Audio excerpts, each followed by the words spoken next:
project. Jeremy Austin and Tommy Marquez with you, and we kick things off this morning with our elite teams. And first dip, and time to make a splash for these teams. A bunch of firsts to kick off this inaugural World Fitness Finals. We crossed international borders into Sweden. I rode a ferry in a car for the first time. Quite the exciting morning to get things rolling, and we have an awesome start to the long weekend here with a mixture of a pure swimming test along with a kind of mixed modality swimming test that we're used to. Oh, hey, Jeremy. Hey. Wowza, have a look at that. I've never seen a budgie smuggler came off mid-swim. Squirt time for me. Yep.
Intensity and consistency are keys for recovery.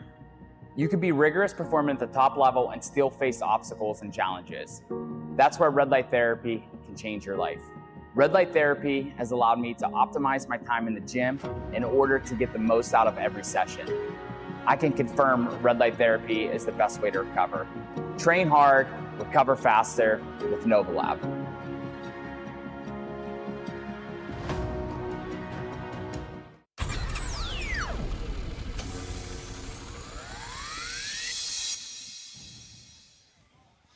It is time to take the plunge and get started with the World Fitness Finals, and it starts right here in Helsingborg in Sweden. Hello and welcome to the Filborna Arena for the first workout of the finals, the inaugural season of the World Fitness Project. Jeremy Austin and Tommy Marquez with you, and we're going to kick things off with a nice, easy lap around the pool this morning, and it is a bit weird jumping from Copenhagen over here to Helsingborg. Yeah, it is a truly international competition. We're crossing international borders.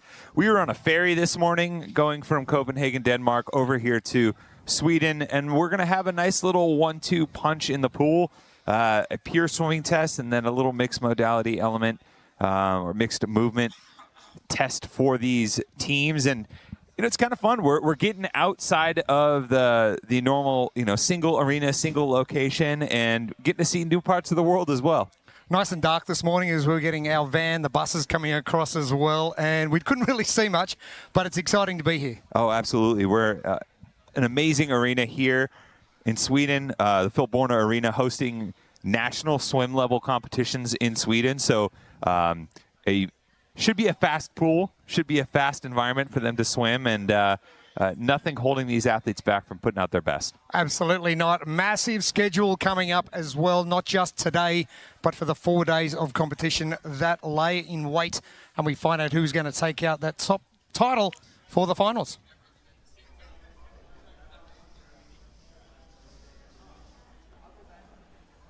Gabby Magawa will be joining us a little bit later on, as well as Lauren Smith. We have Amy Bream down on the poolside deck as well for our interviews. Our schedule absolutely massive this morning. We're not getting out of here till about 2:30, 3 o'clock this afternoon to head back to Copenhagen. Yeah, we have shuttles going back and forth between Copenhagen and Sweden, and I mean we're going to be having action in both locations once the individuals are wrapped up here. Teams will be starting back at the Bella Center. I'll be hopping on a shuttle, swapping out with Gabby, and we'll be all over the place. So it'll be a fun little way to kick off this 4-day competition. We've added a day of comp compared to the first 2 tour stops. Really beefed everything up here for the finals. Paul looking absolutely impeccable as we look forward to what we've got on our 4 days of competition. Tommy did mention we're going to add an extra day, which is just another test to be able to get these athletes compared to each other and see who's going to come out on top. Yeah, more tests, more opportunities for different combinations to kind of broaden the scope of what's being tested here for these athletes. And I think it adds a little bit more emphasis on this being the finals. Yeah, you want to kind of dial everything up another notch, and that's really what we've got in store for everyone watching at home and for these athletes taking the floor across this 4-day weekend. Our elite teams, as I mentioned, getting things started this morning on our first day. Our elite individuals will be coming up. Then we head all the way back to Copenhagen, and we have got team 1A and 1B starting things off at 9 a.m. this morning. 11:15 a.m. will be our elites, and the 2-parter getting out of the pool twice, so just different variations of what we can do for fitness levels and testing different fitness levels in the pool. Mm-hmm. I mean, I like the mixture. You're going to have a pure swimming test, just getting in the pool and letting it rip. And then, for both teams and individuals, going to have to take a step back, recover, and then hit some machines worked into the mix there. We don't always get to see a pure swimming test to lead things off. So I think having both is just a cool way to open things up and, do an offsite, get the swim test in, and then get back inside the arena. But have you been practicing your specific swim training alone as a single modality? Yeah, and it's going to put a highlight on technique and efficiency in the water. And I mean, the people with a swim background who have been putting in that work will really be able to shine. A massive roster of our teams as well as we move towards heat number 1, which is going to lead things off. But we are chock-a-block with some great athletes, some of which we have seen at Tour Stop 1 and 2 along the way in the individual competition. Yeah, and athletes that have been competing all over the globe all year in 2025, whether it's, hybrid fitness races, whether it's IF3, whether it's the games. A lot of these athletes have been busy this competition season, and now finishing off the calendar year here at the World Fitness Finals and hoping to have a good performance in this elite team division. We have got some teams that we are going to be looking at. We saw some in Tour Stop number 2 in Mesa, and there were some great battles going on. The LATAM team, Invictus and Grithouse, the 1, 2, and 3. We're going to throw a bit of a shake-up here and throw another team in the mix as well. Yeah, we've got a heavier international flavor. Obviously, being over in Europe, we're getting a lot of the Europeans showing up in some interesting team combinations, but we do have some of the teams from those first 2 tour stops, Invictus International, reworking their team roster for this competition, adding a little bit of European flavor with Fabian Benito. And then you have the Grit House squad that finished just behind Invictus in Mesa, earning a spot out this way. And then 2 other teams to watch that will have more of that local, quote-unquote, local European flavor. Let's talk about Grithouse for the moment. One of our teams we are going to be watching, it is Kevin, Amanda, Caroline, and Quinn. They were just that close to Invictus in Tour Stop number 2. Can they make that jump up and get a good lead? And with this specific swimming modality that we do have to kick things off, might suit them a little bit more. And I think they'll also benefit from a bigger team division than we saw in Mesa, right? They were clearly the best 2 teams between Grithouse and Invictus, and they were just trading back and forth. And I think with some talented teams like Team Fleck and Krieger Vivid, that will allow them to have a little bit more of an advantage on the events that they excel at, because there's a higher likelihood that there are some teams that kind of fit in between them on the leaderboard. And some of these international teams are strong. I mean, we're going to throw Jamie Simmons into the mix as well with as you mentioned, Benito, and we've got Jesse Smith and also Roldan, who make up that team. And if you're going to bring experience in like Jamie Simmons, you're going to be in good stead, surely. Yeah, you have someone in Jamie Simmons that has competed pretty much at every level of the sport, across every division, as individual, as a team, traveling internationally around the globe. This is just going to be another day at the park for her as far as like stepping into competition and getting to put out a good performance. We are going to move to our first workout of the morning. It is 1A, and it is going to be an 800-meter relay. Yeah, pretty straightforward. 200 meters per athlete in a relay succession. The time cap, 12 minutes. Not much time to dilly-dally in the pool. You're going to have to push it. And then after a 2-minute forced rest, you will have part B, where in pairs, they'll start with a 200-meter swim alternating every 50 meters for the first pair. Then they'll hop on and do an 80-calorie ski erg. Those will be happening simultaneously between the 2 pairs. Then they'll flip-flop. So a little bit more strategy in terms of order and how you attack this second part. And trying to maximize your rest and recovery is an important factor as well. Strategy is going to play an important part. Who do you put where and when? Yeah, and I think it's going to kind of depend on what your approach is for the first part, for part 1A. If you're a team that is not necessarily planning on beating the time cap, you have some people that are going to struggle, then you're going to have to lead with strength, right? Put your fastest swimmers out early. I think if you're a team that is pretty well-rounded as far as swimming is concerned, maybe you can afford to put some of the slower people first, knowing that they're going to be the first people in the pool on the second part. So they're done with their leg quickly. They have a little bit longer rest, and then they can attack that first swim a little bit more fresh and let the more accomplished swimmers get into the pool tired after that 80-calorie ski and be a little bit more comfortable recovering in the pool. We've seen something similar to this in games workouts. And the ski erg and the swim just seems to be such a great combo. Yeah, I mean... When I say great combo, I mean a fatiguing great, so you've got to dig. Yeah, you do get a little bit of interference from the upper body kind of pulling motion through the shoulders and lats and arms. And it's a movement that requires a level change, so you're really getting that body into it. And I don't know, it just seems like a nice combo for athletes if you're a good swimmer to really highlight your strengths. If you're not great in the pool, then it's really going to spike the heart rate and you know, put the hurt on some of these athletes.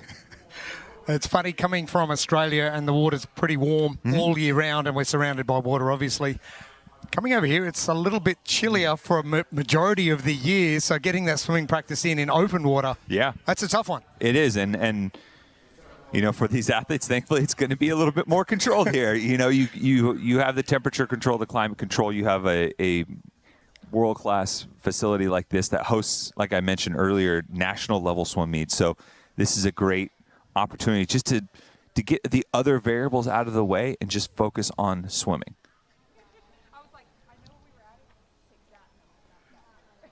We lay in wait for our first heats, for our first workouts of the World Fitness Finals, the inaugural year of the World Fitness Project 2025. What a experience it has been so far. Oh man, and you know, we've had two awesome tour stops so far, stateside in Indianapolis and Mesa, finishing off the year, emphasis on the World Fitness Project, having this event here in Copenhagen with an event with you know, 1A and 1B being here in Sweden. The European community has been fantastic, and they've really welcomed us with open arms, and everyone seems to be pretty excited about having the culmination to the season here in Europe. Our lane assignments for 1A and 1B. And there's plenty of European teams putting their hand up. And a lot of famous gyms as well we've seen over many years. Yeah, you've got some pretty established gyms from all across Europe. You see Lane 3, Vondel Gym, an accomplished gym and team out of the Netherlands. And a lot of our Norwegian teams as well, just not too far away. And Krieger training well and truly represented here over the course of the 4 days.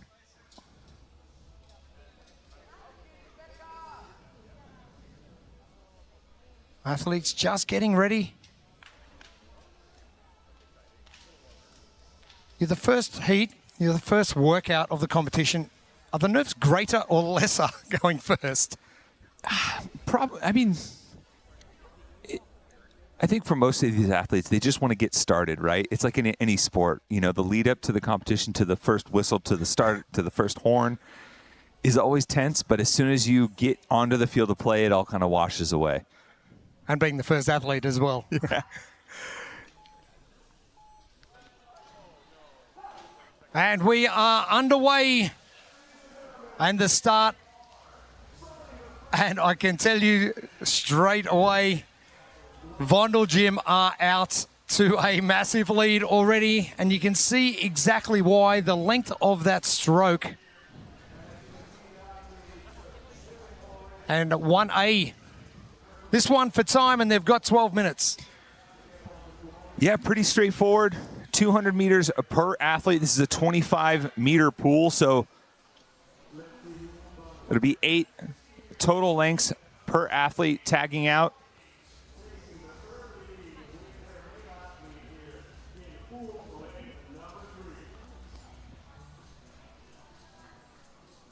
And the tags happening already each end of the pool. And the blueprint presented by Concept 2. So seahorses can go both ways, right? Horse is usually your lead horse. Kind of play on words here. If you're a well-swimming team, you lead with strength, get out in front early. You can also potentially put some of your slower athletes first. Like I said, if you plan on finishing under the cap pretty comfortably just to give them more rest. But swim your race. In this situation, for a lot of the teams that aren't as accomplished at swimming, there's no need to really worry about your placement relative to the rest of the field. Focus on the technique, focus on having good, efficient swim strokes, and let the chips fall where they may. Seahorses first, absolutely. Technically, seahorses are notoriously slow swimmers, right? And a 12-minute cap. And as you mentioned, putting your weaker swimmers first, giving them a chance to recover at the back end of 1B, which is going to be following this 12 minutes. And that's only if you know you're going to get under the cap without any issue. If you were going to get capped, you lead with your best swimmers first, get as much under the cap as possible.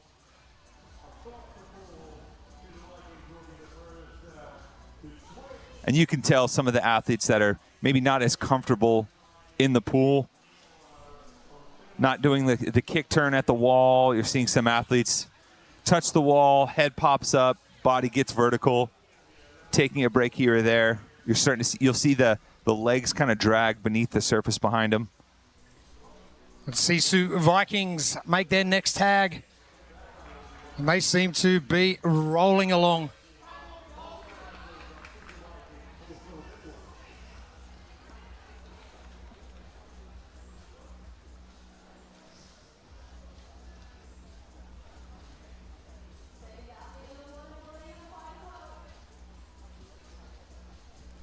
And one of those skills related to fitness, if you do not practice, you are not going to get any better. And that's one of the things about swimming too, right? You know, if you're able to build a more efficient stroke technique-wise, you're not working as hard, right? So it's a double-edged sword for the athletes that really struggle in the pool. They're working harder than the other athletes that have good technique, and they're not getting as far, and they're not getting as much bang for their buck. And for those watching at home, just a note that the lanes here at the Filborna Arena are labelled 0 through 9 rather than 1 through 10. So if you see your lane assignments and you're looking for your team, just shoot one lane over.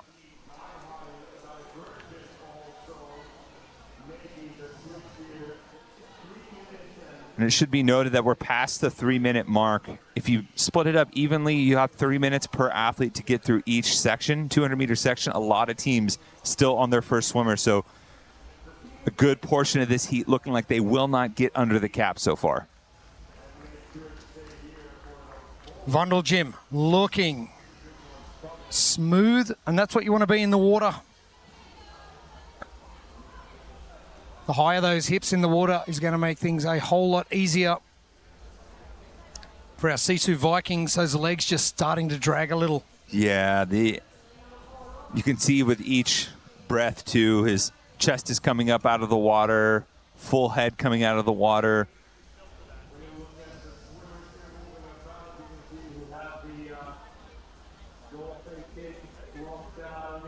Looks like Sebastian Skadal there.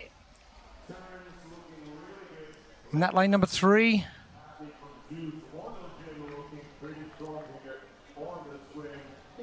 And Sisu Vikings were the first team to make the switch, and it's right behind him, the Vondel Gym, the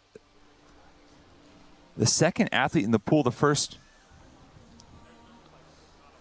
Looks like maybe the first woman in the pool. She is starting to make up a little bit of ground here.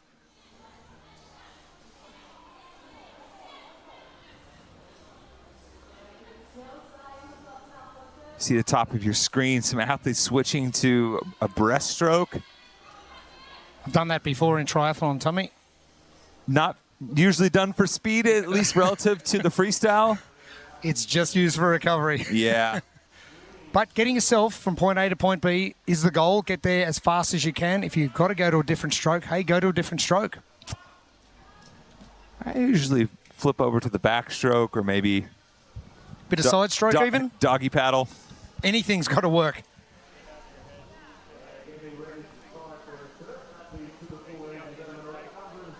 And I don't think our next tag is too far away. It is the Sisu Vikings just in the lead, back to Zeus and Vondel Jim.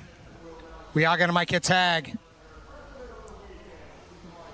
And it looks like on that last second leg, the team in lane 4, M4U team, maybe just pulled ahead of the Sisu Vikings.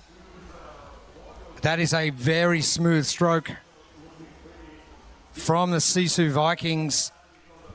Lane 3. Oh, tumble turn as well. That is going to benefit.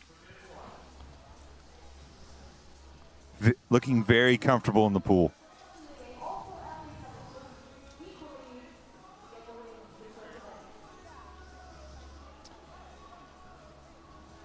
The athlete from Sisu Vikings with that blue cap, nice long stroke, super smooth.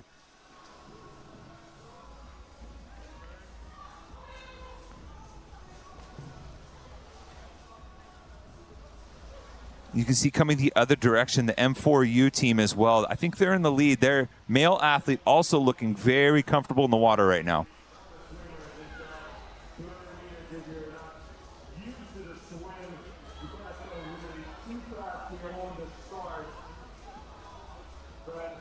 And the pace programming in lane 1 of the pool. Just down to the bottom of your screen. Looks like that is Malta Golak Bosen, who is absolutely plowing through the water and obviously a very competent swimmer. The tumble turn, making things easy. I'm not sure if you heard or saw the entry. Oh, we're going to get some backstroke. Yeah. Okay. Looking very comfortable doing it as well. Well, you've got to think, if you're coming to a ski erg for the second portion, 1B, ease off those shoulder muscles, the deltoids a little bit more, go to your backstroke. Yeah.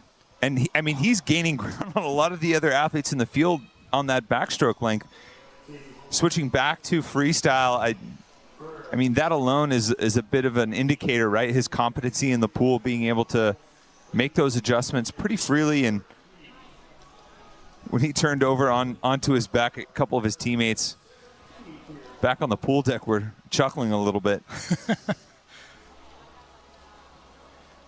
Making very easy work of this. And look at the comparison between the two lanes at the bottom, the distance that he's putting between him and the other athlete in the lane above him with every single stroke, and a slower, smoother stroke rate, much more efficient. Tobias Becker just leaning over and yelling at him as he does his tumble turn, but moving very well. Then for U team,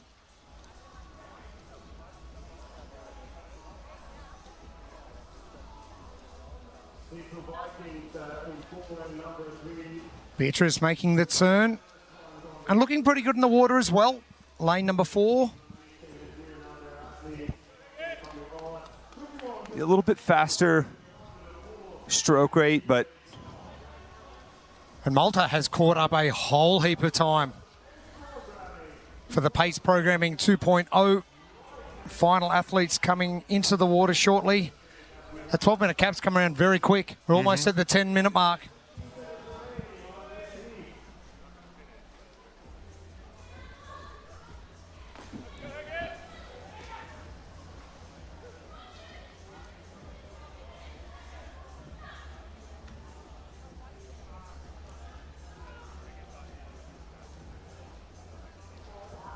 And very interesting the way each team has strategized who to put where. So there's been like stronger swimmers going early, then swap it out with a weaker swimmer. So it's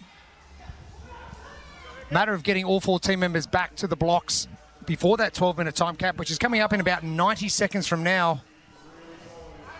Well, and it's kind of interesting as well that pace programming and Vondelgym both put some strong swimmers not right out of the gate.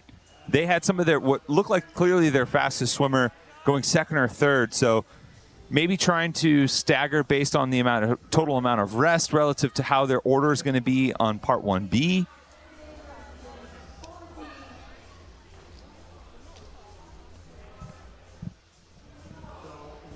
And right now, looks like lane 4, the M4U team is comfortably ahead right now. Final 60 seconds coming up now. Things could play out very interesting in the next 45 seconds. I think we're going to have our 1 and 2 just about pool level. Lanes 2 and 4, it is Vondelgym and the M4U team. Oh, we've only got about a metre in this. There's going to be a wild last 30 seconds for both of these ladies. And the turn. And Vondeljim just taking the lead.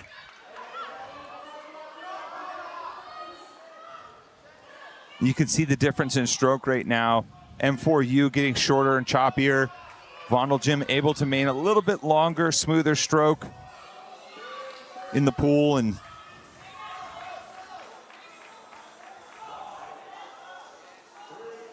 the final couple of seconds of our first workout of our first day of the World Fitness Finals. And we are now complete. And a very quick start because that flew past. yeah.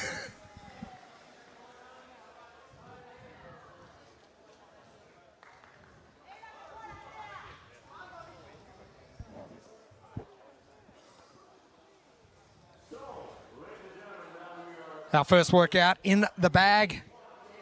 We'll bring out our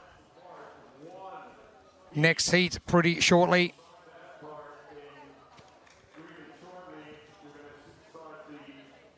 There's a mandated 2-minute rest right now before 1B.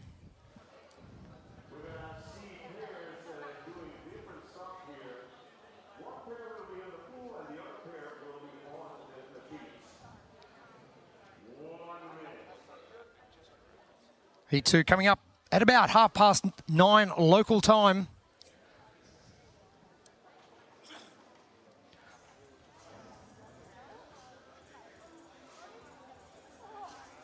But it is going to be no surprise to see your strongest swimmers jumping up first.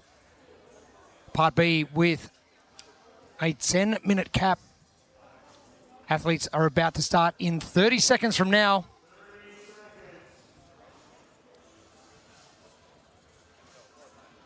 So having to work in pairs. Now, how do you strategize this? Do you put your two strongest swimmers together? Do you put your two weakest together, or do you mix and match to try and balance things out? Well, I mean, if you're not a strong swimmer and you do a bunch of calories on the ski erg, getting into the pool fatigued isn't going to make you a better swimmer. So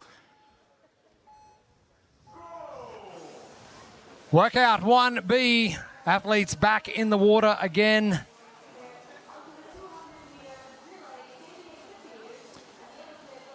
The one thing that makes this a little bit more accessible is that during this initial 200-meter swim, they'll be switching out every 50 meters. So one down and back per athlete to switch out. So a little bit shorter swim interval on this one.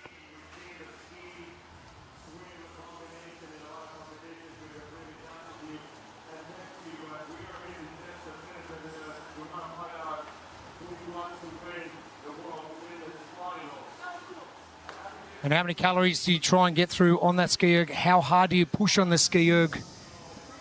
If you're a strong swimmer, you can obviously get away, as we saw with Malta, for the pace programming 2.0, going to backstroke if he needed to. So I'm guessing if you're a stronger swimmer, you would go straight to the ski erg and send it. Yeah, you can, and the transition on the ski erg is a little bit shorter than some of the other machines. You know, you're not worrying about a seat change. You're not, clipping feet in. Pretty straightforward. So you're seeing some athletes get really aggressive with some of their pulls here. Northern Heavy doing just that. Top of your screen. Get rid of those calories as quick as possible. And getting your pacing right. You don't want to be sitting there for too long waiting on either aspect of this workout 1B.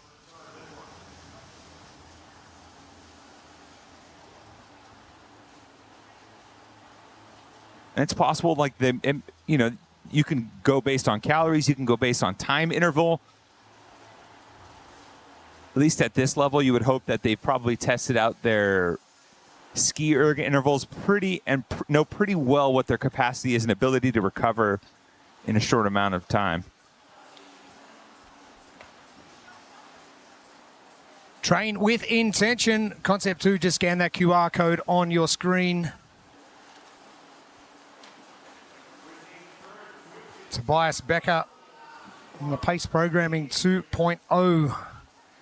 About to finish off another length. He's at the bottom of the screen in lane number 1. As I mentioned before, the lanes here marked 0 through 9, not 1 through 10.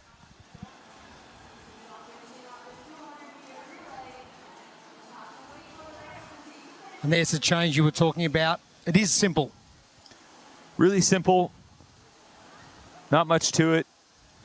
Athletes able to get in, get out, be aggressive on the ski erg. Malta there on the far left of screen. Not only a good stroke rate, but good distance of those cords for the ski erg as well.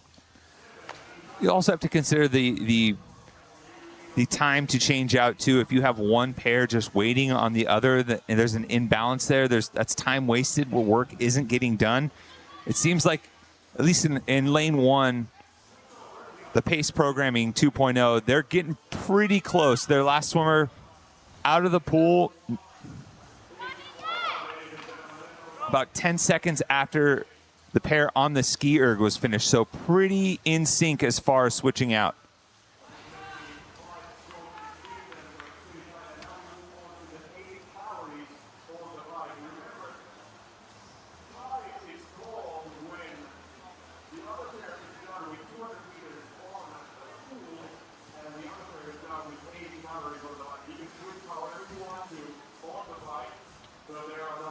And Vondeljim just didn't bring a great work ethic. Brought some strategy as well. You've got to think you get onto the erg bike for 80 calories as well. And you're in bare feet. So what do you do with your feet? Yeah. Bring some sandals. Yes, yeah. And that's exactly what they have done.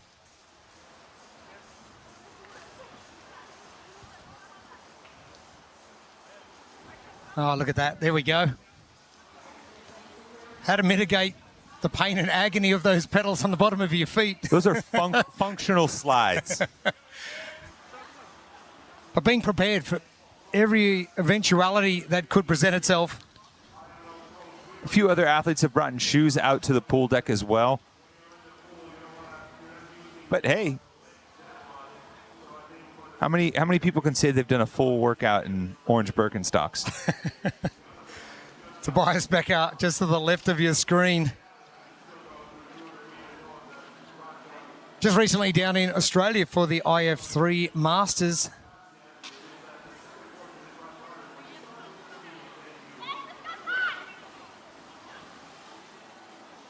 Well over that halfway point of our 10-minute cap now. This is heat 1 of 4. And it seems to be the great leveler, swimming. Yeah, I mean, and that has been the case across the history of the sport. I mean, you have some pretty memorable moments, whether, remember Rich in the pool in 2013? Yes, I do. I mean, and honestly, it has driven people to be better, more well-rounded athletes. He's an excellent swimmer now, and that was, a big part of his evolution as an athlete. So it used to be you see swimming maybe once a year, and now you're seeing it more frequently across competitions around the globe, and it's a considerable part of the fitness equation. So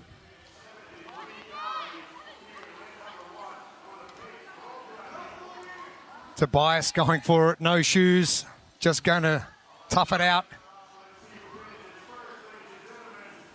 And there wasn't many left anyway. And getting the job done. One of our teams, the Pace Programming 2.0 in lane number 1 of the pool. Looks like the M4U team and North and Heavy are also done. Excuse me, North and Heavy in the Vonheim Divergent team.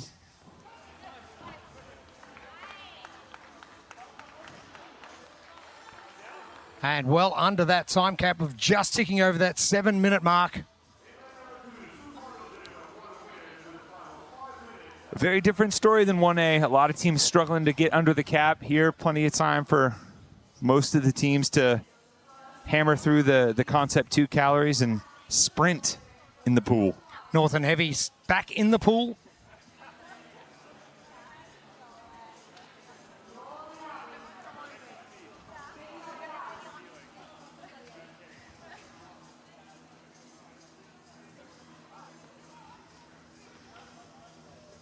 It looks like it was a rescue mission for the swimming cap that came off and hit the bottom of the pool. She drew the short straw to go back and get it. Well, it is her, so.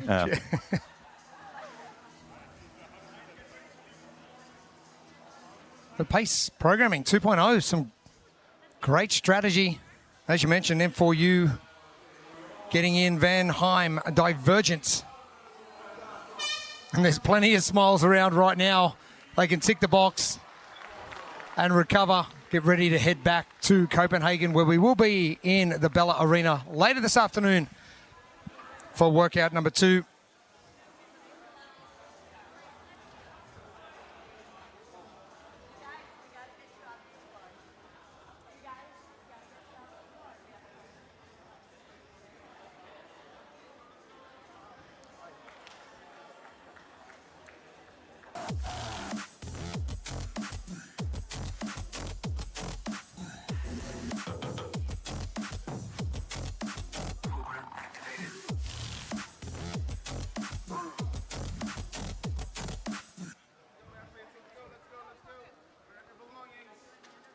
Our first heat of our first workout, our first day of the World Fitness Finals. We are here at Filborna Arena in Helsingborg in Sweden. And after all the anticipation, thoughts on that first heat?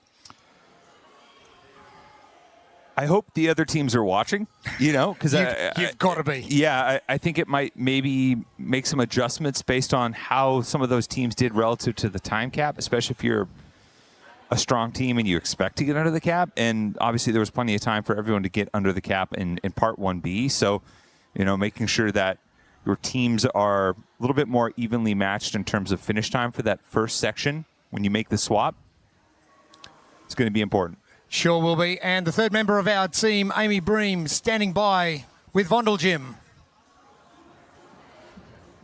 All right, we are here with Team Zeus Bundle Gym, and you guys pulled off a great event win there. Obviously, day 1 of a 4-day competition, there's a lot of nerves and adrenaline that tends to happen. So how did you guys manage that as you started an event like this, just keeping the heart rate down, staying steady? Honestly, I think we just crack a lot of jokes in the warm-up, and it eases all of our nerves. Yeah, and you guys mentioned that you guys have competed together before. Have you had the opportunity to compete in an event specifically like this? It's not quite a sprint, but you guys aren't, taking your time. How did that feel? Yeah, it felt okay. I don't think we've done a swim this year in a competition, but over the past years, not together, we have. For the last couple months, we go to the pool once a week, so we're also used to this kind of distances and intensity. Yeah. So again, day 1 of a 4-day competition. Is there a particular event that we should look out for you guys, coming up in the next couple days? I think the handstand walk. Yeah, sounds like fun. Yeah. Awesome. Well, we are really looking forward to watching you guys compete. You did a great job. Go rest, and we'll see you this afternoon. Thank you. Thank you, Amy. Interesting what Sal just said, that they haven't practiced together, but they've been doing swimming consistently. Yeah, and I mean, it's not like you're going to be doing synchro reps in the pool, right? We're not performing in that nature, so I think they'll be all right. Clearly, they performed pretty well in that first pool event, and now we just get to get excited about the handstand walk event for them. Exactly right. Back to Bella Arena in Copenhagen later on this afternoon for workout number 2. But we'll be back with heat number 2 coming up from the Filborna Arena very shortly.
Welcome back to Filborna Arena in Helsingborg in Sweden. It is heat number 2 coming up of workout 1.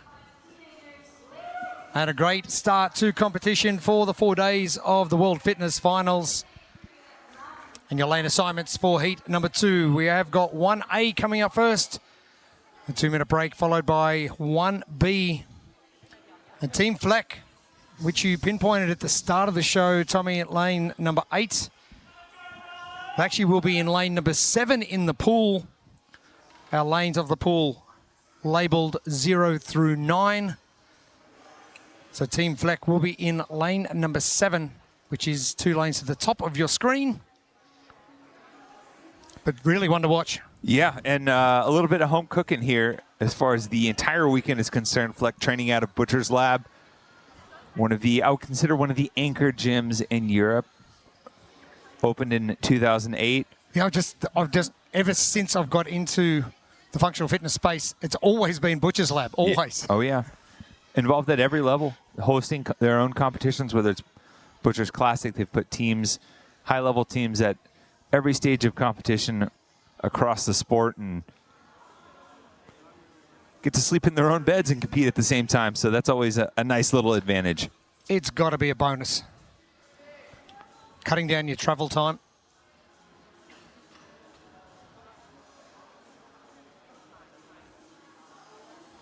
Less than 30 seconds from getting started. We're now at 10 seconds. And that is a magnificent swim cap. The fin is for aerodynamics. Underway for our second heats of workout 1A. And a lot of men hitting the water for the first time.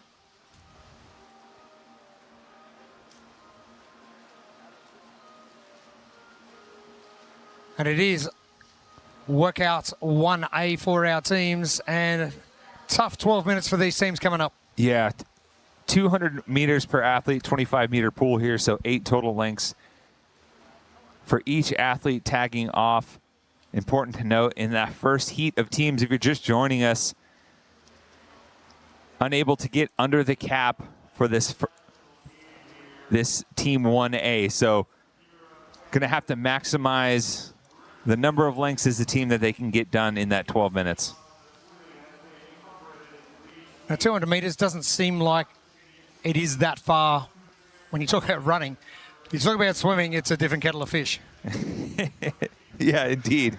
I was waiting for that. I was waiting for our first Australian saying. But, I mean, and I guess it depends on who you talk to. Some of the swimmers might think that, all right, 200 meters is manageable given, the nature of some of the training for high-level swimmers. And I think in this sport, it's a little bit longer. We're not always used to just a pure swim test. And how best to get this completed, the blueprint presented by Concept 2? Well, I'm actually going to start with swimming your race. I think based on the technique and competencies that we've seen so far, there's no real reason to focus on where your team is in the race relative to everyone else. Focus on your own technique. Focus on your own efficiency in the pool. And make sure you get through your length. And I mean, we say run your own race on the competition floor. I think it's really important here in the pool. And then for the seahorses first, seahorses are notoriously slow swimmers. They swim like me then. Yeah, but for some of the accomplished teams, you can afford to put your slower athletes first and give them more rest on the back end, knowing that the faster swimmers will be more efficient and can recover quicker for 1B. That being said, if you're not going to get under the cap, put your fastest swimmers out first. About to get ready for our first changes for our athletes into the pool.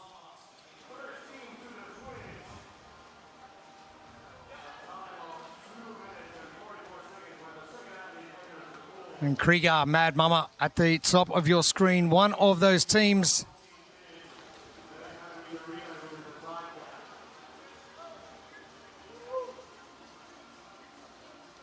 And with such a great base of training for Krieger, so many teams here this weekend.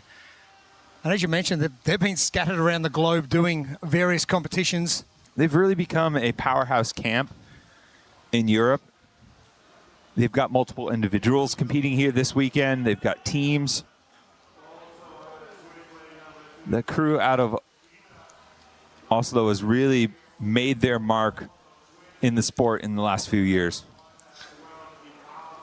Team Fleck in lane number 7 of the pool, making up a heap of time.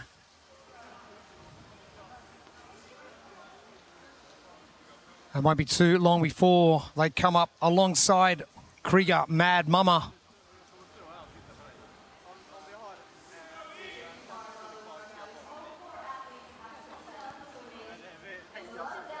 And you mentioned that 200 metres is a reasonable distance for people to get through. For elite swimmers or the top of the tree swimmers, that's not even like a quarter of their warm-up. Yeah. This is just a simple, walk in the park for them. It's a pretty manageable distance.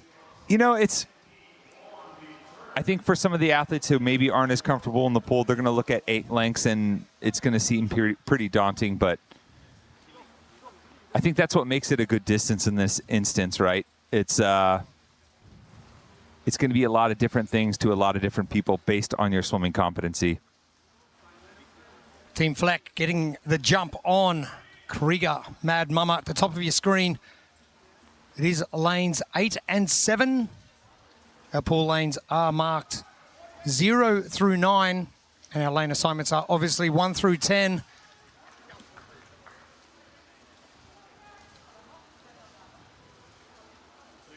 And getting into the pool for the first time, as opposed to going through a running race or anything like that, it's trying to maintain that pace and not get too excited and send it a little bit too early and suffer at the back end. Yeah, we saw a few athletes in the first heat come out hot on the first couple of lengths, and then by the end you saw them switching strokes. You see them resting at the wall. You saw some athletes start to have their legs and bottom half start to drag underneath the water surface behind them. And that's one of the major factors of inefficiency in the water. You're just adding resistance to yourself. Yeah, and the more you can stay kind of on top of things, the more efficient you're going to be, less water resistance, just a better overall technique. You're not working as hard. On top of things, yes, the water. Yeah, it's really, and if you're not a good swimmer, it's really frustrating to watch someone else who is, because you feel like you're putting in so much more effort and getting less out. Team Fleck, our first team. Stensed, Bullman and Molnier are our second team in the water. The Krieger Mad Mama are third.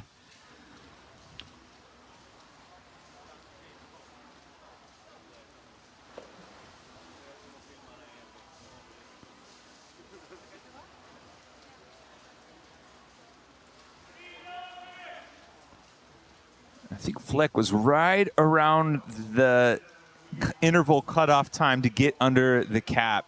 With 12 minutes, you have about 3 minutes per swimmer. We saw in the first heat, teams were past the 3-minute mark for their first swimmer getting done with their 200-meter interval. So it was pretty apparent right from the start that they were going to struggle to maintain a pace that would get them under the cap. And we could have our first team finishing 1A.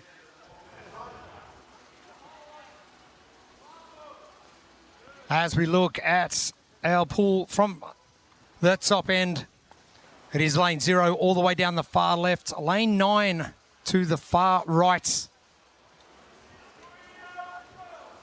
And in lane 2, Zeus and Jimmert, a very powerful breaststroke, efficient stroke. It's gliding through the water, so don't worry about freestyle. We're going to go breaststroke all the way, and it's so efficient. And it's interesting to see because, you know, most people would consider freestyle a faster stroke, but that level of competency there with that particular stroke shows that you're a pretty good swimmer, but maybe just needs a little bit of the recovery. Or maybe that's just what he's comfortable with.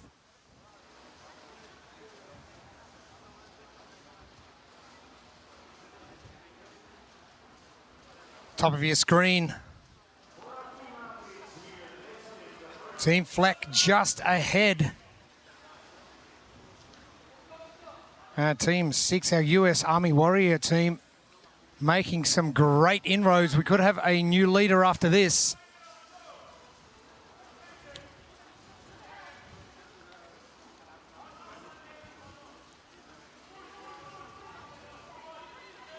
US Army Warrior Fitness Team, now your leaders, and train with intention. Concept 2, just scan that QR code on your screen.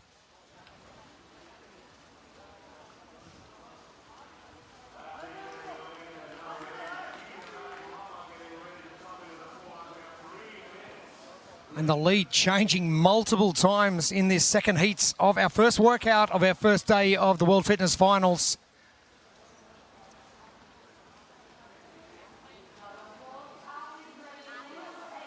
The US Army Warrior Fitness Team are one full lap behind, but are making up some serious distance. So Fleck still in the lead.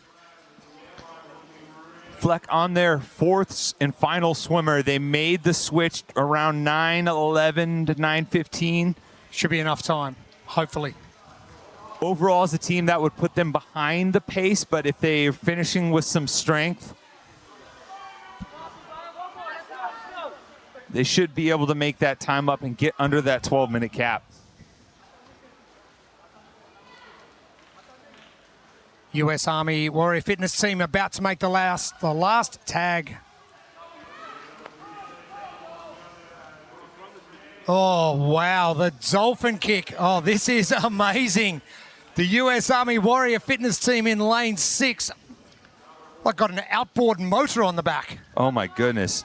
She is cooking, and your leader from Fleck has switched to the breaststroke, so a potential opportunity for...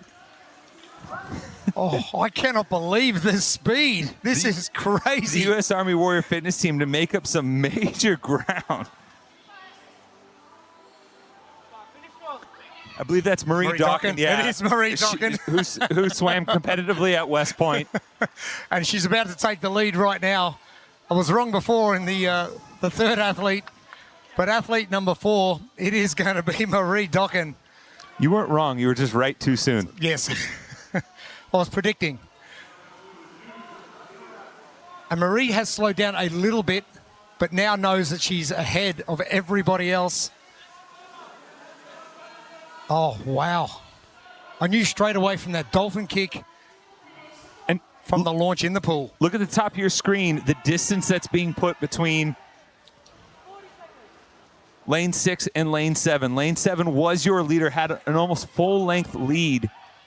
And the difference in efficiency and speed from someone like Marie Dokken, who swam competitively at the collegiate level, it's like night and day compared to the rest of the pool. It's like anything, really. If you've got something that you go to. Well, and just the amount of time that competitive swimmers put in the pool, the amount of repetition, the amount of volume. And she won't have enough time to get finished, but she will put her team in the lead from this second heat.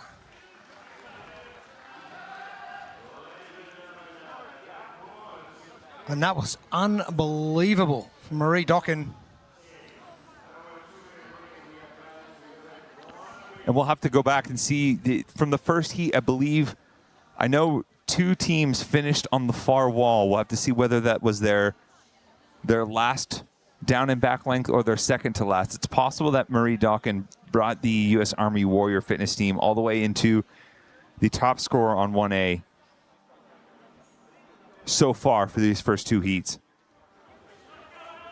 And now we pause as we get to event 1B.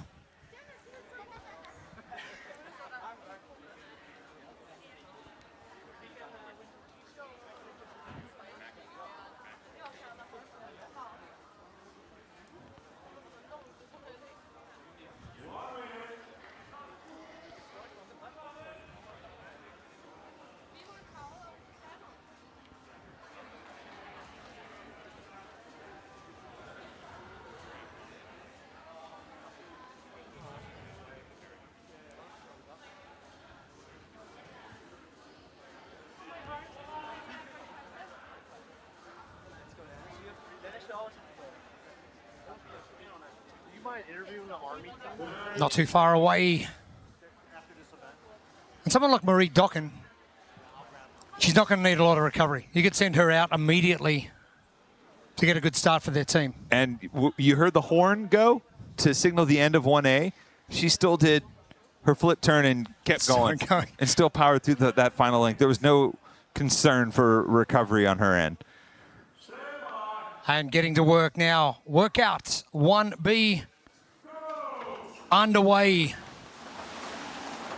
And looks as though Marie Dokken is going to be resting probably just a little bit. As you did mention, she's just getting back out of the pool. Yeah, and she can afford to also, hit the skier calories first, because between her technique and experience, she's going to be much better in the pool under the fatigue compared to her counterparts.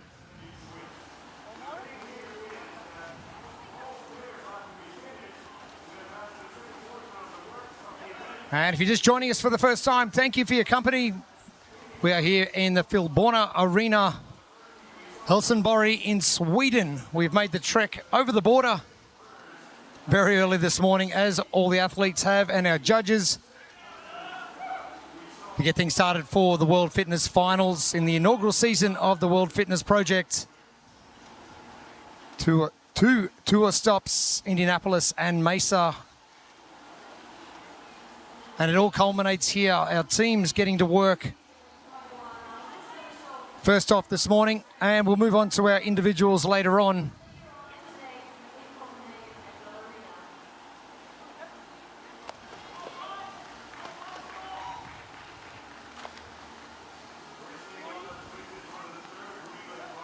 Elite team workout 1B.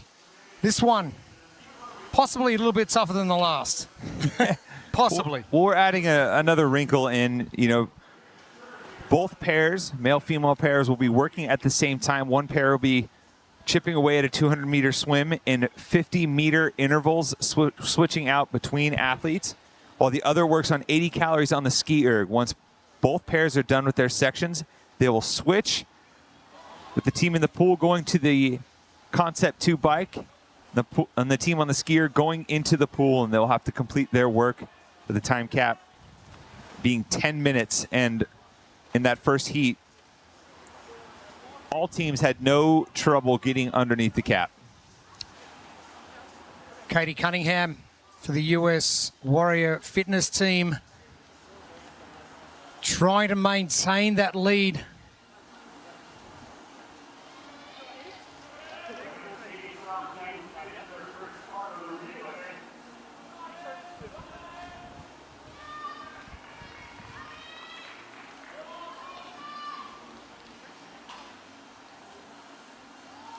CrossFit Smedjan just in the lead ahead of Team Chaos.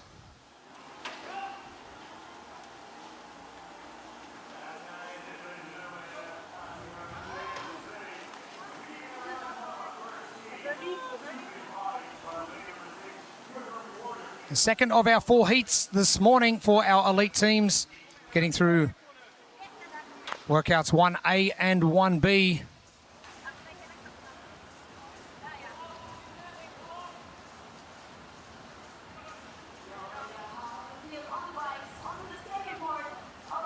Marie Dokken doing it so easily, and she'll be pulling US Army Warrior Fitness team back into the lead. Ooh, could be an indicator of some fatigue there. Her partner on the Warrior Fitness team dove into the pool, popped straight up, took a beat there before getting into his freestyle. And for your official results, make sure you go to competitioncorner.net.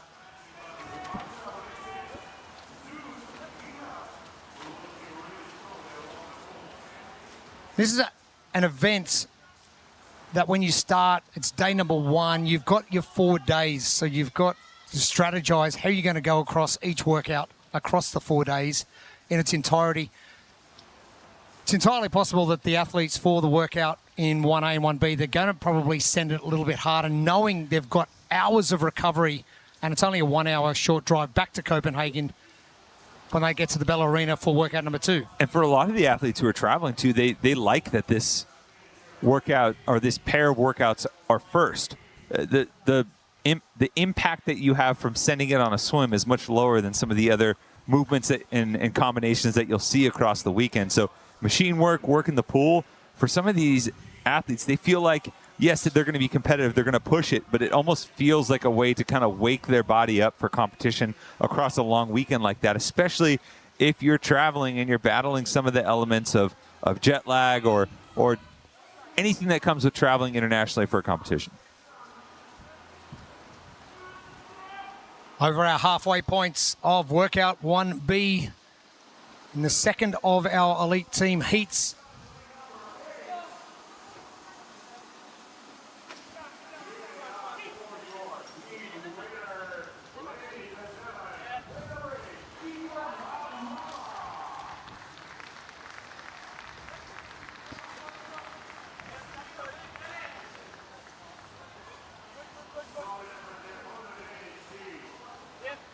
It looks like Mad Mama already completed. Team Flecker in, as are the US Warrior Fitness team as well. Team Chaos to your bottom of your screen in lane 1. And now only 4 teams remain in the pool. You talk about 25 metre versus 50 metre. What's your preference? Do you want more turns in a competition setting like this? Or is it better and more efficient for those better swimmers to have that 50 metres? Again, I think it kind of comes down to how good you are in the pool. I don't know. Myself personally, I'm not the most confident swimmer. So when I sight and come up, I don't want to see a longer distance each time, particularly when I'm fatigued. But I also think, the technique element of turns, if you're a really good swimmer, that's an opportunity for you to pick up some ground as well.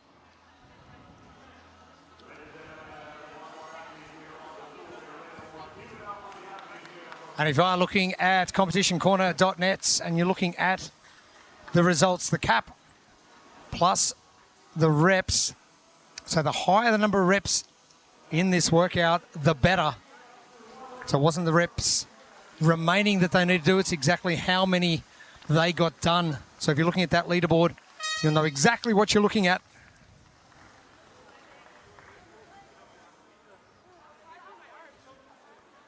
And 7.5 minutes, another quick heat for workout 1B. It's interesting to note the U.S. Army Warrior Fitness team was one of the first teams done with the final swimming lengths for pair number 2, but their team wasn't done with the bike yet. So I believe it was Krieger Mad Mama wasn't quite as fast in the pool, but their entire team was done sooner. That comes back to that timing and making sure that the transitions are synced up pretty well. And as far as capacity is concerned, you're not having one team done sooner and just waiting on the other team to finish. We got a good shot of Oshmaloy Coldstar, who was in tour stop number 2 in Mesa, competing as an individual, now moving to the elite teams. But why not get a team together and compete? And it's only a couple of hours away.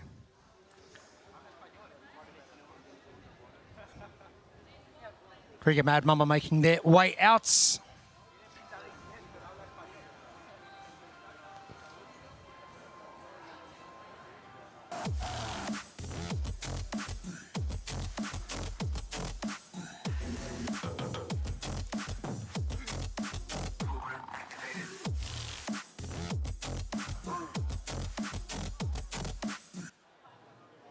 Heat 2 done. 2 more heats to come for our elite teams this morning at the Filborna Arena. But let's head down to Amy Bream on the pool deck. All right, well, I am here with Team U.S. Army Warrior Fitness.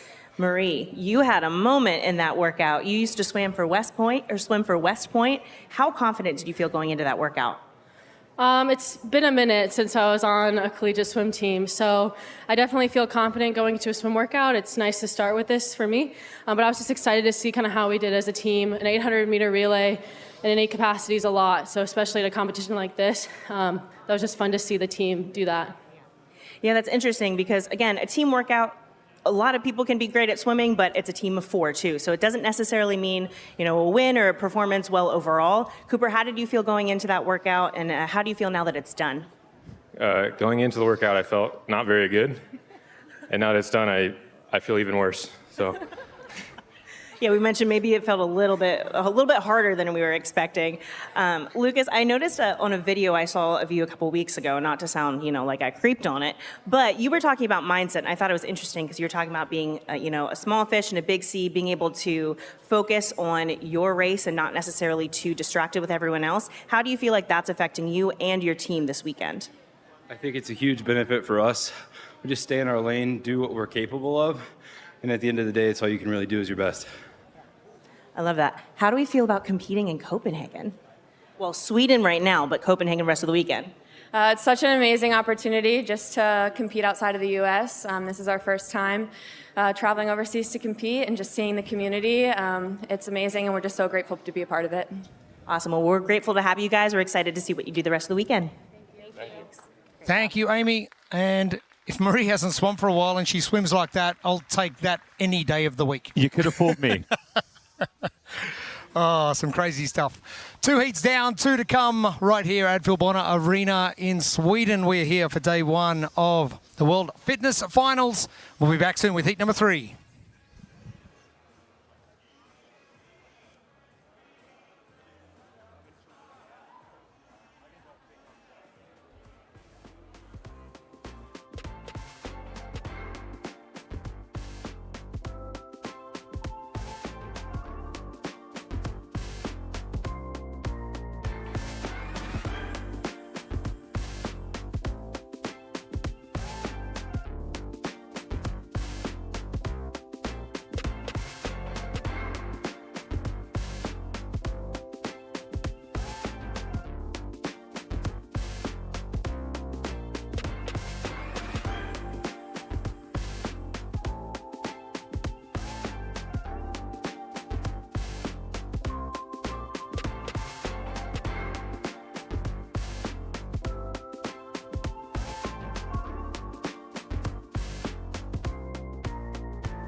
Welcome back to the Filborna Arena in Sweden. We're in Helsingborg, just over the water from Copenhagen. It is day 1 of the World Fitness Finals.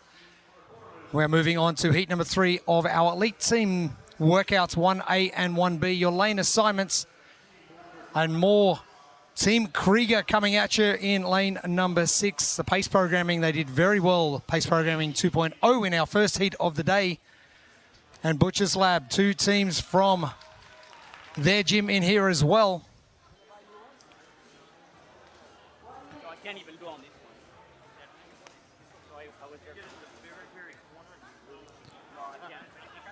A lot of quote-unquote local flavor here in some of these teams. And so far, we have yet to have a team finish Workout 1A under the time cap. U.S. Army Warrior Fitness Team currently our leaders, and it's on tiebreak. And they got close. Marie Dawkin did her best. She was one length away from finishing. So you know if you're finishing this workout, you're going to be well and truly at the top of that leaderboard. Coming into workout number 2 when we head back to Copenhagen at Bella Arena.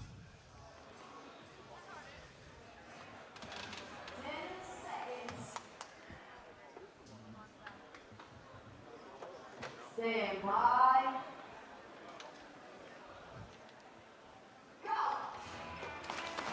We are underway. It is heat number 3, workout 1A. We have a 12-minute time cap.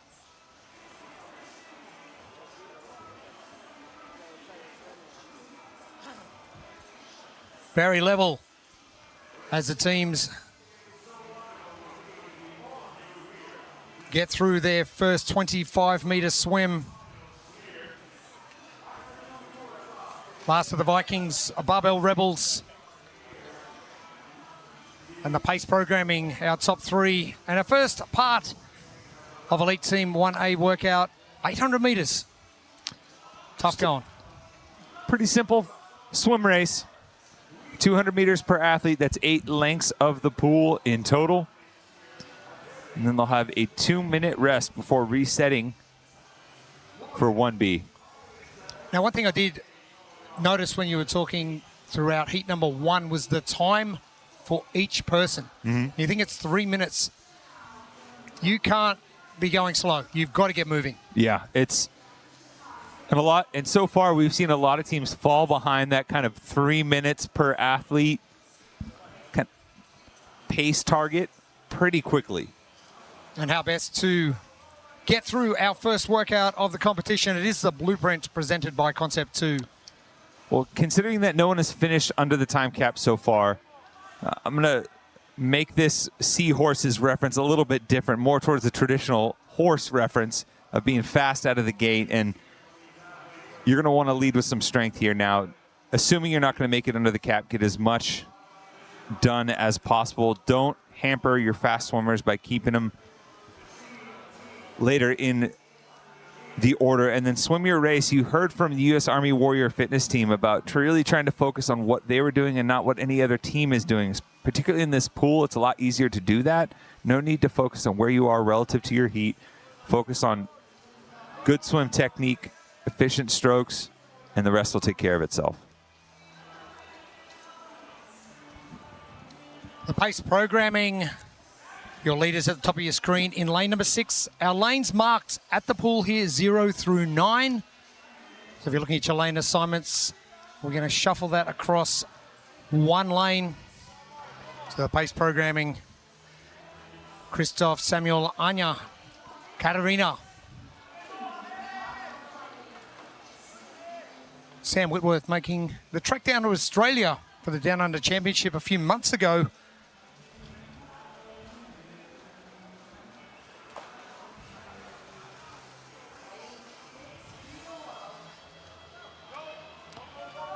Looks like Team RX Performance Krieger, and I believe that's last of the Vikings.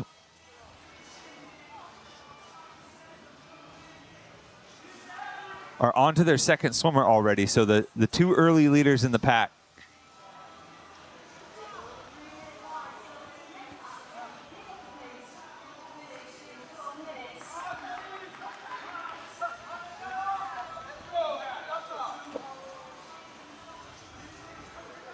We're already seeing some athletes switch between strokes.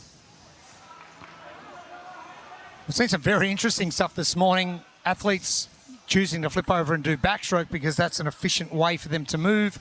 And recover. Catch their breath a little bit. But one of the athletes in the earlier heats was actually very quick on a backstroke and looked comfortable in the pool enough to where he was actually gaining ground on a few of the other teams. So not only was he able to recover, maybe a little bit more confident with that stroke, but he wasn't sacrificing any speed. That's not going to be the case for some of the other swimmers who are doing it out of necessity, because of fatigue.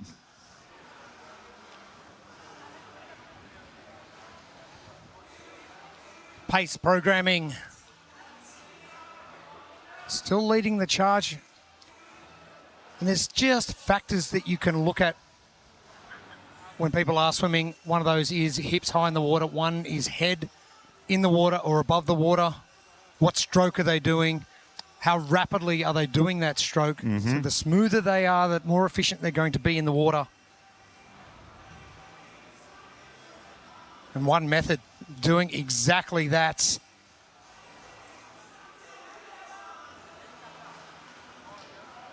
It looks like Dino Smage in the pool for Krieger World. We just saw a close-up of him. Very calm, collected, smooth stroke. And there's Assier just to the far left of your screen moving in, and just a smooth, slow stroke. You want to get moving, but you don't want to sprint because you don't want to blow out those shoulders. When we do get to work out 1B, we're not too far away from the halfway points of our time cap. Ingrid Tondel in the pool in lane 5 as well. There's Ingrid now to the bottom of your screen.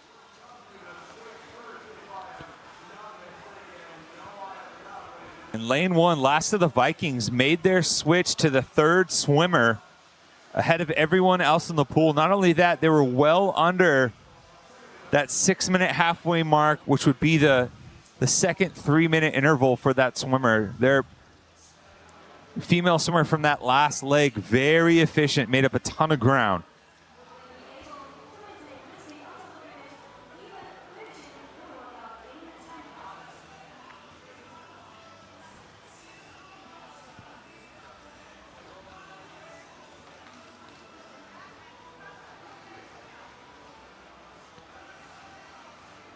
Looks like it is Bodvar in the pool in lane 1, leading the charge.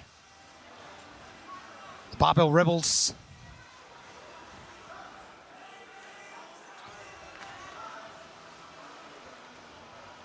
He's good buddies with BKG, and it's got a good training environment in Iceland. Nick Goffing's there, just going to the breaststroke to the far left of your screen.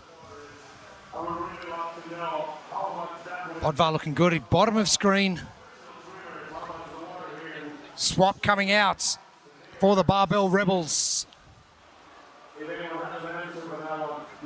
And as you mentioned, that 6-minute time marker, it's a good gauge to see how you're progressing. And initially getting into this third swim interval, Team RX Performance Krieger was in second, just behind the last of the Vikings. But during this third interval, look up in lane number 7. They have moved into second and maybe even into first. They are starting to make up some ground. Look at it. If we get eyes on lane 7, we may have a new leader from the pace programming.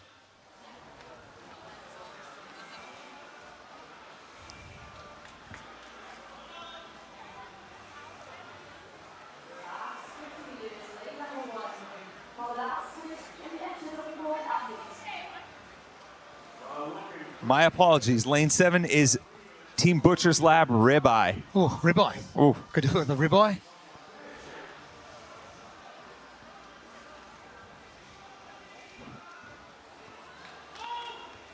And our time to beat is the US Army Warrior Fitness Team with that tiebreak of 6:05, which you mentioned. Last of the Vikings getting well under that now. All they got to do is finish, and they'll be at the top of this leaderboard after the first workouts. Keep in mind, 2 workouts in the pool this morning for our elite teams.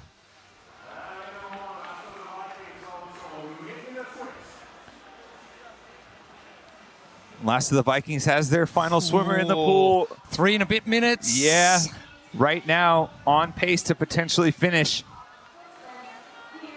Marie Dokken, as you mentioned, she was 1 length away from finishing. for the US Army Warrior Fitness team. It is up to the last of the Vikings now.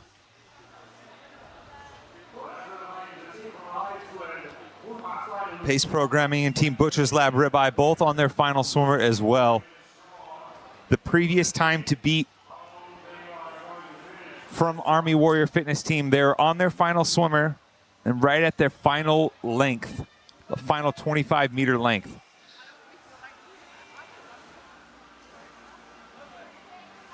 So yeah, you were spot on with that, Tommy. It is the cap plus 30. So getting there and getting 5 meters on the way back on that last length. Final 2 minutes coming up. The last of the Vikings. Lane number 1 in our pool here at Filborna Arena. Coming to you live day 1, the World Fitness Finals.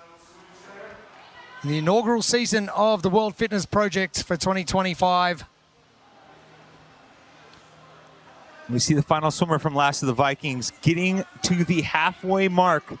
Once she touches the wall, we're just past the 10:30 point. That's the halfway mark within this interval. So she's fallen behind just a little bit right now. If this pace holds, might not be able to get under the cap unless she's got a little bit left in the tank to make a push.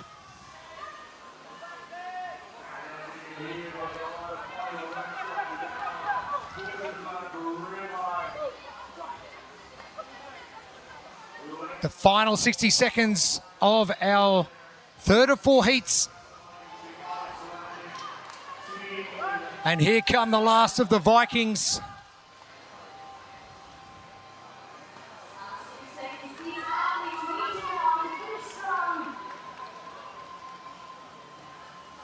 Pressure from your team, pressure from the clock.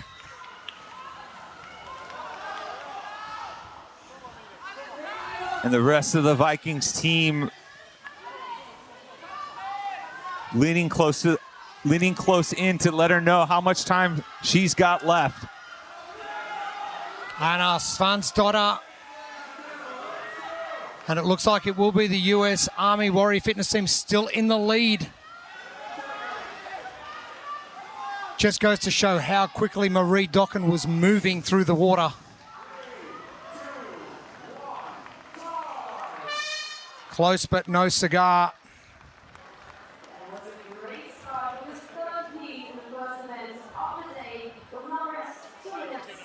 And we've seen it from 3 heats now. Workout 1A is a tough nut to crack. It is, and we always assume that teams and individuals should be able to finish under the cap. Sometimes you put a time cap that is going to be hard to attain in order to just pull athletes along a little bit more. Dangle the carrot as you would. Yeah, and force them to have to compete through the clock, through the time cap, through the final whistle. More out of your comfort zone. Mm-hmm.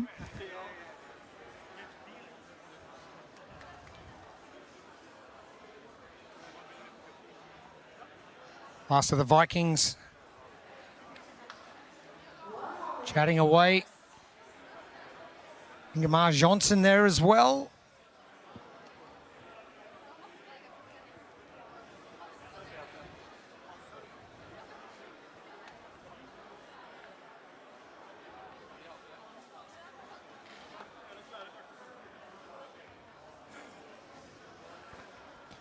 Two minutes.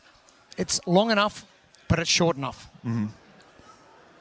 Get you in that false sense of security. Yeah, you can do that again. I mean, for the athletes that swam first too, they've had about 11 minutes of rest, so they should be fine to maybe take the lead here on the first part of 1B.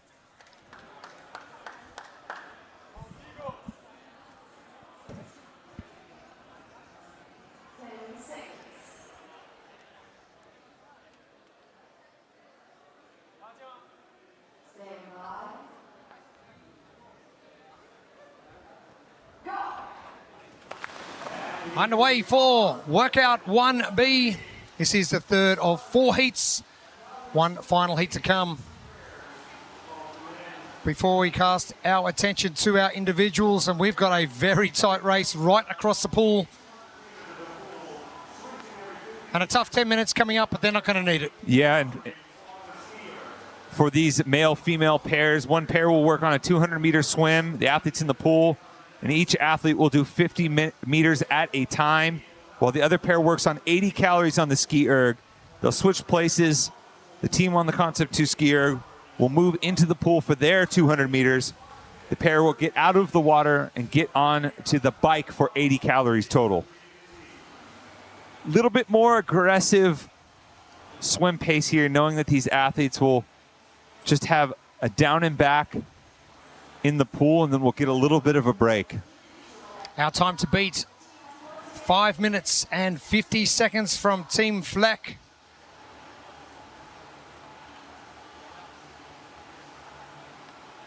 If you've got a swimmer like Marie Dokken in your team, what you could potentially do is put her earlier on in this rotation and give someone else even longer to recover. Well, and that's also a tough element too, right? If you're getting out of the pool exhausted and you're tagging off to someone like Marie Dokken or a competent swimmer who's going to get their section done earlier, that means you're back in the pool faster and you're not getting as much rest in between intervals. It really comes down to making sure you have the right pairs so that when both sides are done, you can make the switch immediately and nobody's waiting on each other.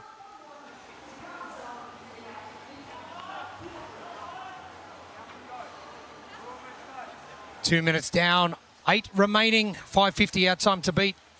And train with intention. Concept 2, just scan that QR code on your screen.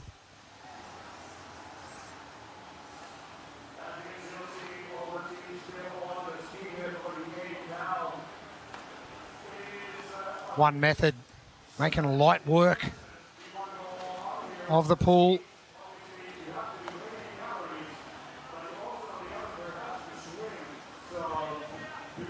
Team RX Performance, Krieger, lane 5, hammering down on that ski erg.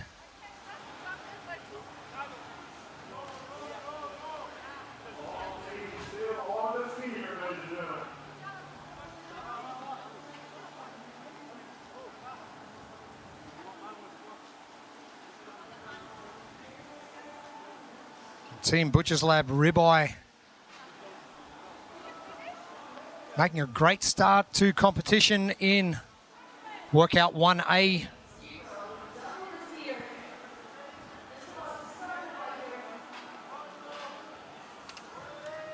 It was just off your screen, but Butcher's Lab Ribeye had their first pair done with the swim portion, but they were still waiting on the ski erg, so a little bit of lag on the transition time there.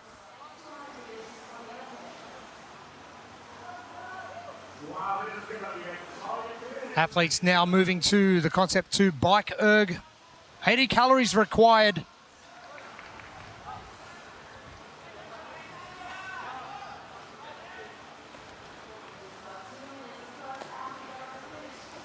Dino Smage just on screen before as well.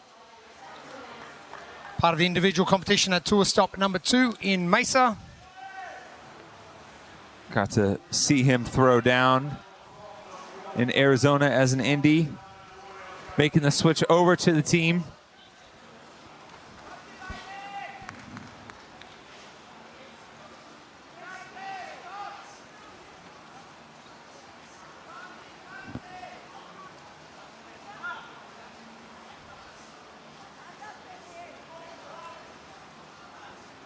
Drawing ever so close to our time to beat. 5 minutes and 50 seconds. Team Fleck.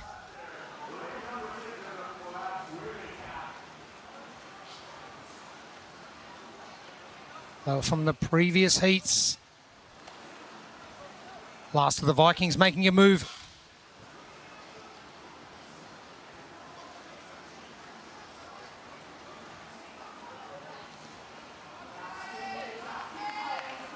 Ingemar Johnson, bottom of your screen. Great long stroke And that should be about 150 in for them. So they're making their final transition into the pool for one last set of 50 meters. That's going to put the onus on their athletes on the bike. A lot of them still choosing to go barefoot. We saw a few teams put on the slides to get a little bit better grip on the pedals, not have to go barefoot, but they're Vikings, right? Yeah. It's not going to... Tough as nails. Yeah. 550 comes and goes. Team Flex still in the lead after 3 heats. And done with the swimming portion. The last of the Vikings. And now done with their 80 calories as well. So 6:02 unofficial time for the last of the Vikings. And just ahead of them, it looked like Pace Programming was able to get their bike portion done and their team in sync. So I think they may have slipped just ahead for that 1B. And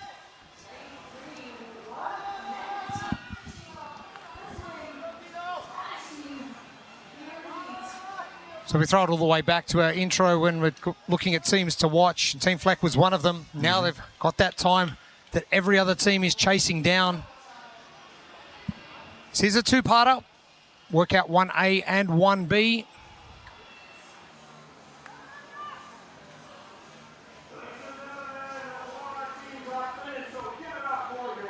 Team TBD.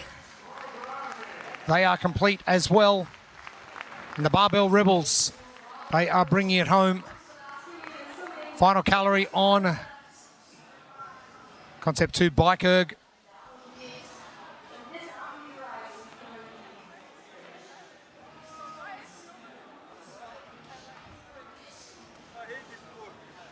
Dennis Soderman finishing that off for the Barbell Rebels.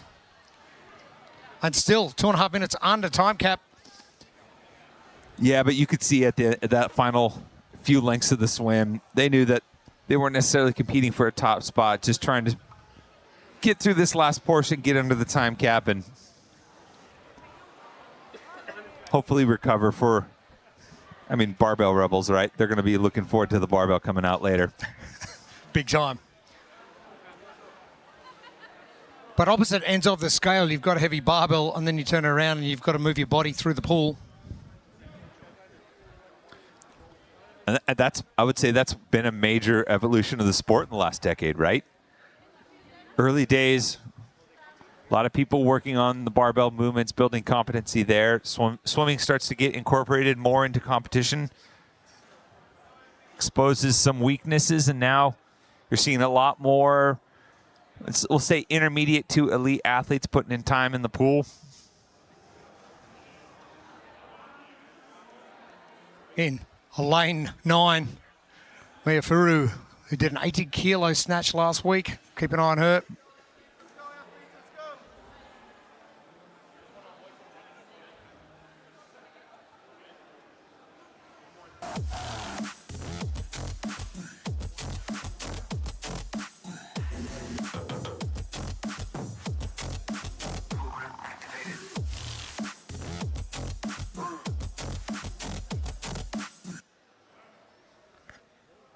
Three heats done, 1 heat to come of workouts 1A, 1B, but let's head down to the pool deck with Amy Bream.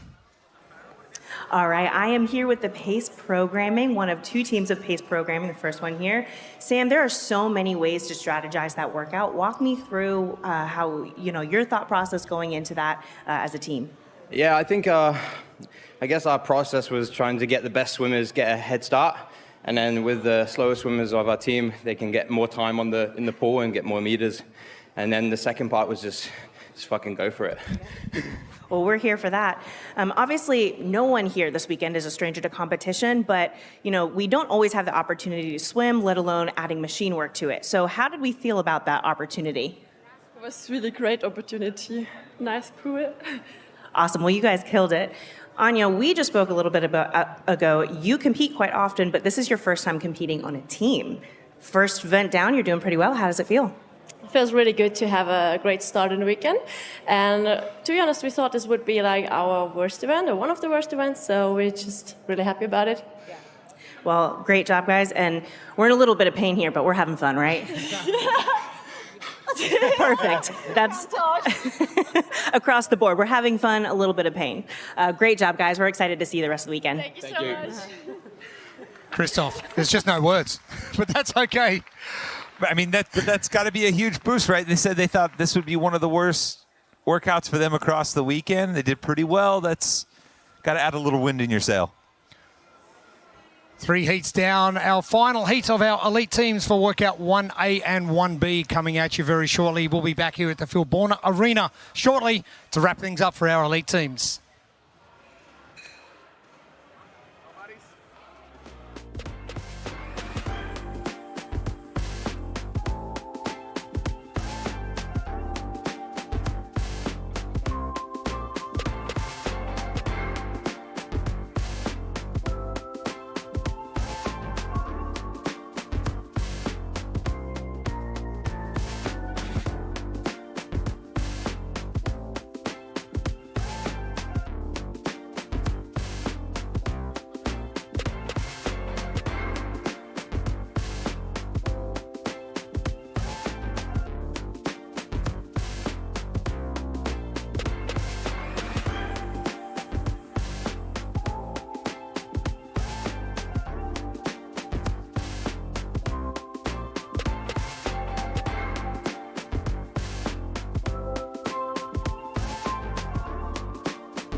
Welcome back to Filborna Arena in Helsingborg, Sweden. It is day one of the World Fitness Finals, the inaugural season of the World Fitness Project for 2025. Our final heat number 4, is young Miss Jamie Simmons coming out, Roldan Goldbaum as well. Some big names coming out, trying to knock off those scores or times to beat from our teams on our first 3 heats of the morning. Yeah, you got the Grit House coming in, led by Kevin Steinhaus. They were the second place team at tour stop number 2.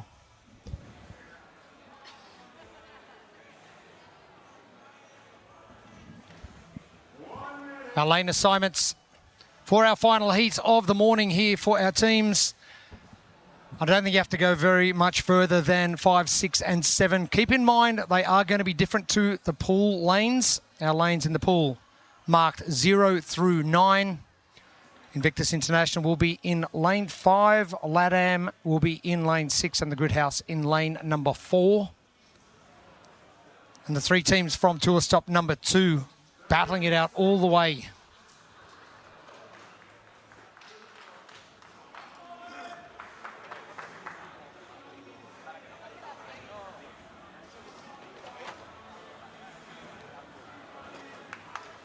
See Jamie Simmons looking like she's going to lead it off for Invictus International. Well, the Oceania region, we're renowned for our swimmers down there. So we're surrounded by water. We should. A lot to live up to. Jamie Simmons, New Zealand native, Probably living in the Middle East.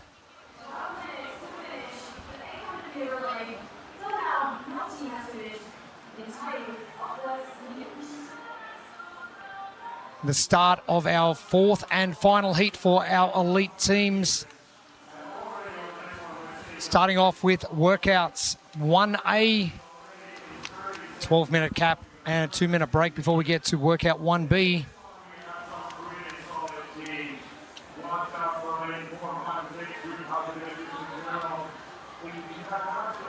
And your current leaders overall so far, pace programming.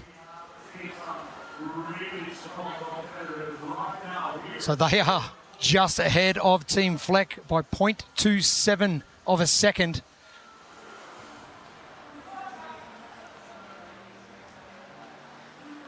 AOD Fitness. Big start to get things rolling.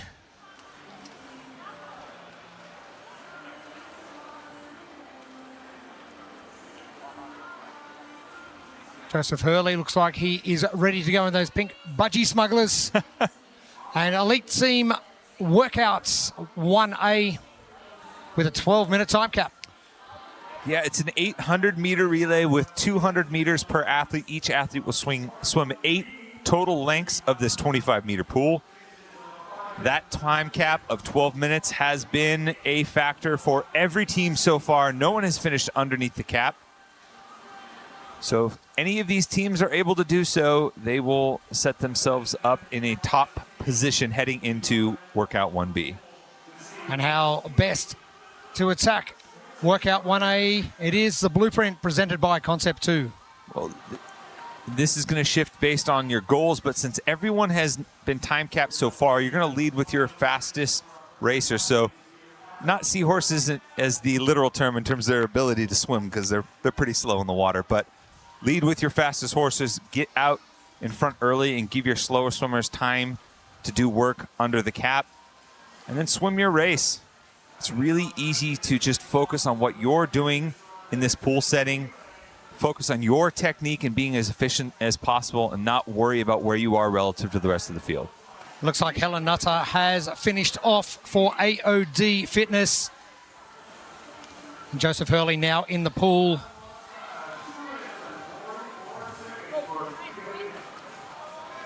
And Helen Nutter training out of Blueprint in the UK.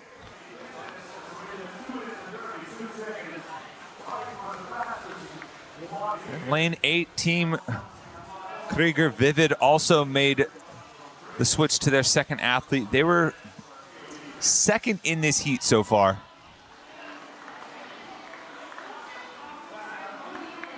You mentioned previously that it is roughly a 3-minute swim per athlete in your team. We get to get a finisher. Yeah, and we got close a few times, and a few times we got to that final athlete underneath that 9-minute kind of cutoff time as far as pacing is concerned, but unable to keep the pace up. And if athletes are leading with their best swimmers, you should expect that a little bit, but that just means you're going to have to be further under that 3-minute per athlete interval if you're hoping to finish this in its entirety. Black Dog with a good swim stroke in the far right of your screen. That is lane number 9. Black Dog just coming into shot now. Your leaders in the third lane over. It is AOD Fitness.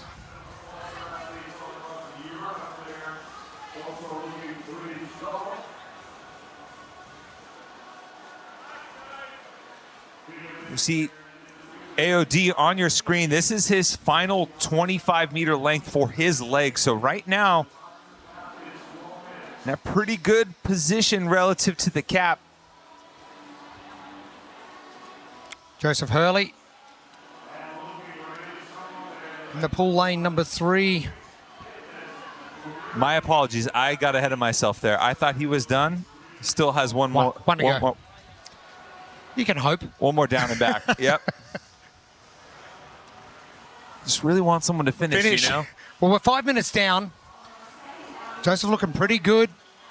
He should be finished around the 5:35 mark, which is way under that 6 minutes. Mm-hmm.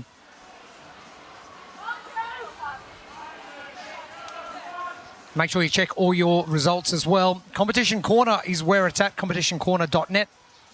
Or just scan that QR code on your screen. That'll take you straight to the World Fitness Project Finals Competition Corner leaderboard. Heat schedules are always up there as well. Joseph Hurley, 5:42, and the switch outs. Kerry Hewitt will be up next, which will mean that Harry Keane is going to anchor the team for AOD Fitness. 18, something to keep in mind, 18 seconds under that 3 minutes per athlete. See if they can hold that. But as we've seen, a couple of teams have got to that last turn to come back, that last 25 metres, and that might be the 18 seconds that they need. Mm-hmm. Come on, AOD. Someone get done.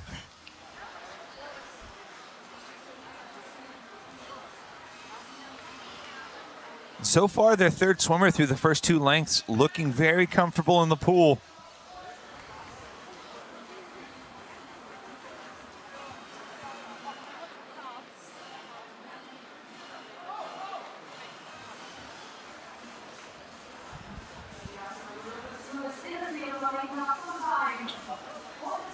Very gentle, efficient strokes from Kerry Hewitt in lane 3. There's no rush, no tumble turn either. And you notice the kick. She's working without look like she is working hard. Yeah.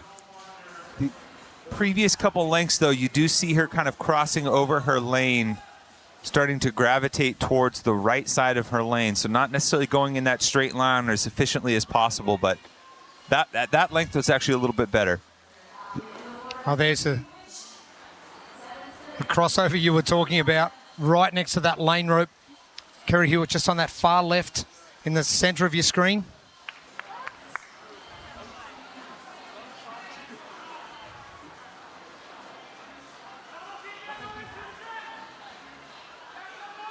The time we're looking for is about 8.5 minutes. The AOD can get under that time. Harry Keane, no pressure, buddy, but you could be the first one to get done. And the way you want to go into a competition or an entire event is to put a notch on straight away and go, hey, here we are, flag in the sand. Yeah.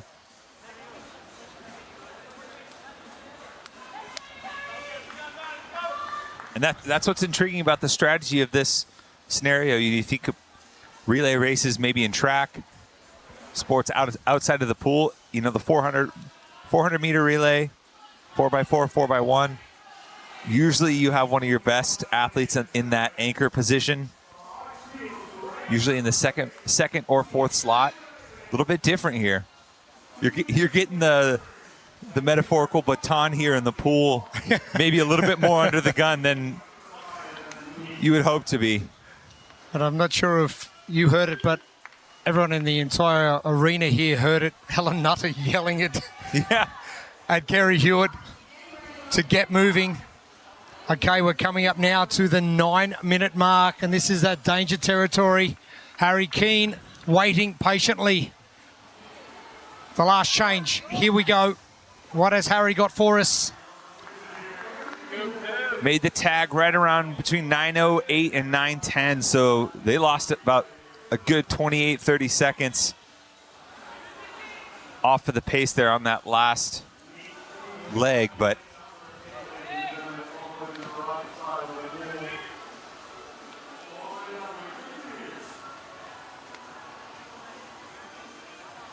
the elusive W next to your team name on that leaderboard. Yeah. It's eluded everybody so far.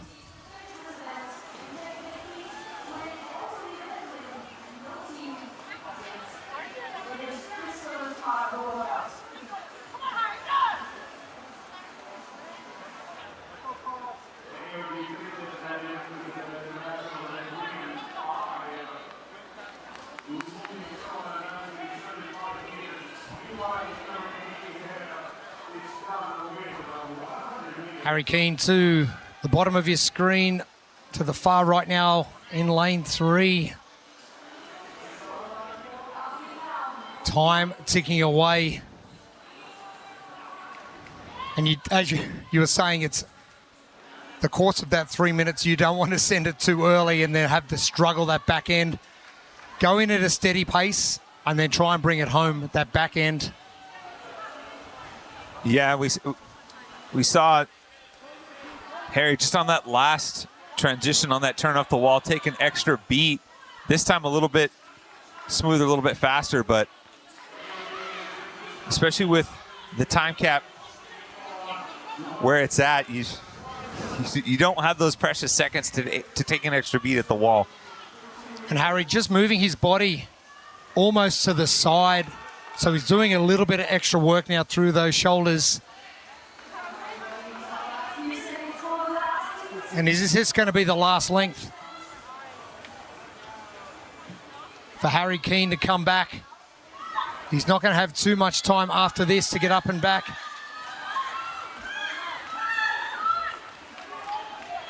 And Wish Fitness are wishing their athlete home. The cheers coming. Harry Keane. Oh, he's going to be short by 2 lengths.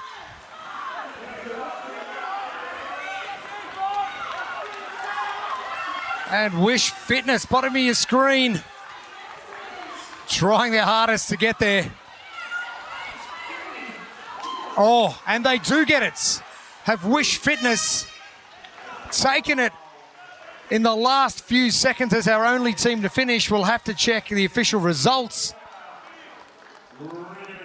Unless these teammates were just hoping he was getting back in time. Yeah, it's possible he was just getting out of the pool early because they knew he wasn't going to make it another round.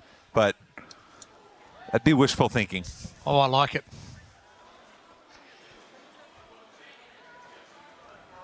Smiles all round on the pool deck. But again, I have to wait for those official results, but team's having a tough time with the 200-metre swim, 8 lengths for workout 1A. But it's very possible that AOD had maybe done just enough, possibly win on tiebreak.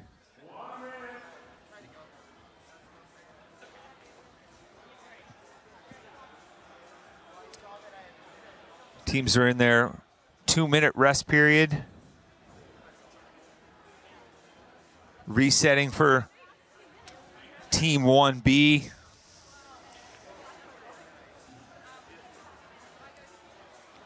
Pace programming, your current leaders.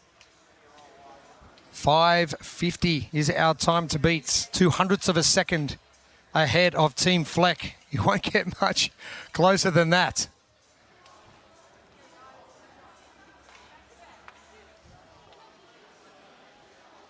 And just over 10 seconds before we get started.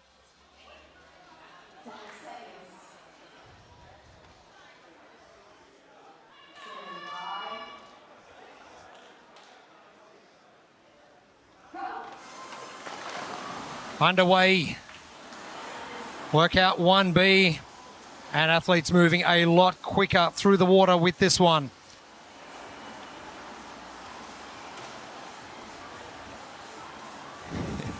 Interesting that the male athlete in lane 2 from the team known only as Fear decided not to dive in. I did notice that. Did a little mini cannonball for this elite team 1B. They'll be split into male-female pairs. Pair 1 will be doing a 200-meter swim, alternating every 50 meters between athletes. Pair 2 will be working through 80 calories on the ski erg.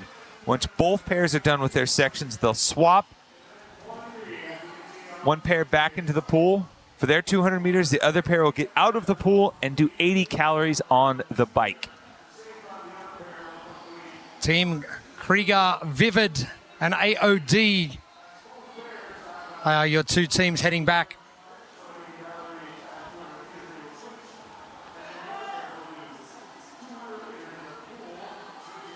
And it is all guns blazing on the ski erg at the back.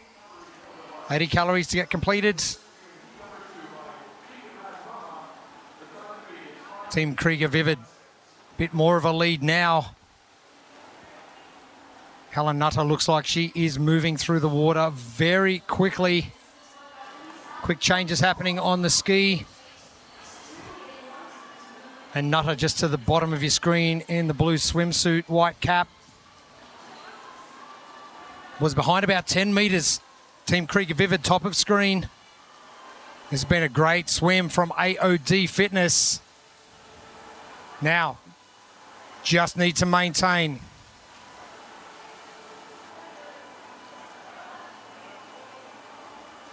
And you mentioned earlier on in the heats with the ski erg, the changes are so easy, so you don't have to spend a certain amount of time and worry too much about interchanging. It's a quick, even half-second transition to throw the handles to someone else, your turn. Yeah, and just all the more reason to be aggressive and keep that wheel turning inside that ski erg machine, especially with some of the athletes that are hopefully, depends. I guess it depends on your order too. If you have some fresh swimmers on this first leg too, a little more incentive to really push it on the ski erg.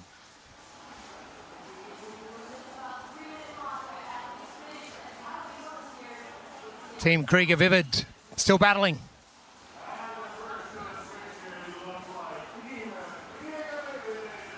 But will be AOD who finish up first and train with intention. Concept 2, just scan the QR code on your screen.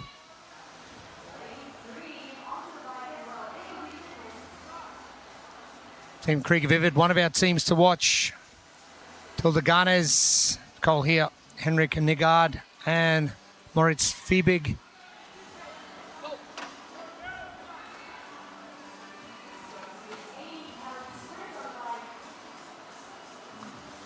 We haven't talked about them much in this heat, but the Invictus International squad was the second team to make the transition to the Concept 2 bike erg. AOD still holding strong in first, but we didn't talk about Invictus International much in the pure swim after the start, so maybe with this mixed movement test, they'll be able to hold their own a little bit better. 2 minutes till we hit our time to beats. From pace programming, 5 minutes, 50 seconds. And only 0.02 of a second lead. Back to Team Fleck.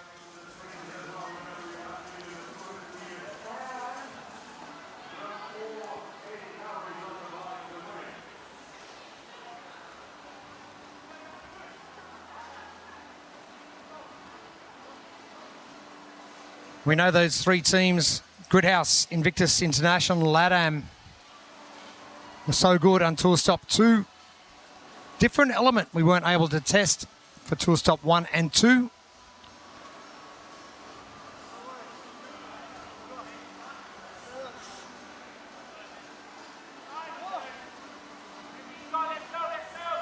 One minute now before we hit that time to beat.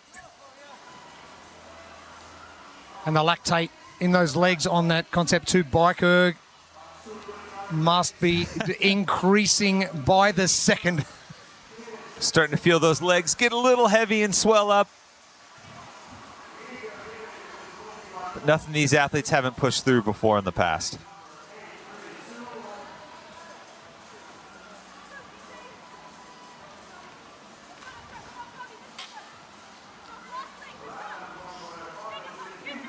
Kerry Hewitt back in the pool for AOD Fitness in lane 3. Looks like AOD Fitness is going to finish their bike well ahead of their final swimmer, so their time is going to come down to how quickly this fourth and final swim leg for the second pair can get to the wall. Joseph Hurley getting ready to go.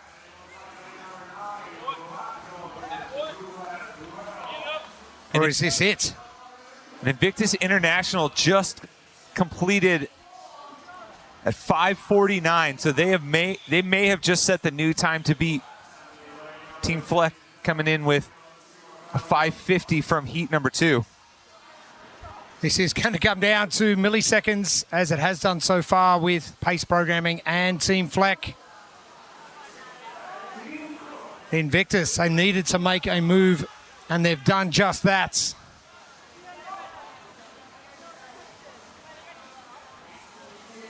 Wish Fitness, the last 5 calories, and the last lap for the swim as well.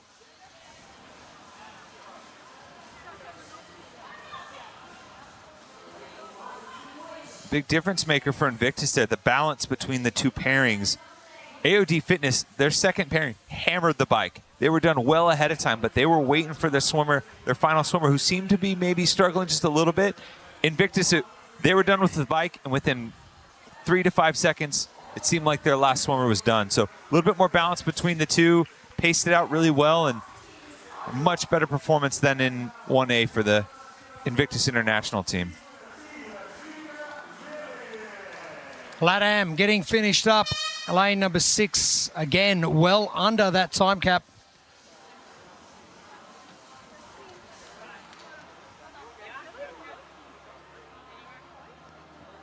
Athletes taking full advantage of their slides to make things a little bit easier. Getting through the bike aspect of workout 1B. Elite teams wrapped up for this morning. We will move to our elite individuals coming up very shortly. First time we're going to be seeing them, and no surprise, another of the Krieger crew, Tola Maracanio, will be in heat number 1. Mm-hmm.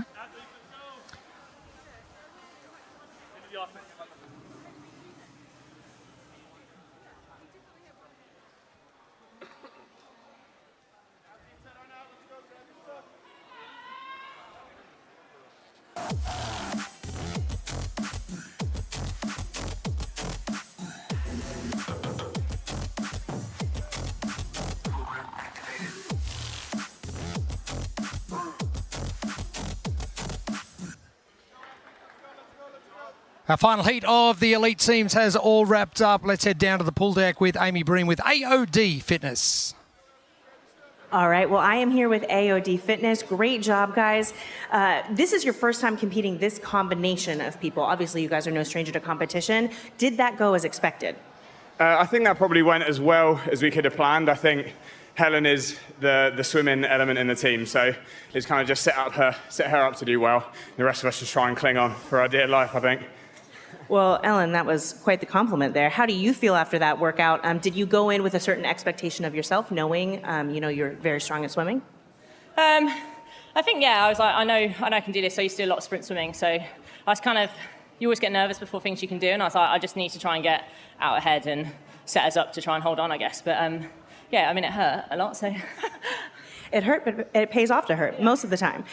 So a 2-part workout like this, how does your strategy have to change between even part 1A, where you guys do great, now you have to rally to finish out part B? Does that adjust in the moment, or you guys kind of know what to expect after that first part? Oh dear. I think talk to our other person. I think as we sort of expected what to go into, we know it was going to be suffering, we know it was going to hurt, so we thought we'd just stick to the game plan, hope for the best, really. Well, hey, sometimes sticking to game plan works. And looking ahead, again, 7 event weekend. We have a lot of great names, big names here that are, used to competing, known in the space. How do you guys stay focused on what you need to do while at the same time being aware of, what's going to happen on the leaderboard and all of those great facts? I think it's the first time we've all worked together, so I think we're all just excited to have a fun weekend, just take one event by event and not get caught up and just try to stay in the event that's on at the minute. I love that. If you can have fun in the pool on early Thursday morning, you're going to have a great rest of your weekend. Great job, guys. Thank you. Thanks so much. Yeah.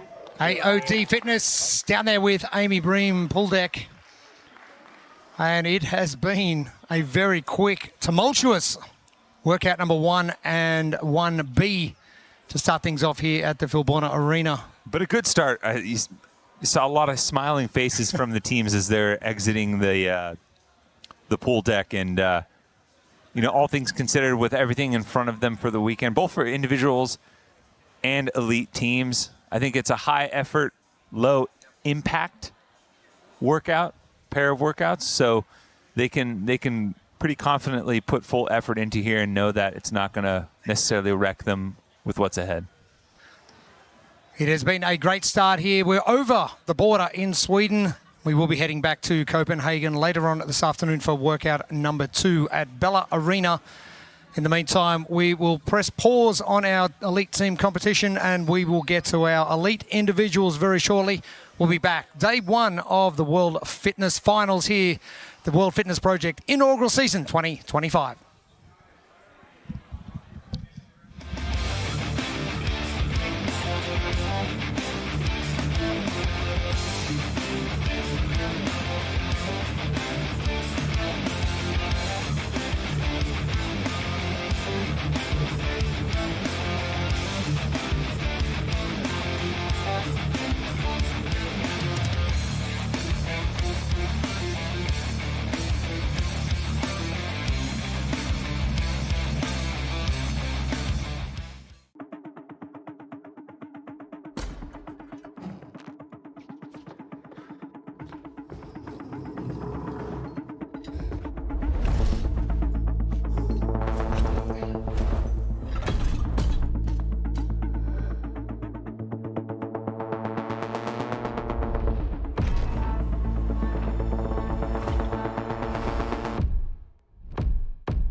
Intensity and consistency are keys for recovery.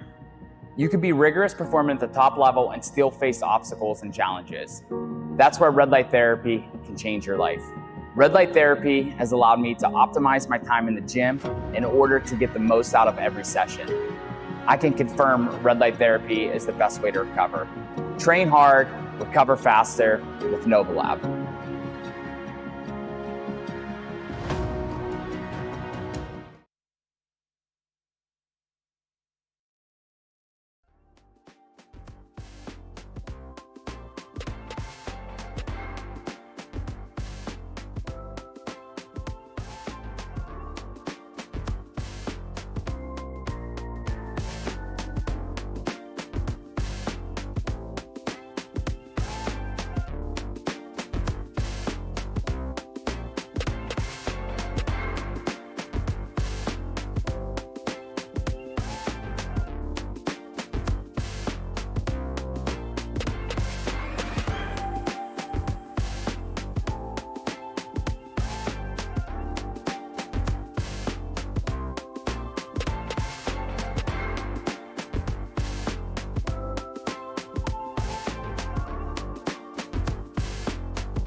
Intensity and consistency are keys for recovery.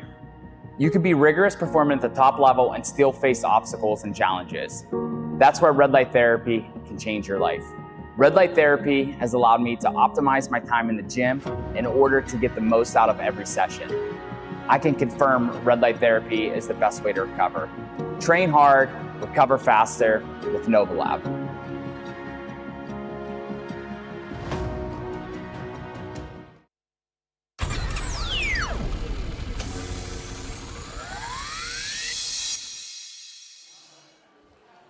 Hello, everybody, and welcome to Filborna Arena. We are in Sweden for day one of the World Fitness Finals. It is the World Fitness Project inaugural season 2025.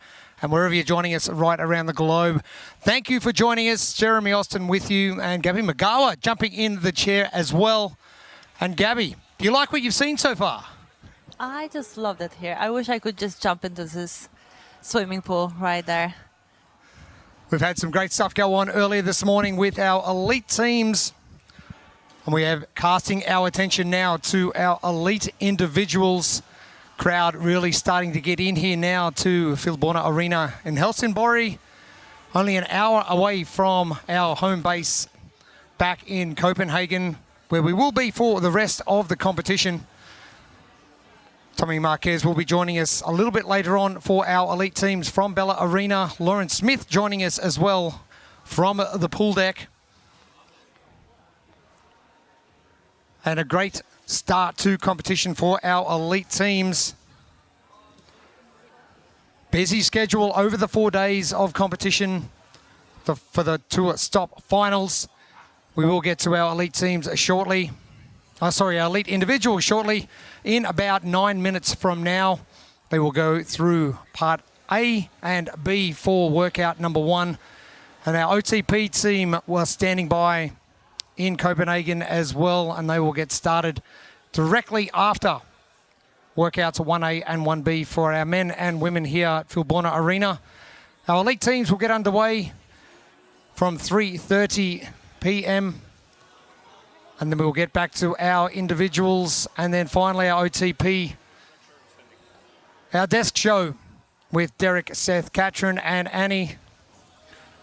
We've got some heavy hitters in the crowd. James Sprague watching on.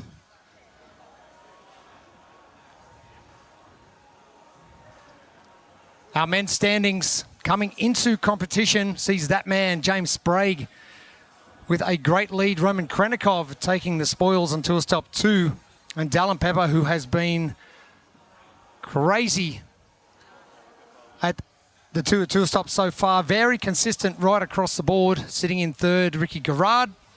And Justin Medeiros rounding off that top 5. Colton Mertens, who had a great tour stop 2 as well.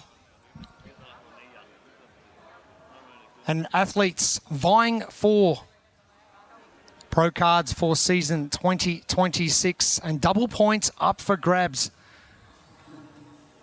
for the 4 days of competition to come.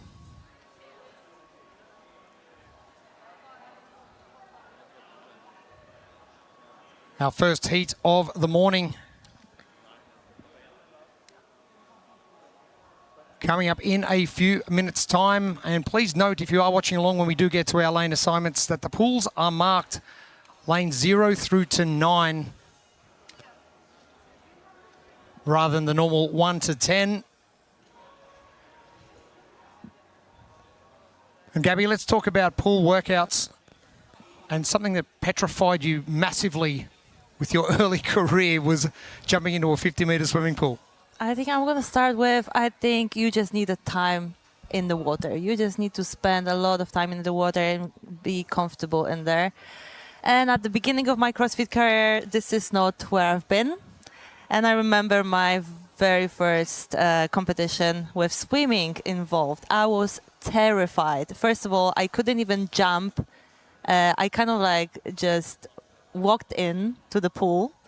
So I'm not going to flip on my stomach and just embarrass myself from the beginning. And the pool was 50 meters. It felt like forever to get to this other side of the pool to where I can finally catch a breath. So that was something. But basically, it just force me to get back to the pool and spend as much time as I can and get comfortable.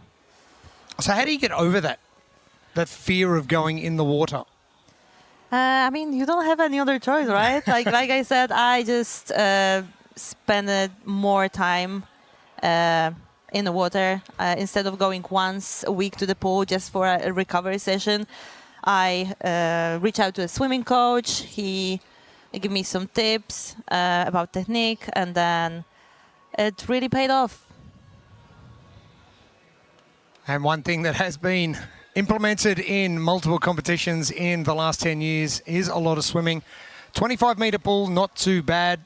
So getting extra push off each end. But as we saw from the elite teams, only 2 teams getting finished up, and that was Black Dog and Team Krieger Vivid. So tough one for our elite teams to get finished, but our men to watch. Now, no surprise to see Jonakowski right at the top of that list. Ty Jenkins, he'll be coming up in heat number 1 as well. And 2 of our taller males, Roman Krennikov and Jelle Hoster. I think we are going to be pleasantly surprised with what we see. But if you look from the comparison of Roman and Jelle back to Ty and Jonna, the height difference is massive. Oh, yeah. I mean, it's very hard to say why is that. I mean, those guys been in the top 5 of every swimming workouts in the past, so that wasn't a surprise that those names just popped up here. But I'm really excited to see Ty Jenkins going against veterans here. I mean, he's been swimming in junior for 10 years, so I think he's going to make some damage here. And you did talk about, like, there's experienced guys in this heat. One of those experienced guys is Jeffrey Adler. It's great to see him back in competition, but how to measure yourself against someone like Ty Jenkins who can swim the house down, this is going to be amazing. Troy Clay leading things out.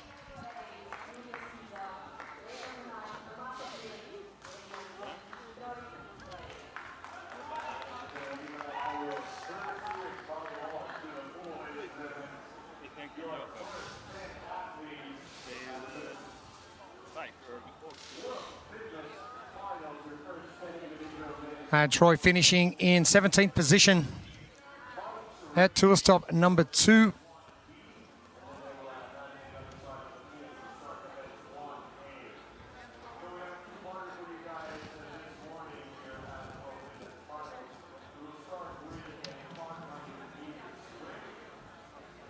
All about business coming onto the pool deck. Athletes just getting their bikes set up. Skis at one end, bikes at the other. And that will incorporate workout 1B, 1A. Will be the first thing to lead us off. And there's Tola Maracanio, part of Team Krieger, winning the CrossFit Games as a team competitor last year. And alongside him is Jeffrey Adler. So we'll be casting our attention to the top of the pool. There are Yelena Simons and Adler in 2. Ty Jenkins in 4. Expect Ty Jenkins to do extremely well. Jeffrey Adler finishing 13th in rinse and repeats. The CrossFit Games in Madison. So absolutely no slouch in the water. But I don't think we can go past Ty Jenkins. Competitive swimming for 10 years. Yeah, I'm really curious to see if Jeffrey is going to be able to catch Ty Jenkins on the second part. I mean, it's not that much of the swimming, and you can make up a lot on the machines. Aussie Matty Gilpin. I'm just going to say that he's good at swimming because every Australian's good at swimming, except for me. We are 2 minutes away from getting started. This is very stressful 2 minutes. I always check if the goggles are tight enough, so I'm not going to lose them during that first dive.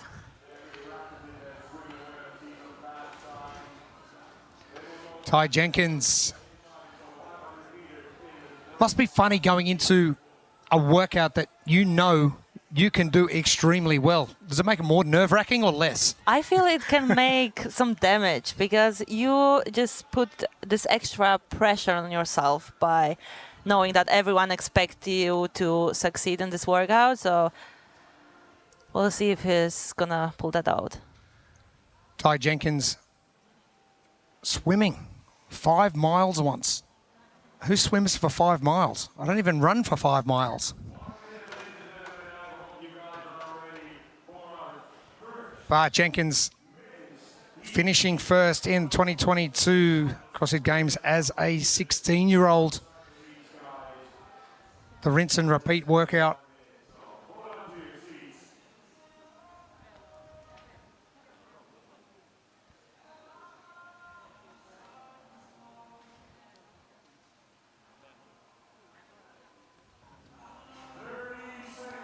Athletes up on their blocks, getting ready to get started.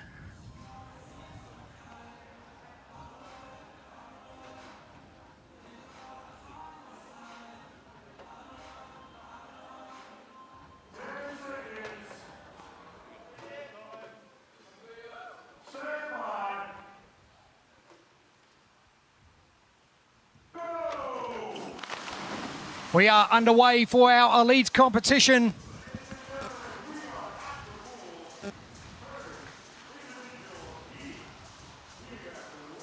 And it is workout number 1.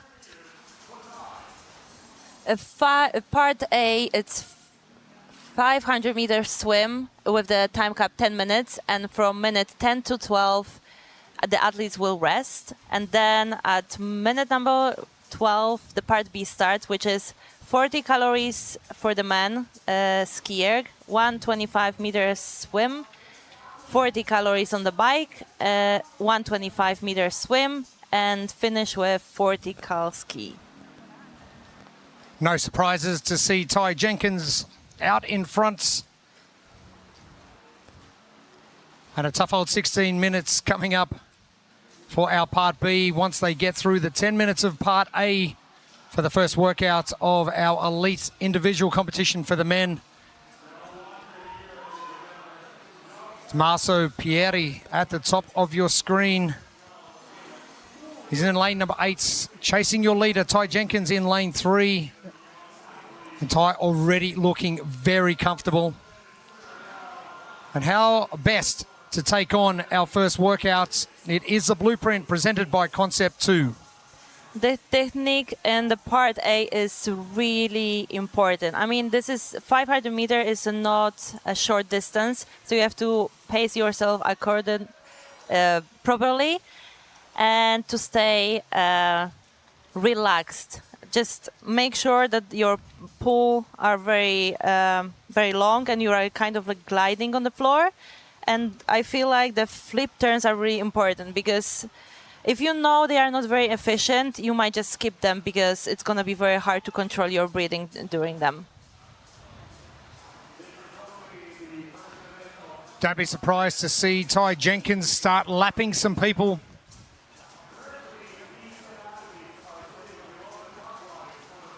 The tumble turns tell the story of efficiency in the pool. If you're able to get those tumble turns done, it is going to make your swim journey just that much better.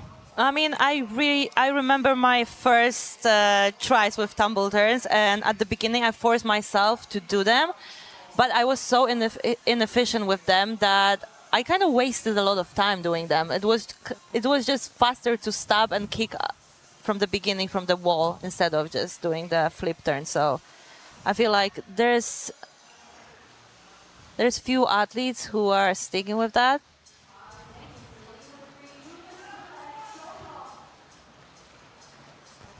Tommaso Pieri. Very efficient with his swim.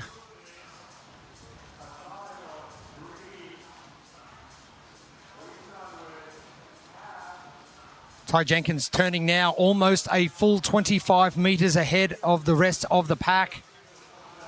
The closest will be Tommaso Pieri, who is just crisscrossing from lane number 8 at the top of your screen. CrossFitters in general are they are carrying a lot of weight. So it's very important that they're gonna keep their hips high and make sure that they are not dragging their legs behind.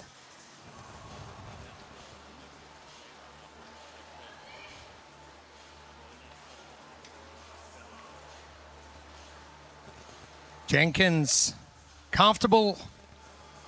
9 laps to go for Ty Jenkins. Judges at the end of the pool holding their placards out.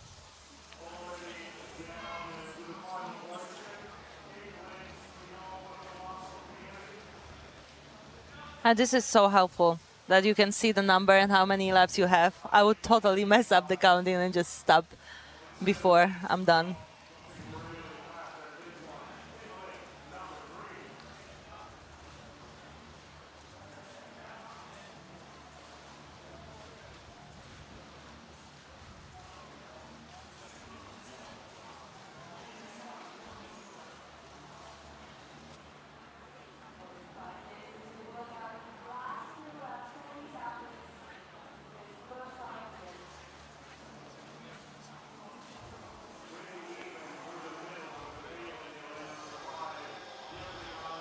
Jenkins coming down for that tumble turn, the judge. With that number 5, so not too far away, 5 minutes down, 5 minutes remaining. Ty Jenkins, well, it's a lot less than 5 miles that he did consecutively. But 500 metres, still a tough assignment. And you can tell the people who have been doing the work in the water.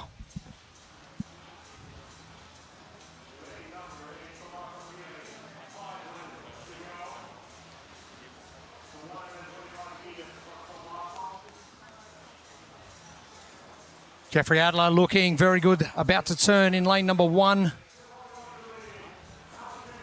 Matty Gilpin just ahead of him. To the bottom of your screen, Tol Maracanio in lane number 3.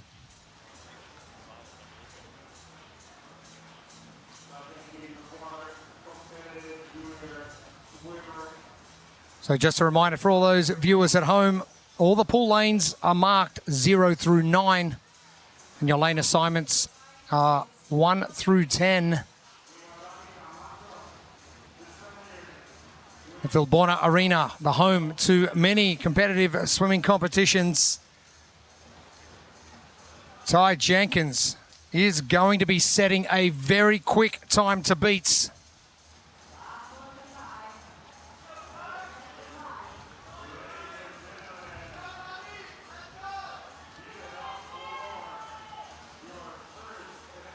Ty Jenkins has now lapped Jeffrey Adler and is about to lap Matt Gilpin.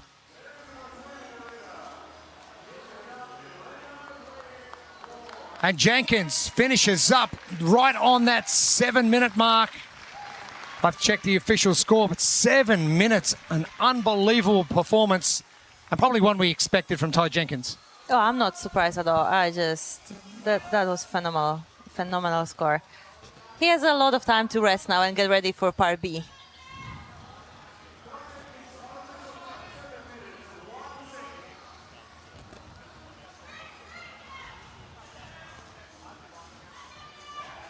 Tommaso Pieri finishing up second.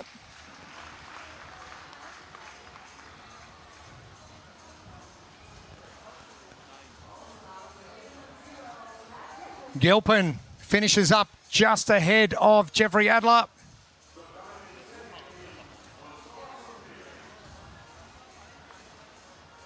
Let's go, come on. BKG just climbing out of the pool. He is done under 8 minutes as well. Still 5 athletes in the pool. Who's gonna be next? Tola? Is he gonna keep the lead? Tola. 1 lap to go. One more. Colin Bossard.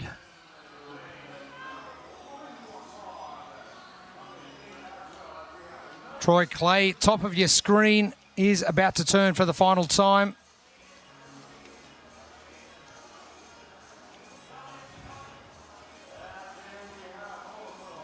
Danny Camacho, he is done. Julius Kaiser.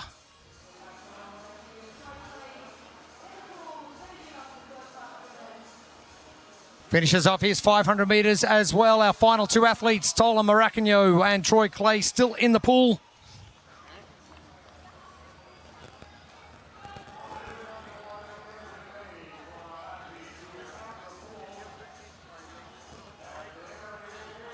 And Tola completes just on that 9:10 mark. Troy Clay now.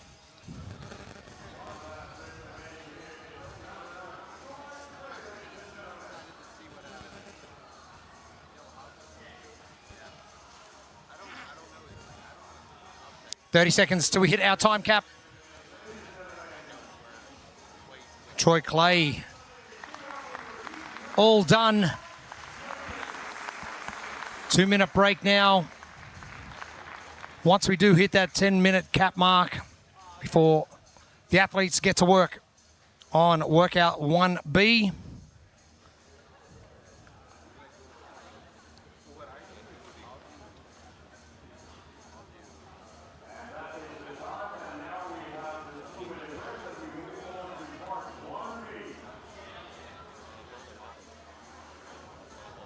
Ty Jenkins, he has had an eternity to rest.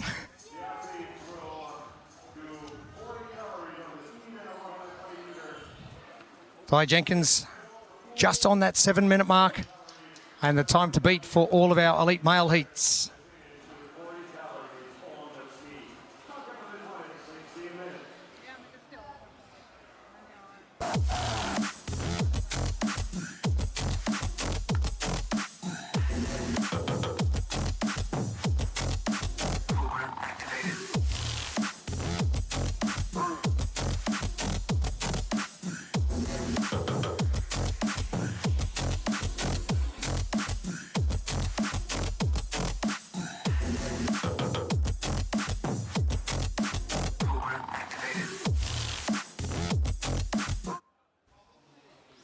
Less than a minute away before we get started with workout 1B, our elite individuals first heat of our first day of competition, the World Fitness Finals, based in Copenhagen, but we are here at Filborna Arena in Helsingborg in Sweden, only an hour away and across the border, to get started for our first workouts of the competition. Ty Jenkins with a great start, 7 minutes. And now we'll have a big target on his back. Not far away from starting workout 1B. This is where you'll probably see Ty Jenkins excel once again.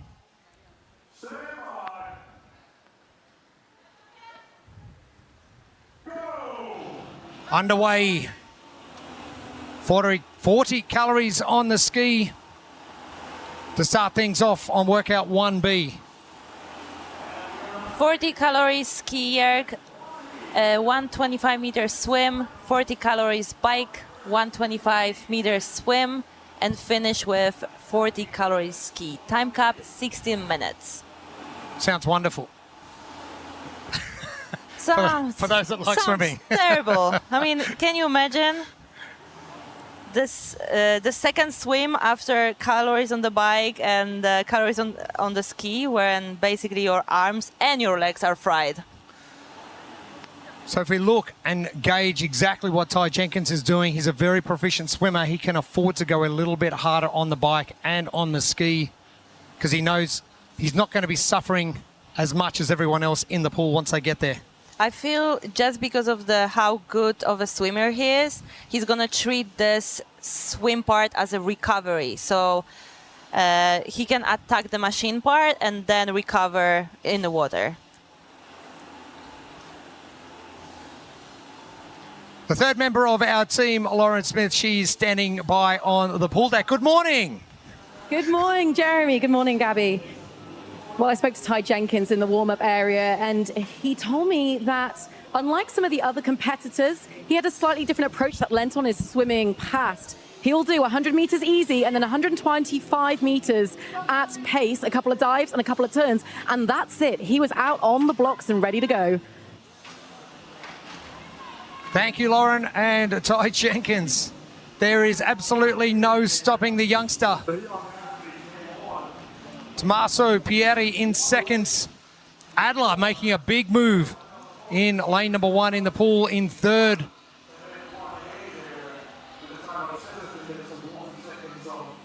Ty Jenkins 2 laps down already. 3 more to come before he jumps out of the water and jumps onto the bike for 40 calories, where he can probably ease off those arms a little. You've just gone through your ski erg and you jump back in the pool and you're trying to pull yourself through the water. Your shoulders, your arms, they're going to be on fire. Oh, definitely. And after the bike, I feel you will have to fight it to not let your legs drag behind you. Like, it's going to be so important. But I think for the first time, you can see Ty Jenkins' face, and I would say maybe he's suffering a little bit. He's definitely going for it. He's attacking this workout from the beginning. I just don't think you can do it any other way. This is in your wheelhouse. You need to go and get it. BKG looking very good as well. He's sitting in fourth, just behind Tommaso Pieri, Jeff Adler. Matt Gilpin coming, as is Colin Bossard. Ty Jenkins is out now. The 125-metre swim is done. This is such a big confidence boost that you are so far in front. You can kind of look around and see what's going on and maybe don't go as hard as you want, but he knows like this is hit number 1. There are 2 more and anything can happen. He needs to move no matter how much in front he is, and he knows that. Pieri is out, as is Adler. Bossard making a big jump. He's about to get out of the pool now. BKG ahead of Gilpin.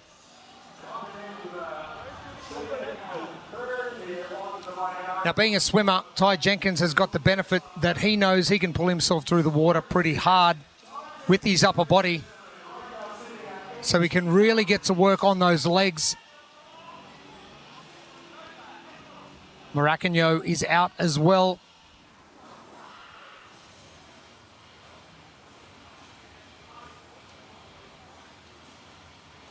Troy Clay. And Danny Camacho, our final athlete, about to get out of the pool in lane 6.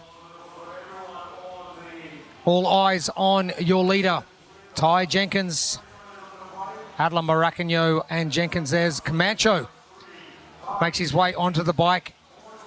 The last 5 calories for Ty Jenkins.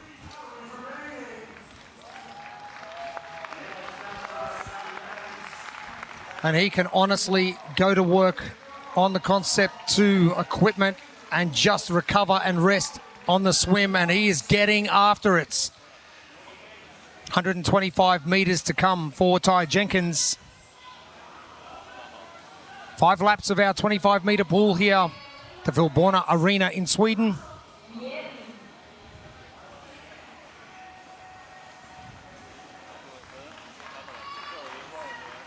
Train with intention, Concept 2. Just scan that QR code on your screen. Adler jumping into second ahead of Tommaso Pieri. Matt Gilpin now into fourth. Björkman Carl Gudmundsson as well in 5th position. But everyone chasing down Ty Jenkins, who is on lap number 3 of 5. He's about to pull level with BKG. I mean, you said they are chasing him. I think they accepted that there's no way they're going to cut There's him. no way they're going to chase him. You would be mad to. But how much can Ty Jenkins make up on the final ski of 40 calories before anyone else gets to him? Final length coming up for Ty Jenkins. He is about to tumble turn in lane number 3.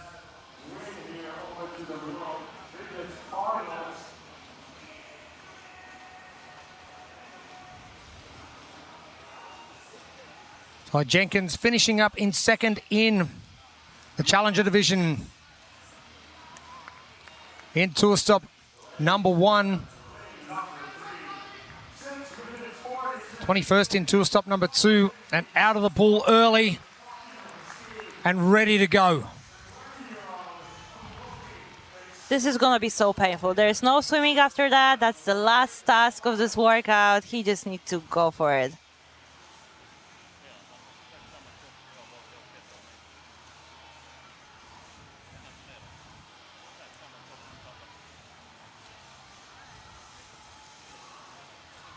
Adler will be next out of the pool. BKG looks like he has overtaken Tommaso Pieri. That's what I meant when I said that you cannot sleep on Adler. I mean, he wasn't in the top 3 when it comes to the 500 meter, but he caught up with the machine mix.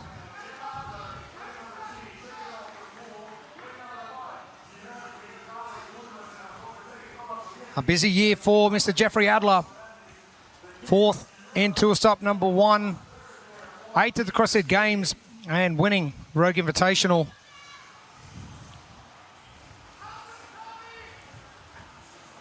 Don't be surprised to see a big split between Ty Jenkins, Jeff Adler and the rest of the field. Adler very good on the bike. And the last 5, here we go for Ty Jenkins, well under that time cap of 16 minutes. Wow. Unbelievable. Wow. 8:26. 15.5 minutes total over part A and part B. It is now recovery time for Ty Jenkins.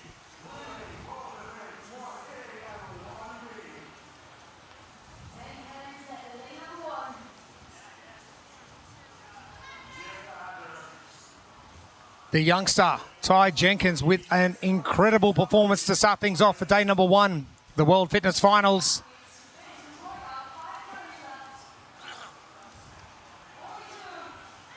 Adler pushing to the limits, and he is done in 9:07.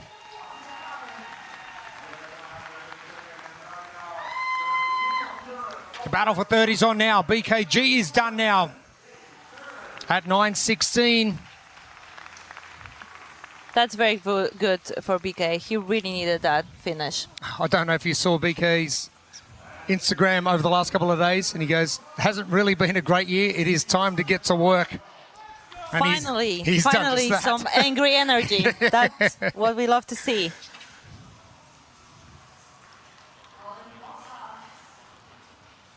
Gilpin finished at the bottom left of your screen in lane number 1. At the top of your screen, Tommaso Pieri in lane 8 is finished. Kaiser, Comancho, Maracano and Clay, your final 4. BKG just getting back on. A little bit of a shakeout pull on that ski erg. Maracano will be next.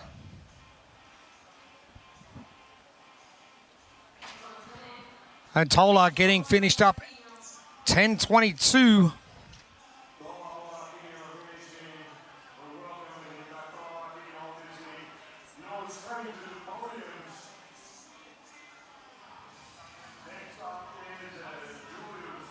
And I have no doubt some individuals are watching through the glass here at the warm-up pool next door, see exactly what is happening. That's some sneaky moves, and they are in perfect position to even see the pace on the ski arc. It's not Yes. even on the finish time, but the pace on the ski.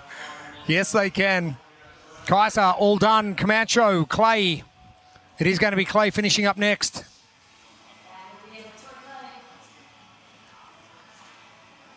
Clay, our last athlete with a backfill coming into the World Fitness Finals.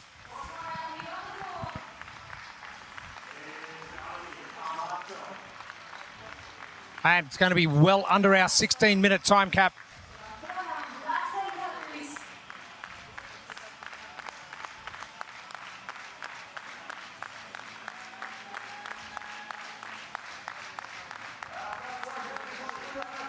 Danny Camacho getting plenty of help from this very vocal crowd here at Filborna Arena.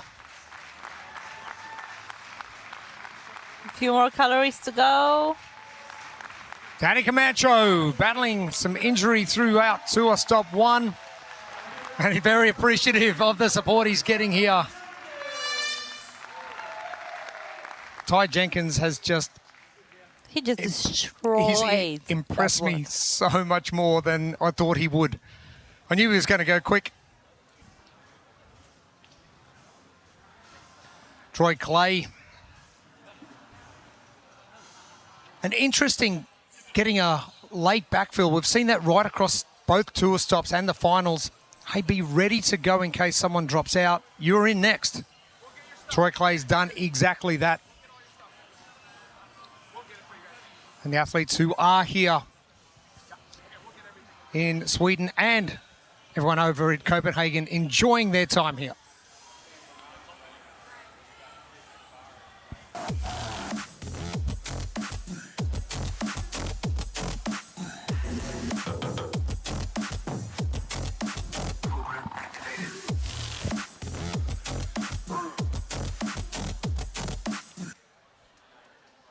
Great performance in our first heat of our individual males for the World Fitness Finals here in Filborna Arena.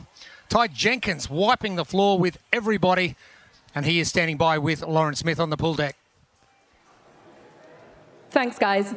Ty, 7 minutes for 500 meters. We knew you were good at swimming, but how did that compare to your pre-CrossFit days? A little bit slower. I didn't swim in meters growing up, but my yards was kind of a low 6 on the 500. But, I mean, I'm glad I've maintained as much as I have. Honestly, sprinting has gotten better through CrossFit. Distance has gotten a little worse, but to still be within a stone's throw of my old times is a good feeling. It's awesome. When we started to introduce the ergs, were you changing anything up in whether it was cadence, stroke rate, breathing? Yeah, I went a little lower damper on the bike because barefoot, the pedals will dig into you a little bit. But my strategy was just go hard on the machines and recover on the swim because I knew I could recover at a decent pace in the water. And so I think I actually might have PR'd my 40 cal ski for time there at the end, but it was fun. Who is this guy? I don't know. Now look, one of the youngest in the field, coming into a wheelhouse workout like that, there's probably a lot of self-imposed pressure. How are you dealing with stuff like that? For sure. Definitely some of the most nerves I felt. Also first competition in Europe, so that's fun. But so a lot of pressure just overall this weekend that I'm putting on myself. And then I always feel like events that you know you're going to do well in are more pressure than ones you think you're going to stink at. So coming in, I was just like, do what you know you can do, and wherever that falls on the leaderboard, we're going to have to be okay with and take it back to training and learn from it. Amazing. We can't wait to see you execute through the rest of the competition. Congratulations. Awesome. Thank you. And thank you, guys. This crowd is awesome. Thank you, Lauren. And Ty Jenkins, he's just thrown the hammer down. Come and get me. No better way to start the competition than. You want to be in front. You don't want to chase. Mm-hmm. Oh, that is the way. Our first heat of the morning for our individual males, workout 1A and B complete. We're going to be back here very shortly at the Filborna Arena for heat number 2, coming up next.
Welcome back to Filborna Arena. We are here in Helsingborg, Sweden for the World Fitness Finals, day number 1. Heat number 1 already in the books for our elite individual males. Our second heat coming up very shortly. Ty Jenkins has gone to task 1A in about 7 minutes. And part B in 8:26. We're going to have to check official results, but all your results are on competitioncorner.net. We'll have a QR code for you shortly that you can scan to send you straight there and be able to see the schedule as well. Impressed so far? I'm very impressed. But I'm pretty sure all those guys in heat number 2, they were looking what's happening through that sneaky door. Oh, I'm sure they are. Our lane assignments for our second heat. Keep your eyes on lane number 6, Jelle Hoster, who is going to be gliding through the water. And don't forget, lane number 10, Janokoski. He'll be at the top of your screen. And someone who just knows water like the back of his hand. Yeah, I mean, I went through the comments when they announced the workouts, and Jelle was the first one commenting that he's very pumped for this workout.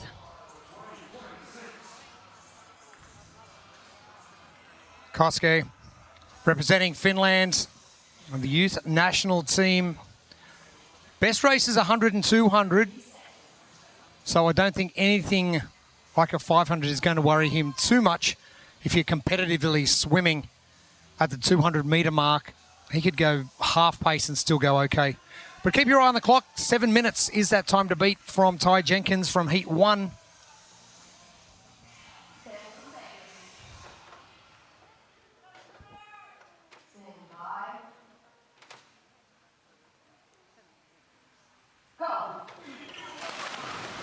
Underway. And top of your screen. The part 1 of this workout is 500 meters swim for time with 10-minute time cap. Simple, easy. Jona at the top of your screen, spending so much time underwater from the start. And how best to get through this, just ask Ty Jenkins. Or we could go follow the blueprint presented by Concept 2. The technique in this workout is very important. It's not a short distance, so staying relaxed in the water is going to be crucial. I mean, make sure that your strokes are long, the kick are consistent, the cadence is consistent, the hips should be above the water, and be efficient on the turns. Janokoski, your leader. Travis Mayer, about 2 body lengths back. And Jack Farlow in there as well. But let's head down to the pool deck. Lauren Smith. Thanks so much, Jez. Yeah, the 500 meter. Why is this programmed here at the World Fitness Project? I did speak to Will Morad about it, and he said it's a hangover from camps that he's attended as the past. If you look at modern Olympic distances, we see the 400, the 800, and the 1500.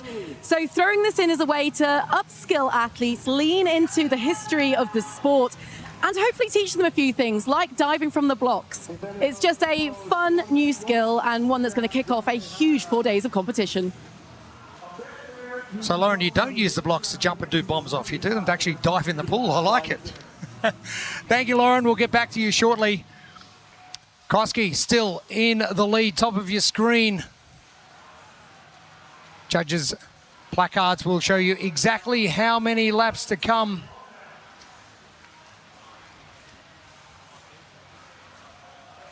He's just so comfortable in the water. I mean, he's gliding above the water. And a gentleman who did very well in tour stop number 2, Mesa, Arizona, was Jack Farlow. He has now jumped himself into that second position, and he is going to do extremely well for part A and B of workout number 1. Hoster now making his move. He's jumped into third ahead of Travis Mayer. Giannakoski now with a 25-metre lead over Jack Farlow.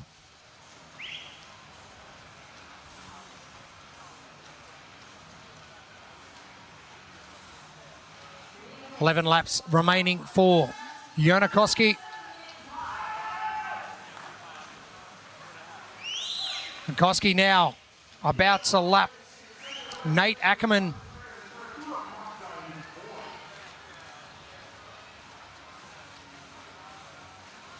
Koski is just so strong in the water. As you mentioned, Gabby, those hips nice and high. And the splash of the kick out the back like an outboard motor.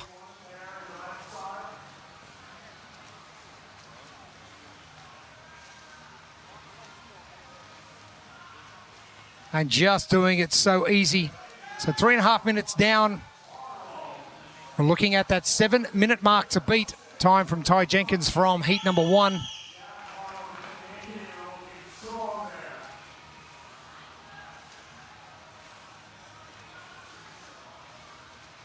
Koski now takes aim at Jack Farlow in lane number 1 of the pool.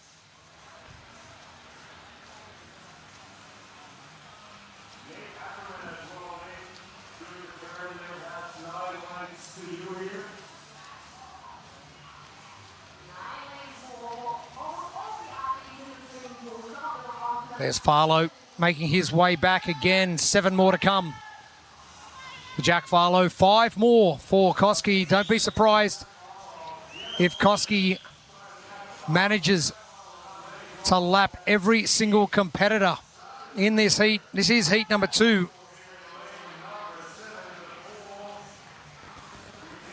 And don't be surprised to see Jonna speeding up a little bit. He knows he's so close to finish line, so he might just as well. Well, the faster you go, the more recovery time you get. Exactly, great thinking. Koski in control of heat number 2. Farlow in second. Hosta coming into third. Koski now lapping Yellow Hosta. Only 3 laps to come. And Gabby, I don't think it's a matter of Jonna going faster. Everyone else is going a little bit slower with that added fatigue. Koski is about to, and I think he has lapped Jack Farlow. Jack Farlow second in from the bottom. Koski at the top of your screen. So Jonna Koski has lapped every single competitor in this field in heat 2.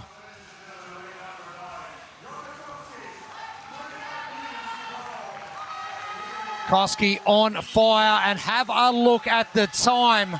This is a crazy fast time. We expected nothing less from Jonna Koski. And gets done. 6:23 unofficial time, of course. Battle for second is on now. Hosta. Farlow in his sights. That was impressive. I don't know what to say. And he looks like he didn't even do anything. You know, how this is even possible? He could have used that like a warm-up swim. Exactly. Back in the day. Farlow, last length for him. Last length for Yellow Hosta.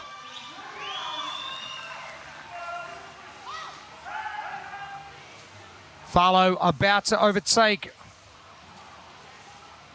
Luka Djukic. Hosta finishing strong, but it won't be enough. Farlow will be next in. Only 13 seconds back from Ty Jenkins. That was a quick swim from Jack Farlow. Hosta is in as well.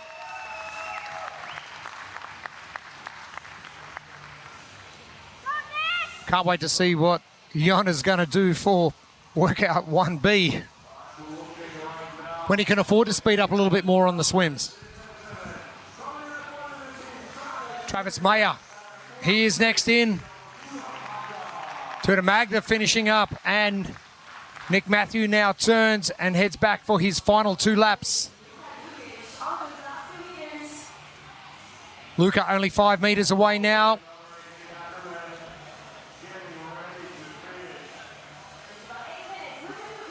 Ibarra will be next to finish after Luka Djukic.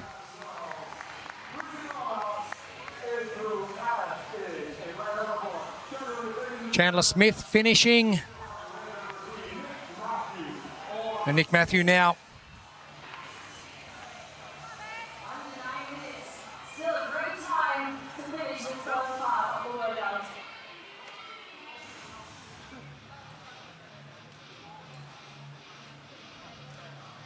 Nick Matthew, a couple of strokes away and gets complete at 8:40, well under that 10-minute time cap.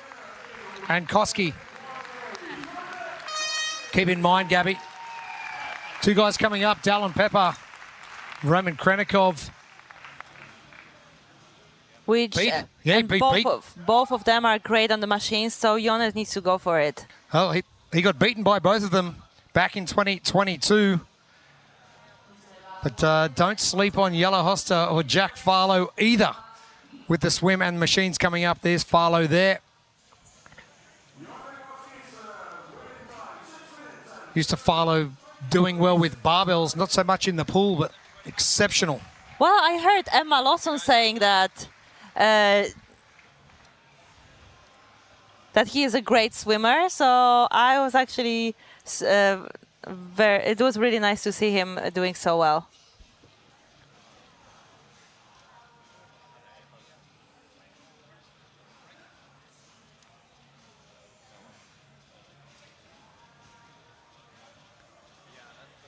Still 10 minutes to our time cap, so very quick heat number 2.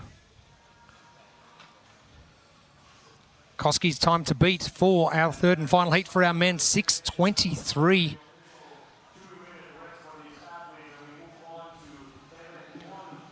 All our official results, head to competitioncorner.net.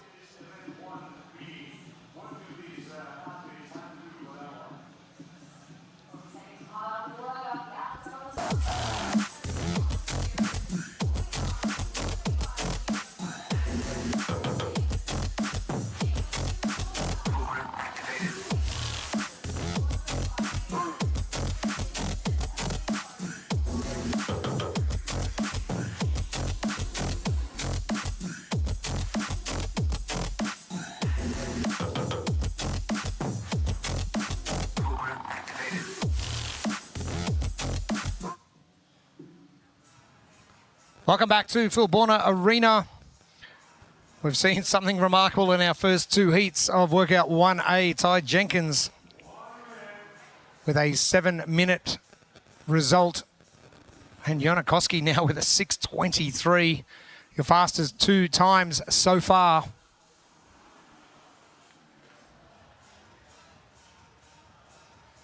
Third and final heat coming up for our elite men after Heat 2, get to work on workout 1B. Chris Ibarra. Very good season 2025. Big man, Yellow Hosta. Luka Djukic. We know those boys are going to get to work on these machines. Just depends what they can do in the pool.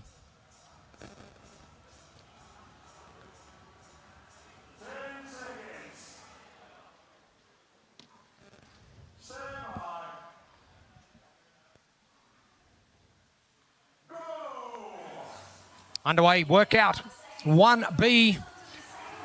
And as you mentioned, this is where we can afford to see Jona really start to push the envelope a little and redline and recover in the pool. Especially when he was a swimmer before CrossFit, 100 meter and 200 were his specialty, so he's going to feel so comfortable in this distance. It's going to be so short for him. The far right of your screen in that white swim cap, blue shorts is Jona Koski.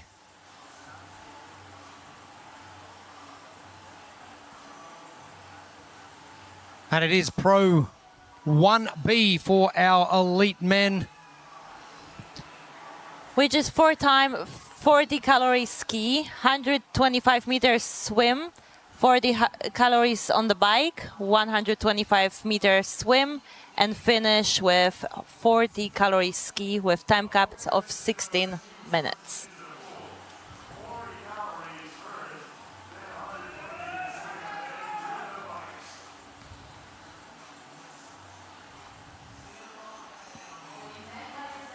Travis Mayer, the good cycle rate on that ski. Bang for buck on your ski erg. Hoster. Oh, no surprise. But look out. Here comes Janikowski. And Jack Farlow is in third. Your top three finishing up from workout 1A, and they are your leaders in 1B. Koski already in the lead, ahead of Jelle Hoster.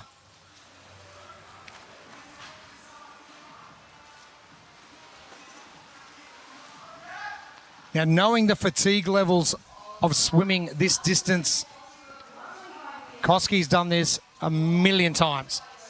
So he knows exactly how to push and where to push to. Is it points when you're competing and training that you know you've got to push somewhere, but you're worried about what the result is going to be if you do push that hard?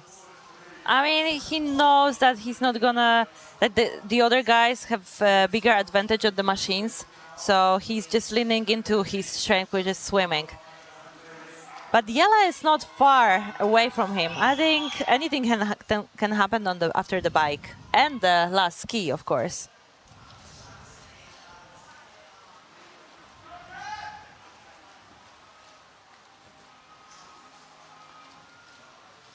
Here comes Koski on the return leg. As Hoster battles through the water.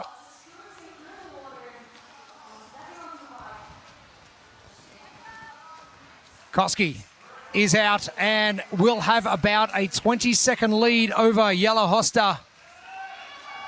And Hoster with about 10 seconds over Jack Farlow, your top three in heat number 2 of your pro men.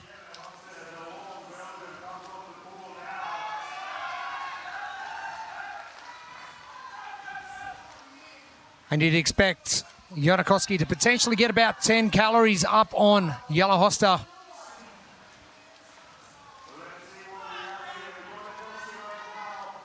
Yeah. And Jack Farlow donning the shoes to get on the bike. Will that enable him to push a little bit harder? But train with intention. Concept 2. To scan that QR code on your screen.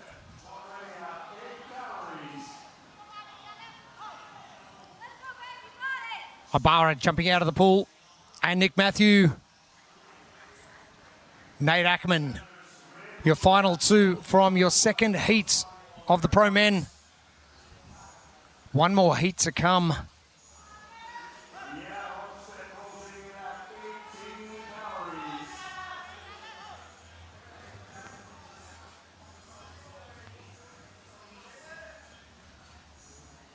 This is where the athletes can really start to ease off on their upper body, get that lower body to work. Interesting that Jelle Hoster has kept his swimming goggles on. A number of athletes moving the goggles to the top of their head. Koski about to finish up.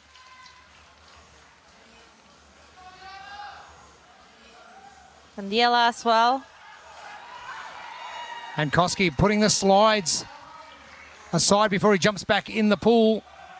Jelle Hoster has had a great crack at this one. He's only about 10 seconds behind now. It's a big catch up from Jelle Hoster. And Jelle getting to work on that first ski. Can he do the same on the return leg? Farlow into the water.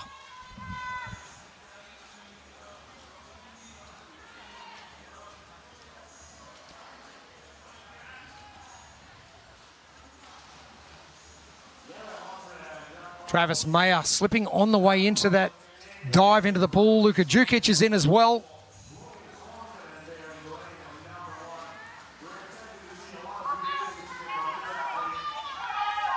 Ibarra done with his.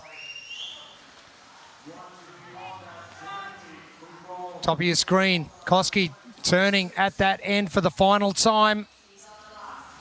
Last lap and a half for Joona Koski.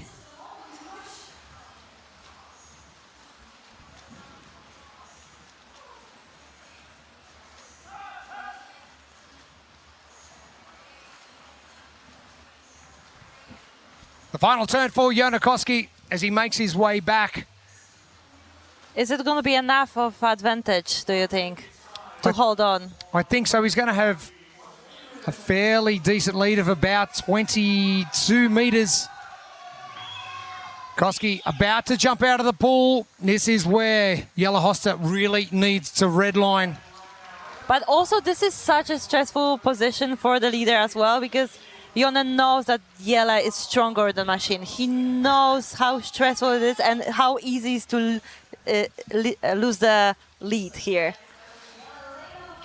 Jelle making sure he gets that last stroke done. Joona Koski looking over when he hit the ski just to see exactly where Jelle was, because he knows he's coming.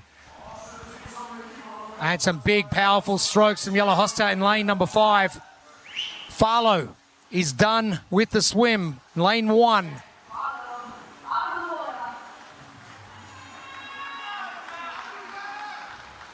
Now you go into this final 40, do you go steady for your first 20 and then speed up, or just hammer it for the entire 40? I feel like maybe you can have 5 calories to shake off the tightness after the swim, and then you have to go.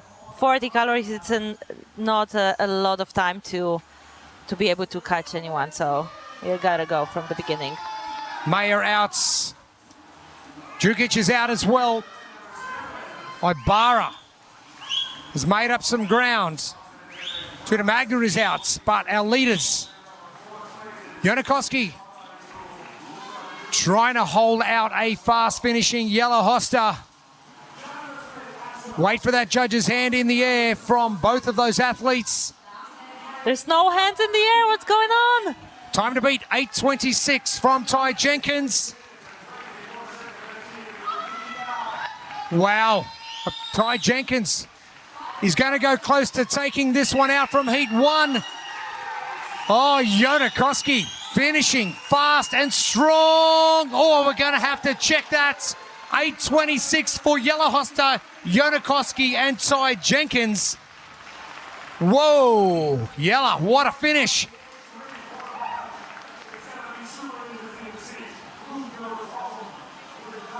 Farlow, he is done as well, 8:45.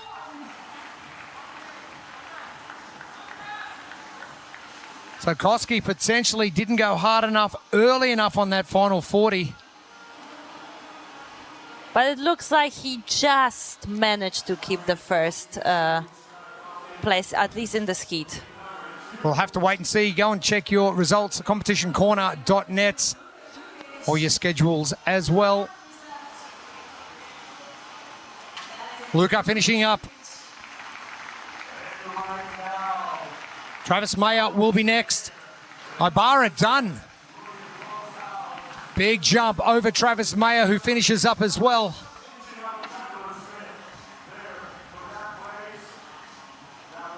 Magda with that swim cap still on. Nick Matthew. Nate Ackerman. Your final athletes in our second of 3 pro men heats.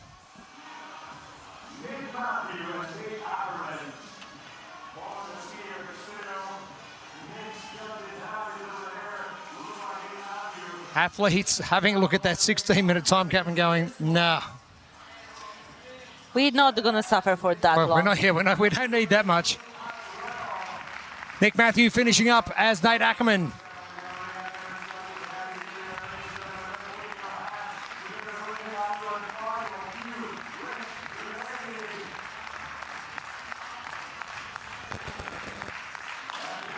Ackerman finishing up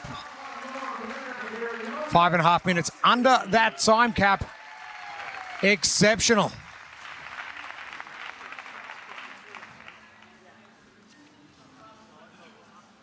Joona Koski, impressive 1A and 1B.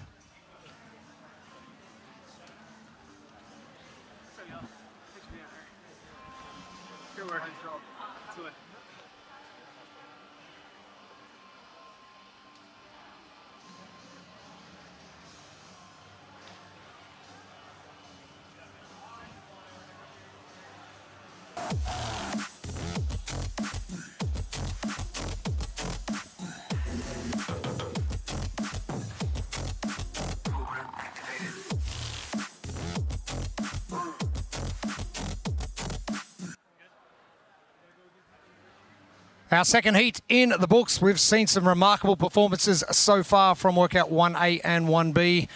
And one guy who did just that, the dad strength must be working. He's standing by with Lauren Smith.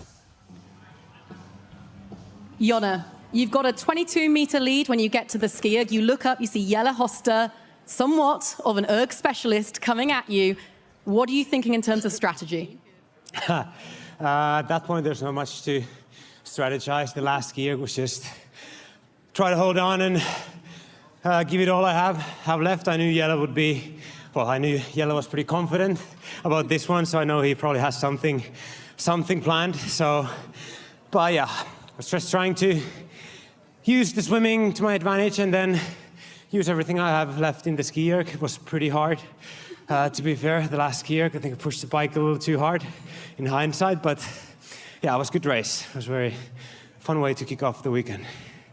Now, I saw you having a chat with BKG up in the stands during the rest period. Is he coaching you? No, I'm joking. But what was he saying? Yeah, we were actually, because Yami couldn't make it this weekend, so we agreed with BK to kind of coach each other's so we don't get in trouble or late from places. So yeah, he told me that you don't need shoes for the bike, but I had them set up so nicely, so I just figured, you know, it's probably going to give me a couple extra watts on the bike, so made it worth it. You're known as a swimming specialist amongst the field and have done for a while, but how has your fitness career kind of developed you in that area, and what's it changed? Oh, in swimming? Yeah. Well, I have much more muscle than what I had in 16 or 15 years ago, so especially the longer distances, like 500 meters, feels pretty hard compared to what it used to feel like. But I think I have so much more power and leg kick that I can actually use that, especially in parts like the part B where we have machines mixed. So I actually don't think my swimming has suffered as much as I think it has. Your year has been amazing for many reasons, the birth of your baby boy, but it's also been quite tough competitively. What keeps you coming back, and what do you want to show over the course of the next 4 days? Yeah, it's for sure been a lot. A couple good ones, a couple not so good ones. So my goal is to finish the year high and perform at the level I know I can perform and give some of these guys a little challenge in some events. Everyone is so good now that you can't really show up at 80 or 90%, or then you just get wrecked. So plan is to, you know, just be at my own level and hopefully clinch that top 20 spots to have, you know, everything available for next year. Love it. Well, you certainly gave them a good one this morning. Great job. Thank you. Appreciate it. Cheers. Thank you. Jonna, killed it. Awesome. I don't know what to say. Perfect execution. Oh, exactly. And he even gave us enough emotion at the end. So it was like, it was possible to lose the lead, but he didn't. He kept it. Crazy stuff. All right, that is heat number 2. We've got our third and final heat of our pro men coming up very shortly. We're here at Filborna Arena, and we'll be back very soon.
Welcome back to Filborna Arena in Sweden.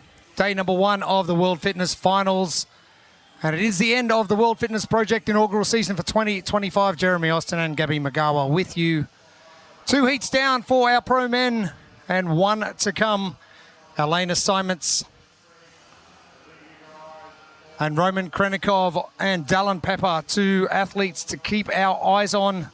We're looking to catch Jonakoski's 6:23 from 1A and 8:26 from Part B. Ty Jenkins and Jelle Hoster around the same time as well. And unfortunate news this morning that Noah Olsen has had to withdraw from competition due to a personal emergency. More news will be shared about that later on. But thoughts are with you, Noah Olsen.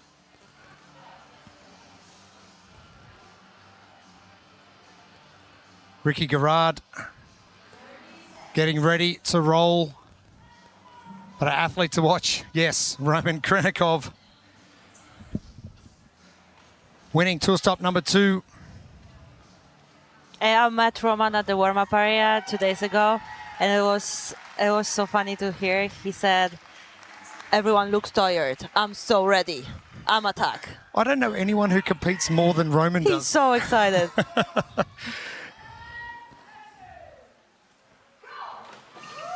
Underway for our 3rd and final heat of our pro men. And it is Pro 1A. Which is 4-time 500 meters swim and 10 minutes time cap. Easy, simple, just a measurement. Go from 0 to 500. Well, easy on the paper. I wouldn't necessarily say it's easy at all. How best to get through this first workout efficiently as possible. It is a blueprint presented by Concept 2. The technique is really important. It's not a short distance at all. It's crucial to stay relaxed in the water, keep the long strokes, keep the kick cadence steady, the hips high above the water, and be in general efficient under the water and the turns. Medeiros starting off with the lead. He's in the blue swim cap. Roman Krenikov making up some room and some ground right now. Let's head down poolside with Lauren Smith. 4 and 5. Cheers, Jeremy. I had an opportunity to chat with BKG after his workouts, and he said that to manage fatigue, especially in Part B, he took on a completely different approach on his technique on the ski erg. Compared to normal, he kind of led with the elbows, he had quite a heavy inward downward pull, and he was relying less on hip hinge. He also was way more conservative in that first ski, trying to, I guess, that compromised swimming being a big element of getting ahead, trying not to have to fight too much in the water. And then that final ski, I mean, we've seen it time and time again. You've got to send it. And send it, these athletes have been doing. We saw that in heat number 2. Jelle Hoster took him a long while to get off the pool deck. Has he done enough to jump himself into the lead? Jonakoski doing a great job as well. The battle for second is tight. Medeiros enjoying a little bit of breathing space out front. Krenikov, Sprague, and Pepper all together.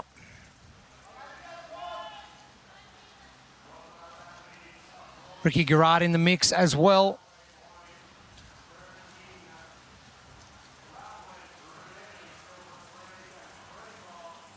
Medeiros looking really good in that blue swim cap at the bottom of your screen. You're just about to overtake Pat Vellner. Just gliding above the water.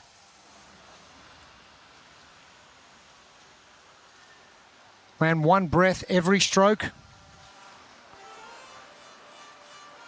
Now, is that something that comes into play when you're trying to recover while you're swimming with your breathing? Oh, breathing is so important. I mean, I'm also the athlete who prefers to breathe on the one side. Medeiros doing just that. breathing right side the entire time so far. Sprague and Krenikov leveling up. In second position. Gerard now in fourth. And Pepper into fifth.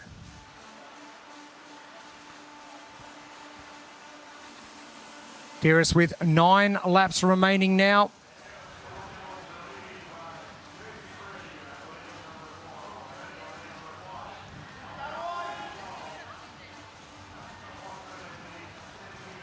Medeiros looks like he's put on a bit of a lead as well. What's your strategy in this one? Do you just, knowing what Janikowski's done with this 623, do you just want to be thereabouts and be at the top of the leaderboard? Because going after that 623 is going to be difficult. And you know you have part B as next. And I'm pretty sure all those athletes tested the distance for time prior this, so they know exactly how fast they can attack this workout. Medeiros looking very strong.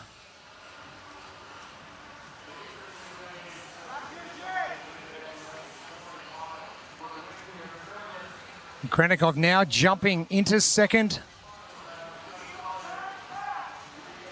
Big, long strokes from Roman. James Sprague to the bottom of your screen. Working a little bit harder with those arms through the water.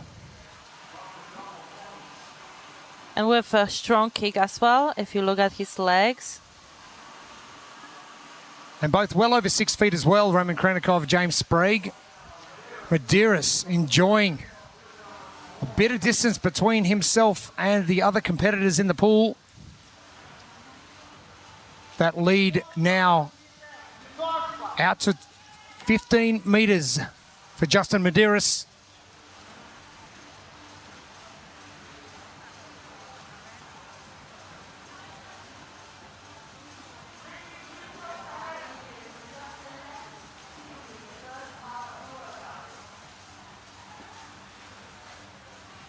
Roman just ahead of James Sprague for second, but that lead now starting to extend for Justin Medeiros. No tumble turn for Medeiros, but it is working well for him. I have a feeling that James Sprague he's just keeping his distance very close to Roman, and on this last 25 meters, he's going to go for it. We have a 10-minute cap. Just to give you some context, Janikowski just finished. So Koski's time very fast. 6:23, unofficial time, of course. Check all your results through competitioncorner.net. And a big thank you to everyone tuning in right across the world. It is the World Fitness Finals. We are in Helsingborg in Sweden, only an hour from our home base in Copenhagen at the Bella Arena, where we will be later this afternoon. And Medeiros done just on 7 minutes. Okay, lane number 5 and 4. Roman and Sprague going for it. You were right, Gabby. Sprague going for it, but Roman just ahead. So close. And it looks like Ricky Gerard will be next. Dallin Pepper shortly after him. Colton will be heading back for his second last lap. Gerard in lane 6 is finished, and Pepper getting done in lane number 3.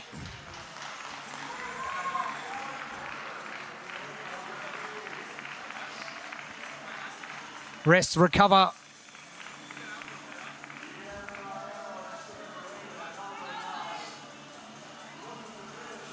And Yol heading back for his second last now.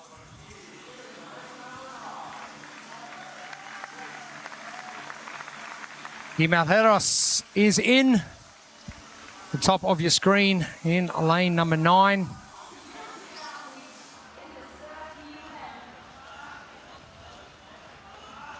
Mertens gets finished 8:21 unofficial time. Our final two athletes, Anyola Kai and Pat Vellner. And we have 90 seconds to go till we're going to hit the time cap, so it's going to be very, very tough for Patrick Vellner to finish. But the problem is, you finish.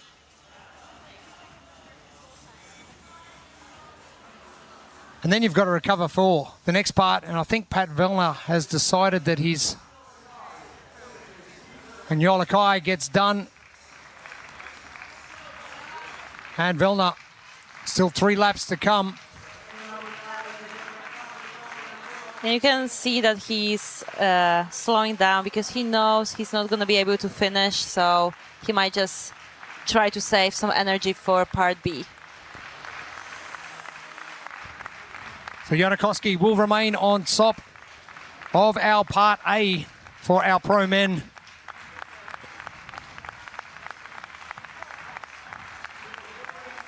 And Vellner says that's enough with 30 seconds remaining.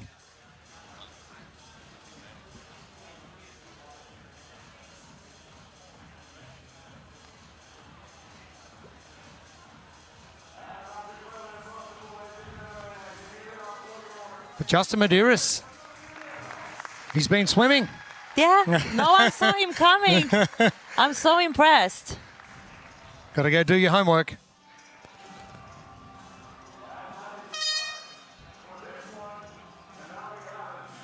Our time cap hits finally.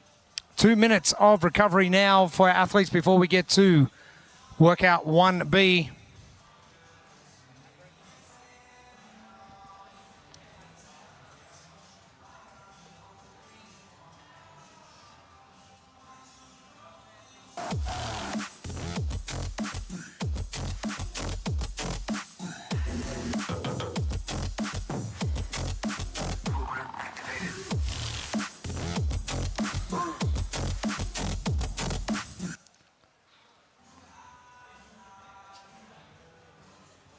As we wait patiently for that clock to tick down, we're just over 1 minute away before we get to the final workouts for the pro men. The first day of competition at the World Fitness Finals. And we're in Sweden, Helsingborg, the Filborna Arena Swimming Centre, the home of many national swimming championships.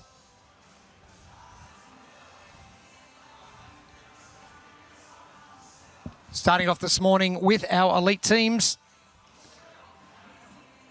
Our gentlemen will be finished shortly as we move towards our ladies.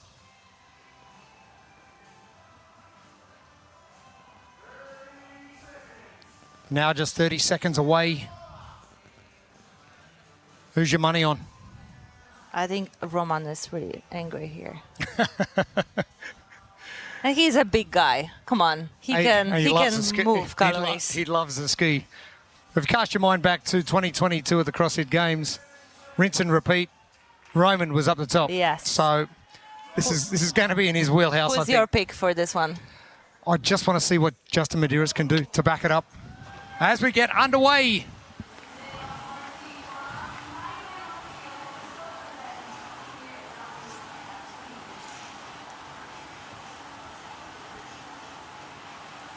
This is workouts Pro 1B. Which is 4 times 40 calories ski, 125 meters swim, 40 calories on the bike, 125 meters swim, and finish with 40 calories ski. And the time cap is 16 minutes. And if we go by the other two heats, the time to beat is roughly around that 8:26 mark. That's just over halfway point of the 16 minutes. Yeah, no one was even close to 16 minutes. These athletes, they're moving very, very quickly. Medeiros in the blue cap.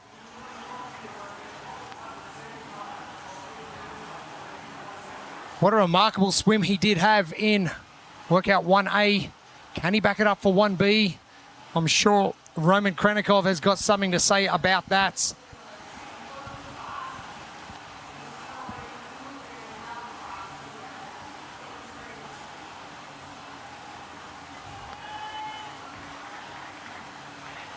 Roman, Ricky Colton. And is Dallin James Pepper. Sprague, I think, going to be first. Sprague is off and into the water, closely followed by Dallin Pepper. That is some great work from the two youngsters. Medeiros in third. Krenikov behind Gerard, jumping into the water.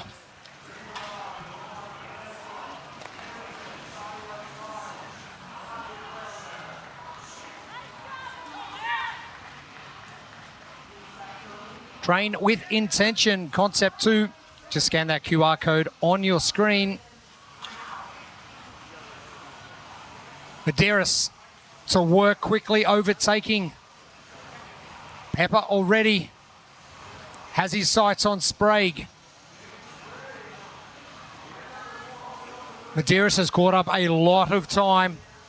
His swimming proficiency is really showing this morning here in Filborna Arena. And James was the first one into the water, but it looks like Medeiros gonna be second. The final 2 laps of the 125-metre swim coming up. Medeiros just in the lead now, back to Sprague, to Pepper and Krenikov.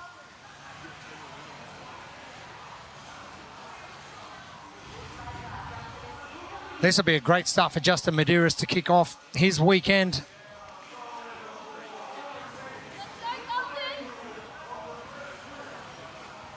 Finishing second at the Rogue Invitational. 12th in tour stop number 2. 6th in tour stop 1. And a 7th position at the CrossFit Games this year.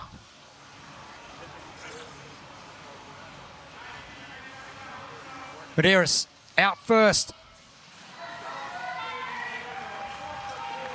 And the slippers go on.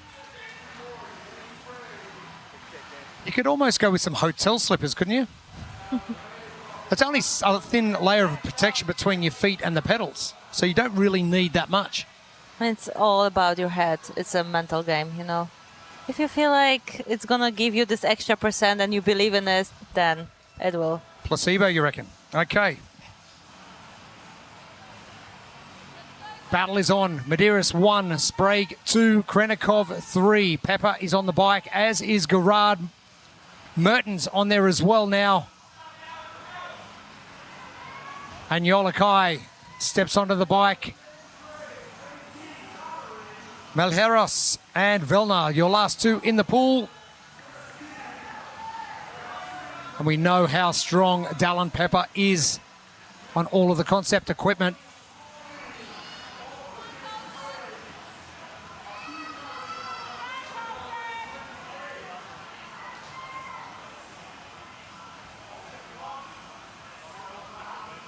Velna with a podium finish on tour stop number 2 in Mesa, Arizona.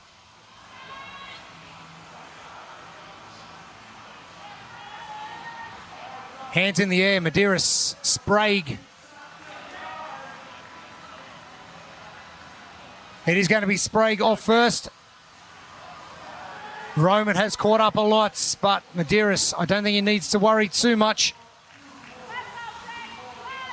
He'll catch Sprague on the swim. And then the battle is on for the final 40 calorie ski erg. Currently Sprague 1, Medeiros 2, Krenikov 3, and Pepper in 4. There's a much better swim from James Sprague in this leg. Just holding out Medeiros.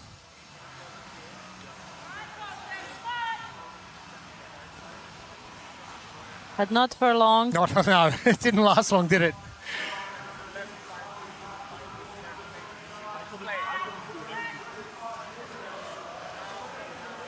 Medeiros now starting to glide through the water a lot better than Sprague.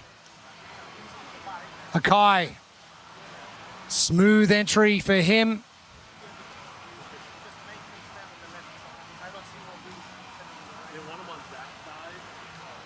And Medeiros in the lead now by about half a second back to James Sprague. Surprised to see Krenikov back as far as he is, but he'll make up some time as Jelle Hoster did. Maybe he's holding off all that energy for the last ski. Well, we saw Jelle Hoster do exactly that and caught up a lot of time. 8:26, our time to beat, which is 2 minutes from now.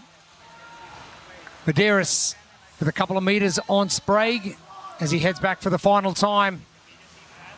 And we're going to see the 5-calorie ease into the ski erg and then the 35-calorie full tilt send. Or who knows, maybe it's going to be 40 calories full send. Here we go. Medeiros, what can he do? Oh, slow from Sprague out of the water. Bit of a slip getting out. So it's about 10 seconds now between Medeiros and Sprague. That's probably going to be crucial because here comes Krenikov. Krenikov looking over and seeing what Sprague had on his display because he wants to beat it.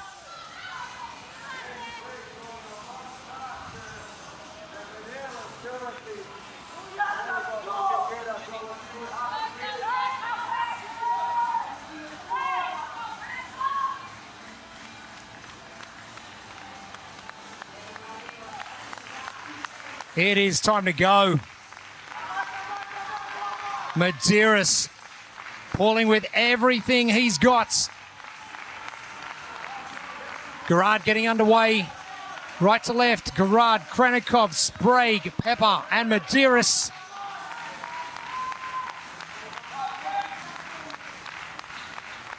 Can Roman pull off a miracle? Can Justin hold on? Wow. I think he might be able to. He had about 15 seconds lead over Krenikov. And I think 8:26 potentially could be safe. And it will be. Medeiros, a good result. Oh, I'm not so sure. Sprague done. Medeiros in. James Sprague is going to be the 4th fastest time for our pro men. Even with this unfortunate slip of from getting out of the water, he managed to get Justin. That was very impressive finish. Krenikov, Pepper. Our top 4 done. Gerard is probably going to be next. But Sprague, what a comeback. But not enough to take top spot in our pro men division. Velna out of the water. Still plenty of time on our time cap.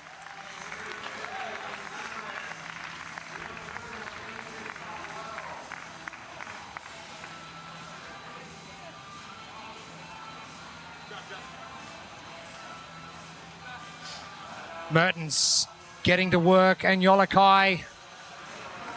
Both judges hand in the air.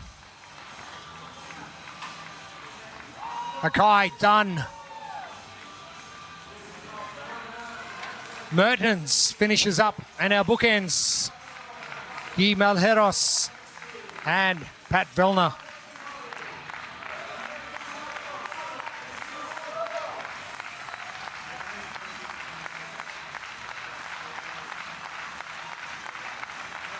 Our final 2 competitors to wrap things up for our pro men's 3rd heat. The athletes will head back to Copenhagen to take on workout number 2 at Bella Arena later on this afternoon.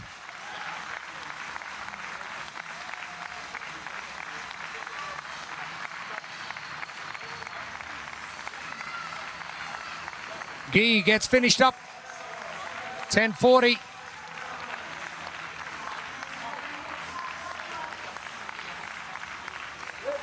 And Pat Velna, the final athletes, the final heats. Final workout for our pro men. The last couple of calories coming. And I don't think they can come quick enough. Velna, 11:11.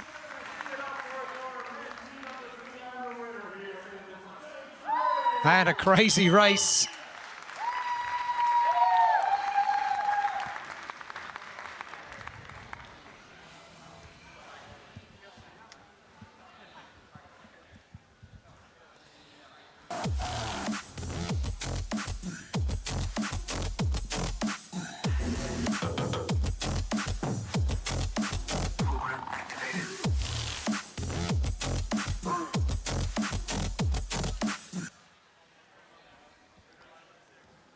3 heats, 3 different results, but it has been some impressive performances. Ty Jenkins, Janikowski, Jella Hoster really getting to task.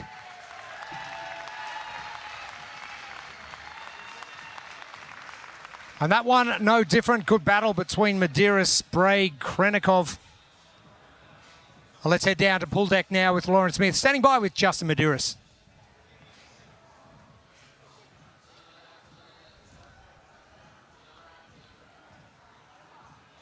Yeah, there's a lot of really good swimmers in the field, and talking to the guys beforehand about the times that they were going to hit, I thought I'd be close to that like 7:30 mark was kind of my goal, and I got out of the pool and couldn't even find the clock, so I wasn't really sure what I did, but I'll take a heat win any day.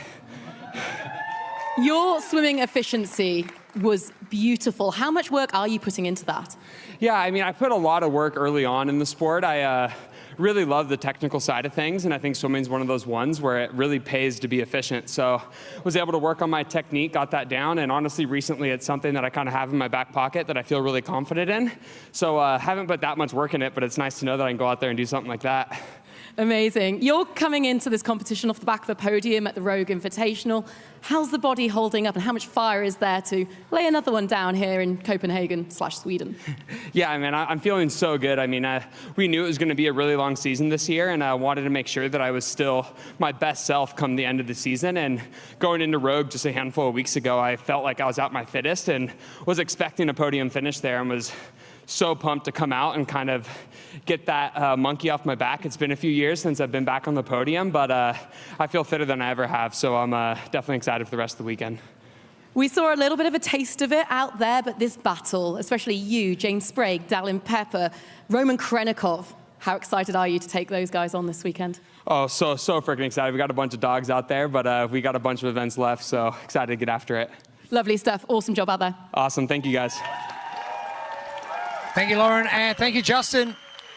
And what a great start for Justin Medeiros. James Sprague doing himself all the favours with that comeback on the ski. What impressed you this morning with our men? I mean, I really like what Justin said about the technical aspect of swimming, that he's just a person who loves technical stuff, and swimming is one of that thing. So he spent a lot of time to improve that, and it was great to see him doing so well. Hey, if you do your homework, you get better at stuff. It pays off. Doesn't it what? All right, our pro men have finished up for this morning in Filborna Arena. Our women will be coming up next. It's going to be Heat 1 for workouts 1A and B. Right here from Sweden. Day 1 of the World Fitness Finals, part of the World Fitness Project. The final tour stop of the year, and wrap things up for 2025. We'll be back soon.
Welcome back to Filborna Arena in Sweden. It is day one of the World Fitness Finals and the final tour stop of the World Fitness Project for 2025. Jeremy Austin and Gabby Magawa with you. Thank you for your company wherever you're joining us right around the world.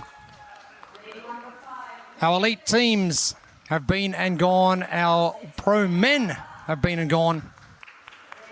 And it is now up to our pro women. We have 3 heats coming up.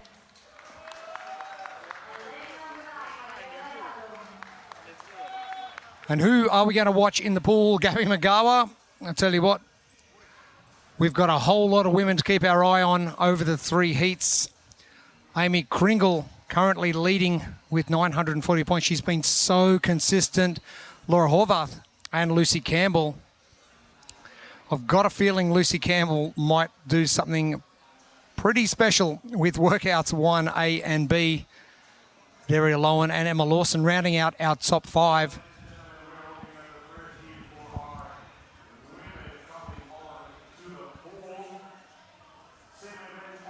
In our first heat of the afternoon for our pro women.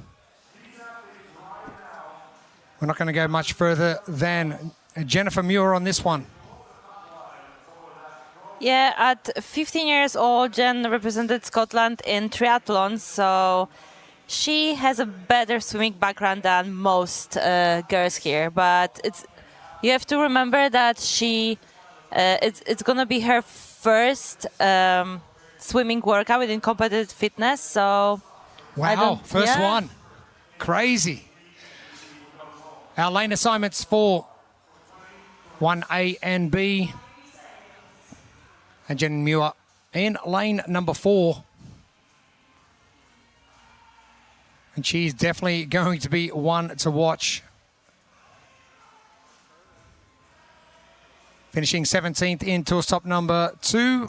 20th at the CrossFit Games this year. And part of our Challenger event for tour stop 1 and actually winning tour stop number 1. And our lane assignments going to differ from our pool lanes.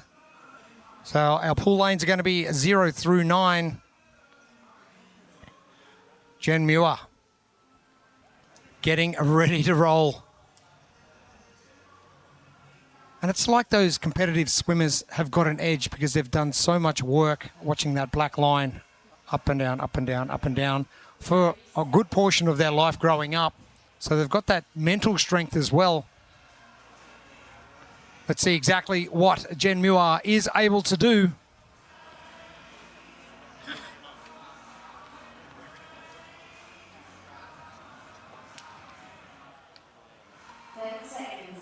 Not far away from starting now, under 10 seconds.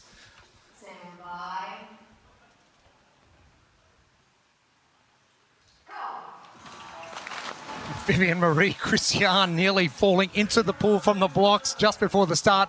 But this is Pro 1A. Part A is 4x 500 meter swim, and the time cap is 10 minutes. We're going to find out exactly what we have in store for our pro women. At the end of this heat, Jen Muir setting a very quick pace immediately. She's in lane number 3. And the tumble turn, it's a dead giveaway. But as you said earlier, the tumble turn didn't work for you when you were practicing. Because I was very inefficient with them. I was basically losing time doing them, and then it was very hard for me to breathe after them. But she looks very smooth doing them, and she's actually gaining time with each. Janie Chevrolet in second. Good battle for third, and that is Linda Casemon and Lydia Fish. But our blueprint, presented by Concept 2. 500 meter is not a short distance at all, so it's very important to stay relaxed in the water. Keep the long strongs, watch the kick to have the steady cadence and rhythm, hips above the water, and be efficient with the turns. Sounds easy. But Jen Muir is doing it easy. All right, let's head down to the pool deck. Lauren Smith.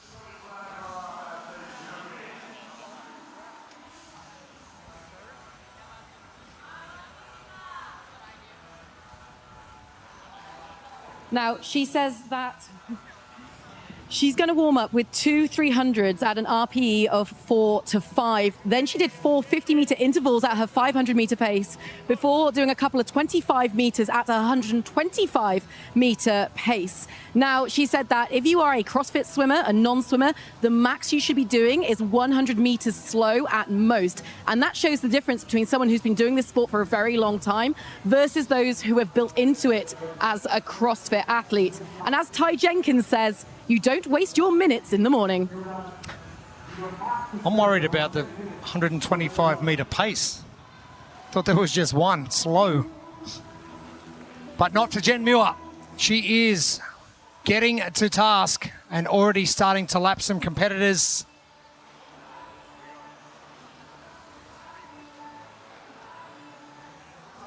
Linda Casemon in her wake.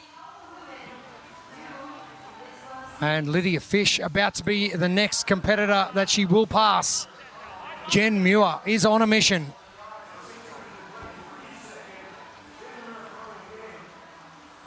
In comparison, Janakoski's time of 6:23.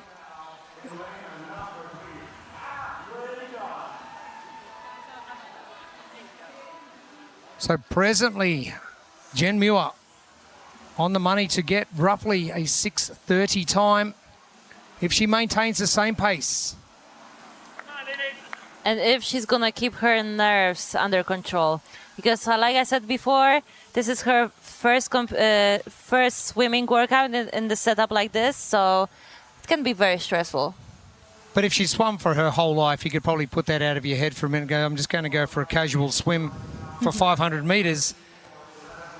But she is looking great in lane 3.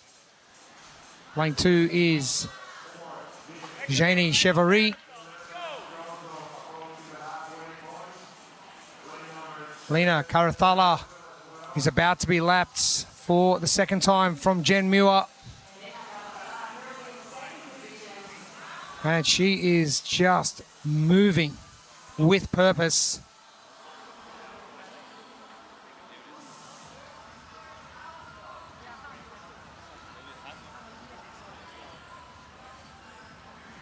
How well can you propel your body through the water? But as you mentioned, Gabby, with those technique bits, it's not just a matter of just swinging your arms around in the water. Having your hips high, not twisting your body too much. Do you breathe one side? Do you breathe both sides? How often do you breathe? So many things to think about. Or do you breathe at all? Well, you've got to breathe, but...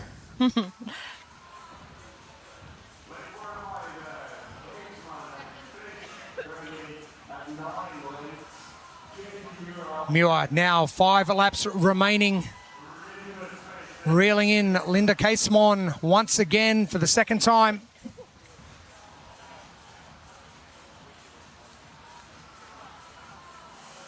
Lydia Fish.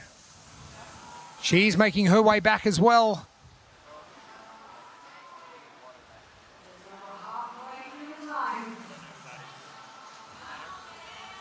But Jen Muir, this is the entire Jen Muir show.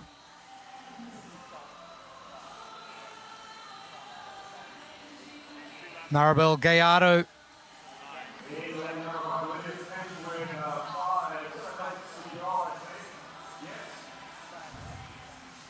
Working her way at the top of the pool here in lane 9.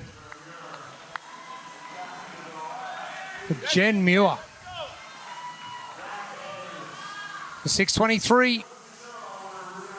The time to beat for our men. Gives us a good gauge exactly how fast Jen Muir is swimming. And the time cap for male and female are exactly the same, so we might see few athletes not finishing that. So Jen Muir about to turn. So that relative time from Janakoski been and gone, 6:23. But Jen Muir, she's only got 10 meters to go. This has been an exceptional swim.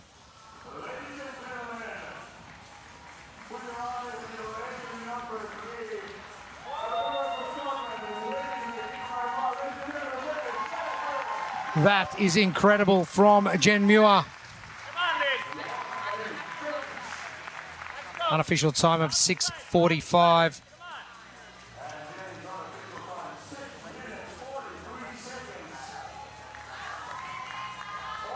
Janie Chevrolet and the Scottish flags getting waved very proudly inside Filborna Arena.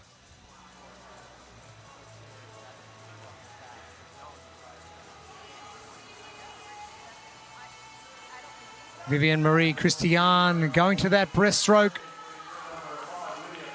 as is Norcha Blaker.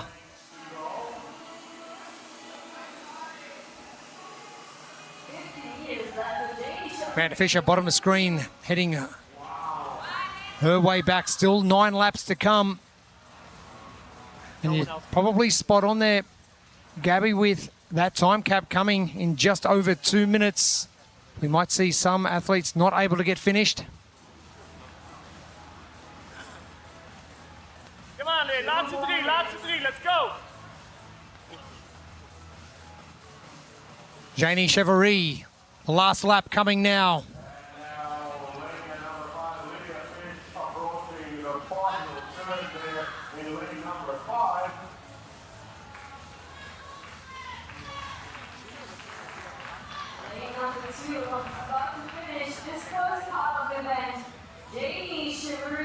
Janie Chevrolet finishing 5th in the Challenger Tour Stop 2.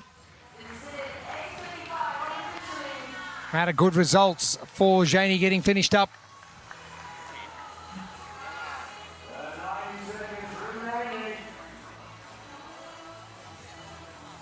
Lydia Fish will be our next to finish. She's in lane number 5. Come on, Lynn. Lots there. Come up.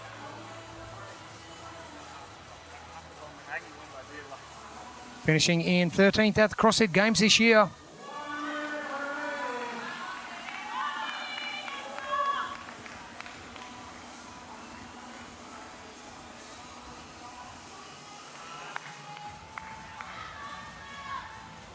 Final 45 seconds. Linda Casemore is done at 9:20. Where is she going back for her final length?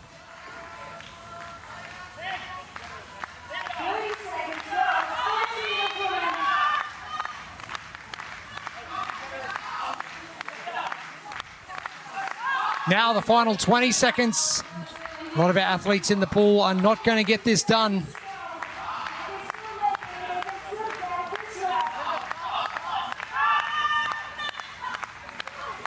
Now I think Linda Casemont has done 2 extra laps that she didn't need to do. Judge tried to get her attention, but not able to.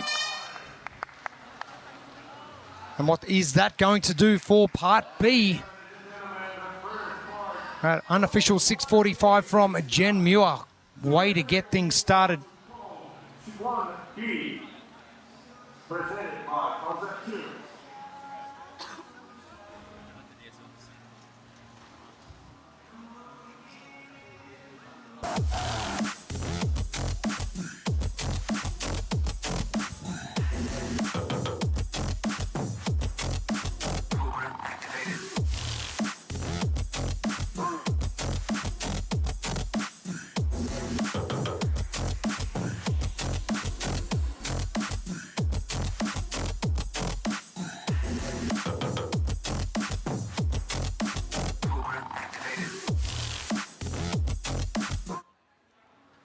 Great result for Jen Muir. 6:45 unofficial time for our first heats of our pro women.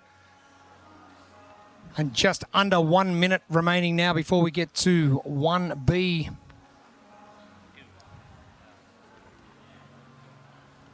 World Fitness Finals based out of Copenhagen. We are in Helsingborg in Sweden, about an hour away across the border.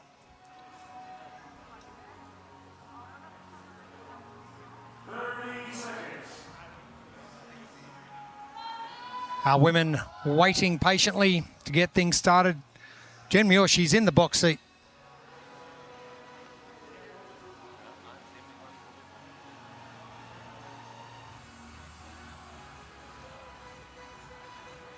Danny Chevrolet. Good result from 1A as well. What can Jen Muir do with this one?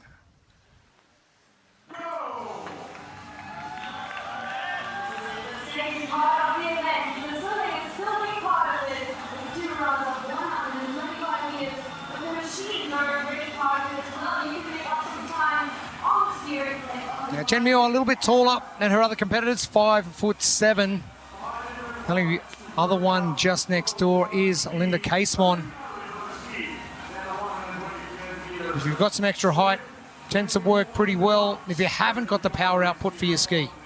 That's going to be tough then. I mean, the great example here is Lydia Fish. I know she did really well the part A, but I think it's going to be far hard for her to keep the pace on the machines compared to the other girls.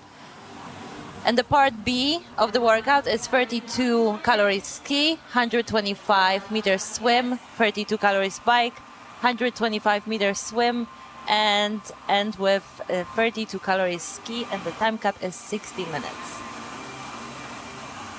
Jen Muir, the opportunity to set the fastest time from our first of 3 pro women's heats. Don't be surprised to see her judge's hand in the air, which goes straight up.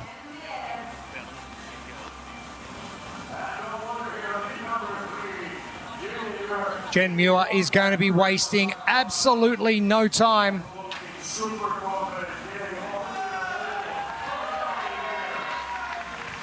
A 6:45 for part A. And we're going to be looking at potentially an 8:20 something, hopefully. An 8:30 maybe. Janie Chevrolet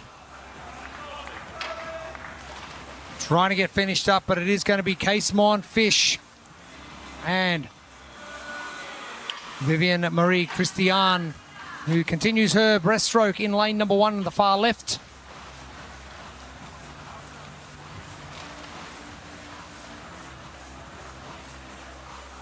Muir powering through the water.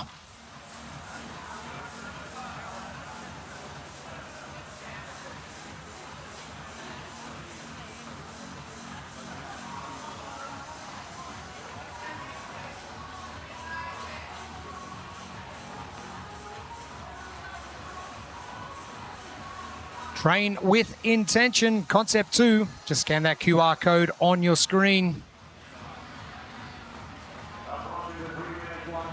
Casemon.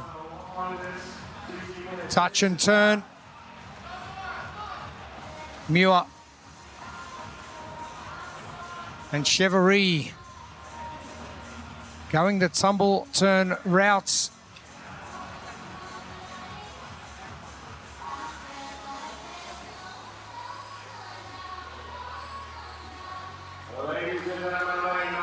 Norcha Blaker going the breaststroke as Jen Muir jumps out and gets to work.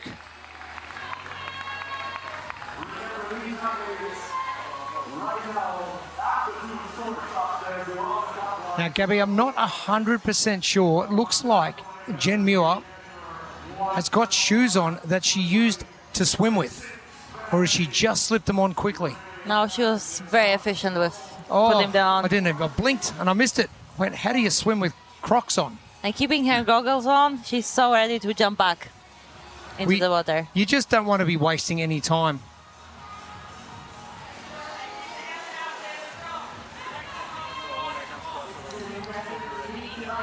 Chevrolet, Casemon, Fish.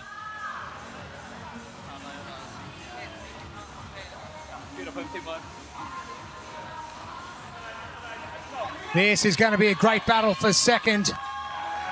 All trying to chase down Jen Muir, currently in the lead.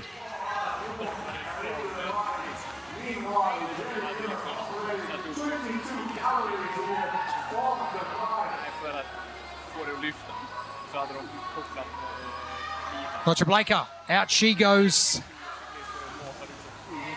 Helena Carathala and Emily Rethwell being joined by Vivian Marie Christian. Amanda Fisher still in the pool. in lane 0. Amanda has got 1 length remaining as Jen Muir gets to work on her final 125-meter swim. And she's going faster, actually.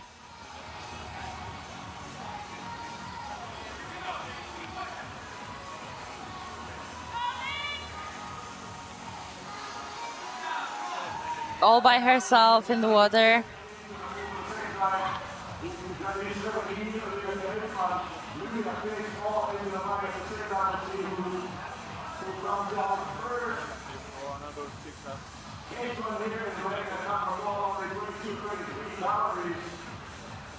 It's similar to Ty Jenkins' situation from heat number 1 in the male.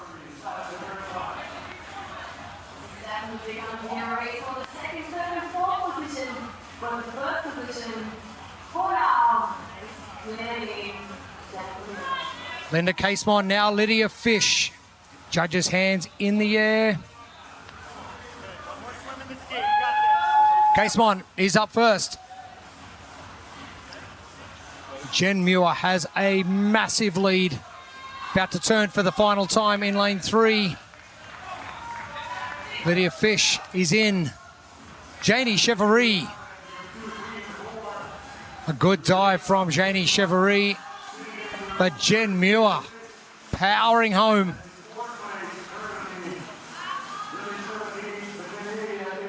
Rough time to beat from the men, 8:26.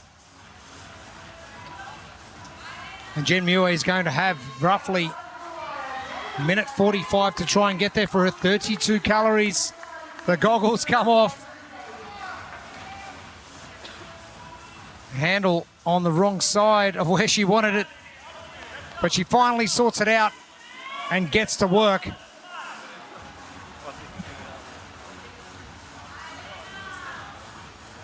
Chevrolet, Fish, turning at the same time. But Muir, she is getting to work to finish off these final 32 calories.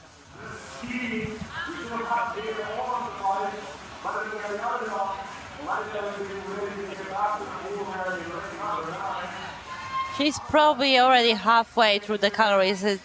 None of the other girls are even out of the water. That's so impressive.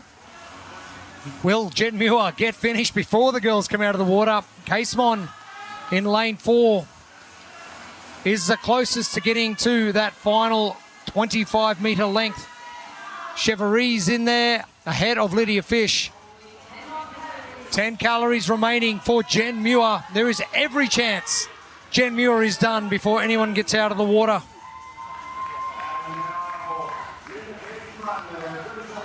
Judges' hand in the air. The last 5 for Jen Muir. This is going to be a super fast time and faster than any of the pro men have done. 8:19.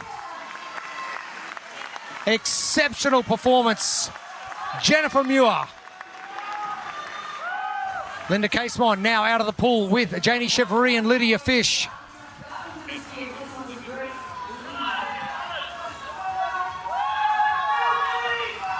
This will be a great battle for second place.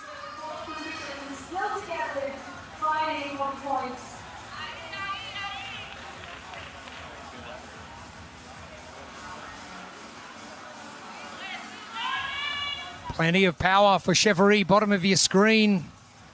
The silver swim cap, Linda Casemon. That extra reach as she has. Lydia Fish to the far right. Fast cycle rate.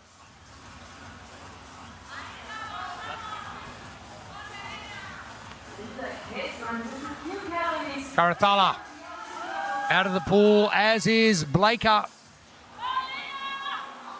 Kayada goes back once again. Breathwell out of the pool.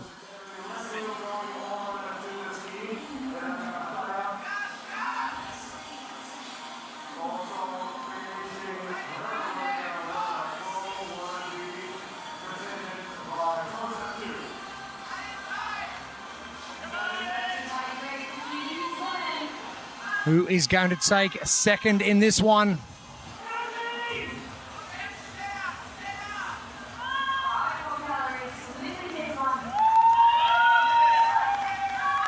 And it is going to be Linda Casemon.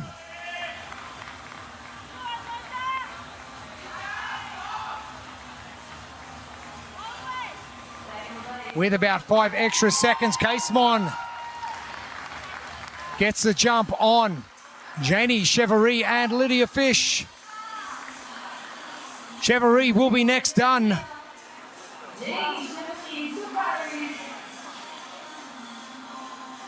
Oh, Fish gets the jump.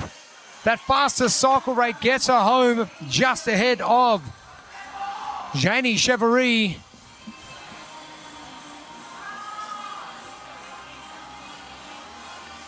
The final 5 minutes ahead of us.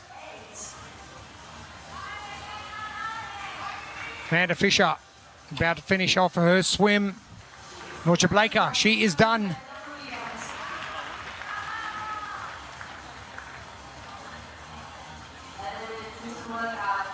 Vivian Marie Christian.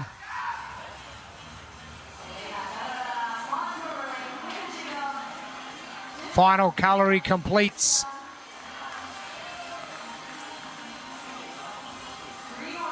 Lena Karathala finished as well.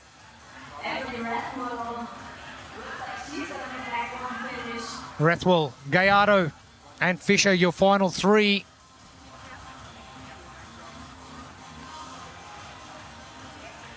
Emily Rethwell is complete at 11:40.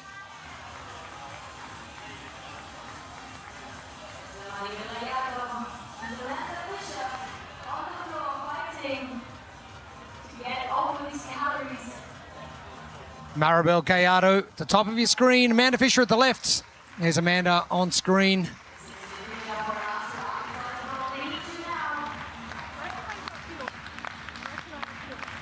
Talk me through this time when you're trying to pull with everything you have, but you're that fatigued that the calories aren't going over as quick as you want them to. What's your thought process?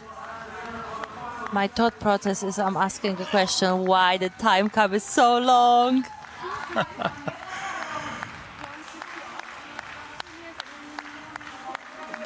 A short, choppy Yeah, they're strokes. using all their body, everything they have. Legs, arms, back.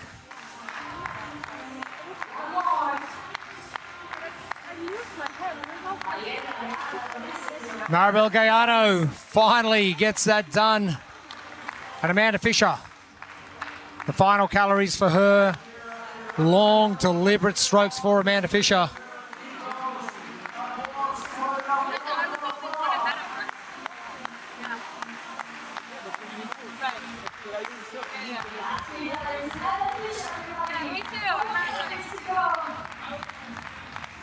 And the final reps for Amanda Fisher, which will see off the end of heat number 1 for our pro women. Fisher completes. Tough going for some of our women. Not so. Jennifer Muir, 8:19, fastest time we have seen in the pool today.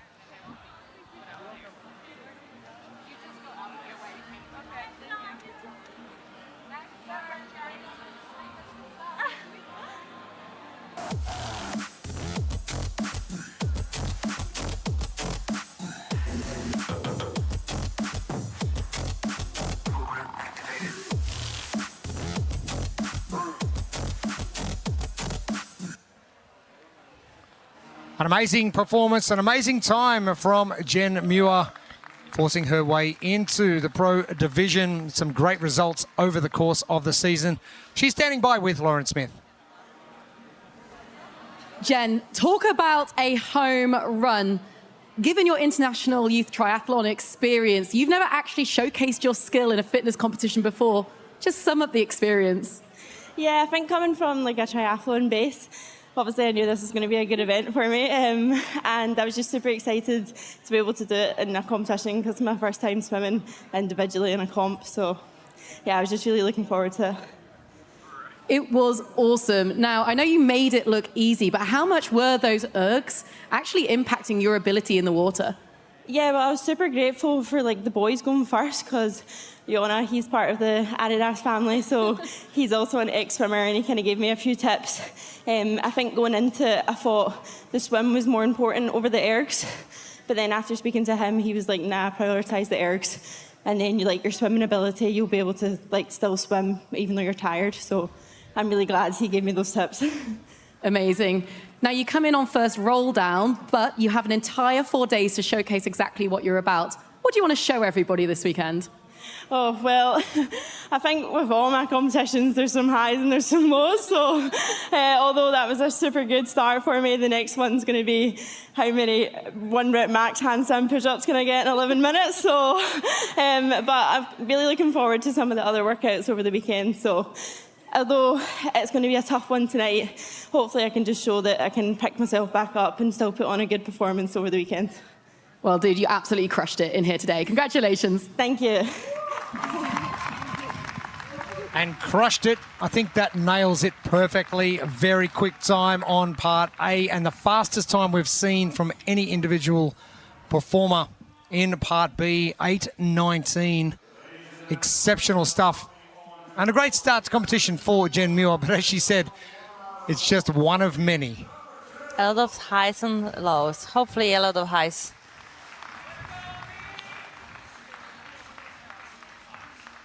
And not too far away from getting started for heat number 2. The ladies getting prepared, coming onto the pool deck, but we'll be back in just a few moments.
Welcome back to Filborna Arena. It is day number 1 of the World Fitness Finals. Jeremy Austin, Gabby Magawa, and Lawrence Smith with you. And we're in Sweden, Helsingborg, just over the border from where we are based in Copenhagen for the start of the World Fitness Finals. Our lane assignments for heat number 2 of our pro women. I'm going to cast my attention all of the way down to number 10, which is Emily Rolfe. She hasn't finished outside top 4 for the last 6 fitness competitions, so I don't think we're going to see a bad finish from her today as well. I don't think so either. Just keep in mind our lane assignments will differ from our pool lanes. Our pool lanes are labelled 0 through 9, and our lane assignments 1 through 10. Emily Rolfe will be in lane number 9, just dipping the toe in the water.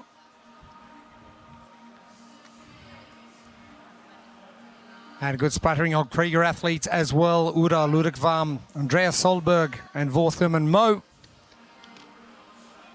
in this heat as well.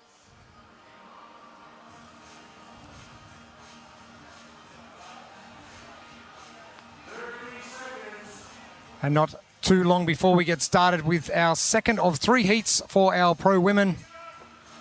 And we wrap up things here to Filborna Arena. We head back to Bella Arena in Copenhagen for workout number 2 for the first day of competition.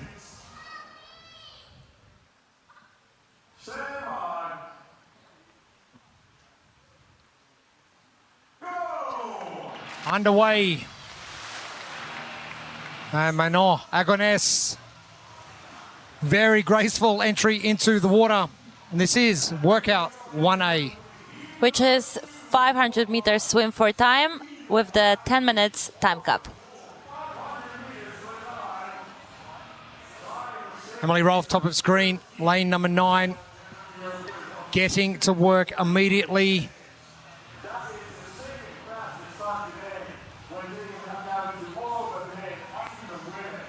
But she has got some company. Drea Solberg and Hannah Black down in lane 0, keeping tabs on how best to get through our first 2 workouts of the morning. It is the blueprint presented by Concept 2. This is gonna be important to be relaxed in the water, keeping long strongs, keeping your kicks steady and your hips high above the water, and be just efficient during your turns. The pool deck is where it is all happening. The third member of our team, Lauren Smith, let's head down to you. Cheers, team. I've just been in the warm-up area, and as you can imagine, things in there are getting slightly more tense as we head towards the final heat of our women. Lucy Campbell was just about to get into the water. Now she's going to be a favourite for the next heat. And as you heard Jen Muir mention, she got tips from Jonakoski because of that Adidas connection. But you could also see Ty Jenkins talking through with his Brute team. So those who do have very experienced swimmers amongst their ranks are getting all of those little bit of inside nuggets that could really help in performances out on the floor. I have got no doubt things are getting tense out the back. How do you control those nerves when you come into big competitions like this one? I'm just trying to focus on myself. It's just trying to not look around too much, even though with like here having extra pool to warm up, everyone is kind of like looking at each other and seeing the technique and how it's gonna project, how it's gonna go. But you just have to focus on yourself and what you are capable of doing. Are you a chatty type person in that warm-up area, or are you like business, don't talk to me, I'm focusing what I'm doing? Oh, I'm definitely, don't talk to me, please. Okay. I'm just... Good to know. If someone's going to approach me, I can't really say no. But yeah, I'm trying to stay in my lane.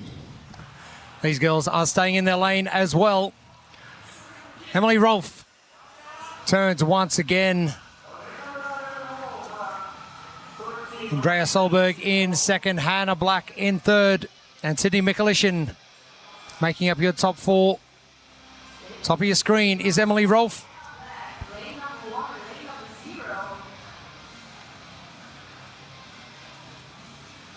Thirteenth at the Rogue Invitational, finishing in 19th in tour stop number 2.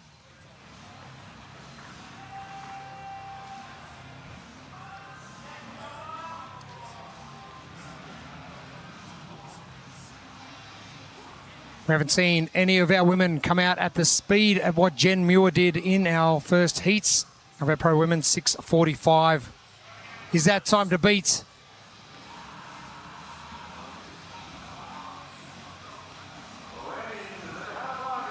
But Rolfe still maintaining that lead. Andrea Solberg. Mikulishin pulling alongside, just down to the bottom of your screen. Mikulishin in the pink hat, Hannah Black in the whites.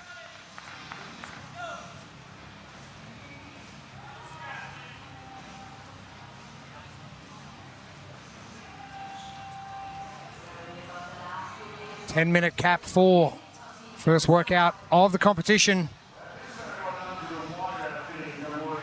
We've come an hour away from Bella Arena in Copenhagen to Helsingborg. Filborna Arena, being the host of many high-level swimming events.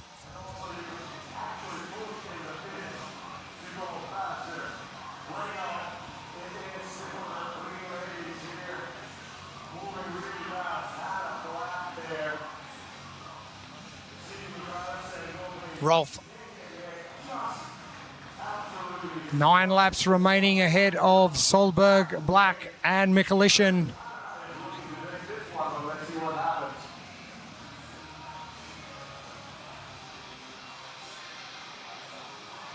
And Manon, Agones and Fisagafi. Stroke for stroke as they go down the pool. And they're about to get overtaken by Emily Rolf at the top of your screen in lane number 9. 7 remaining for Emily Rolf. Fee taking a quick break on the side of the pool.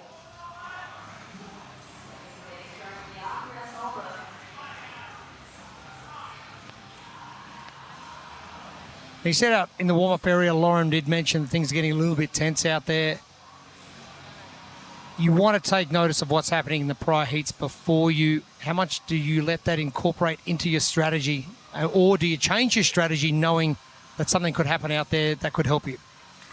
I mean, it's definitely it's a big advantage to be on the second and third heat. You can see and kind of get some good cues how to manage paces. And so yeah, like depends on the workout. I sometimes change my strategy. Or it's very beneficial to chat with the athletes from the previous heats.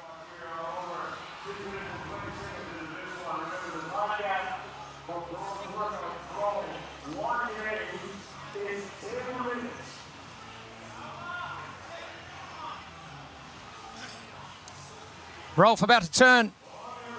Solberg still in second. Hannah Black creating a bit of a lead back to Sydney Mikulishin, third and fourth.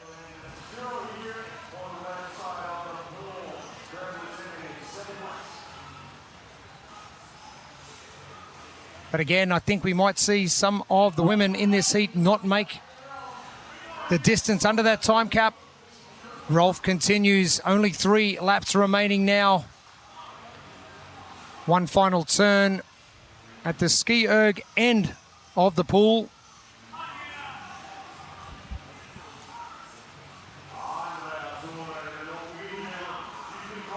Andrea Solberg, part of Team Krieger.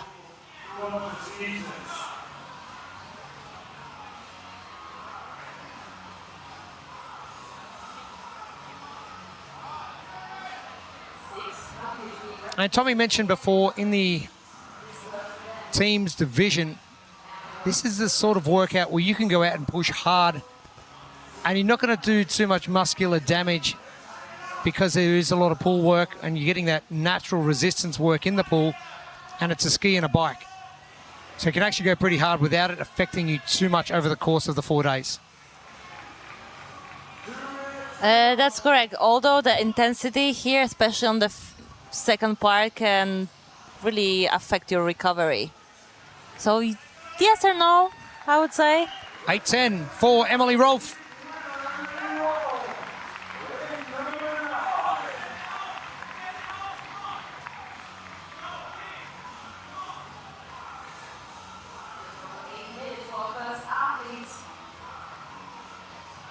So a minute and 25 seconds slower than Jen Muir.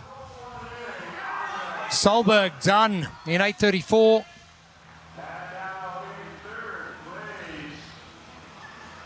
And some great work from Hannah Black catching up. City Mikulishin will be in next at 8:49. And only 1 minute to go till our time cap hits.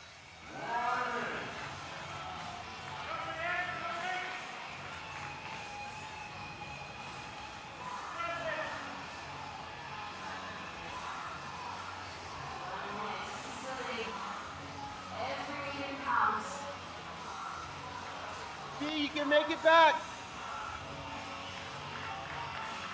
For Thurman Moe getting finished up with only 2.5 minutes of recovery.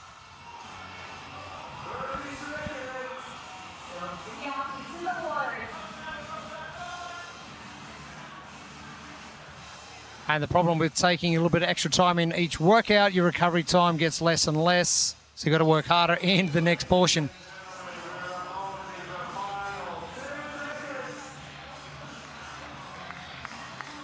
Fee done. Agones, she has finished up. And Ludekvam.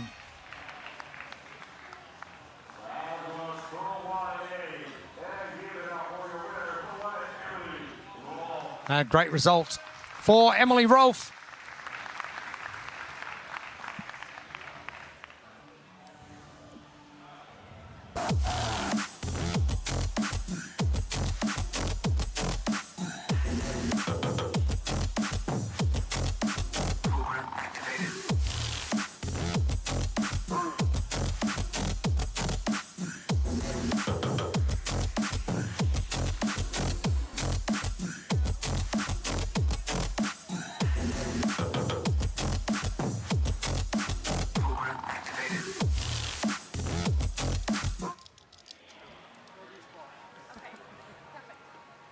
Just over 1 minute remaining before we get to workout 1B.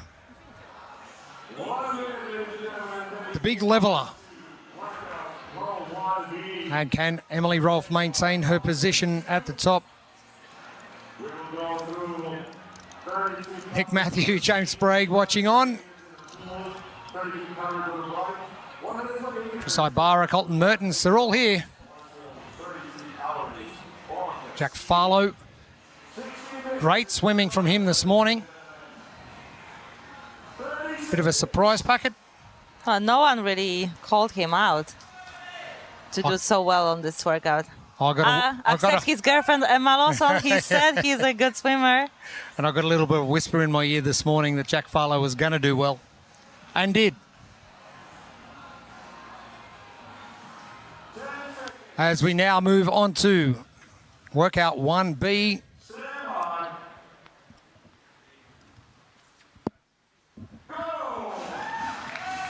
And underway, expect Danny Spiegel to absolutely power down on the ski and the bike. But it is workout 1B. It is our final workout here in Sweden before we head back. 32 calories ski, 125 meters swim, 32 calories on the bike, 125 meters swim, 32 calories on the ski, and the 16-minute time gap. Our time to beat, 8:19 from Jen Muir. I don't think it's happening in this heat because it is the fastest time from the women and the men for today.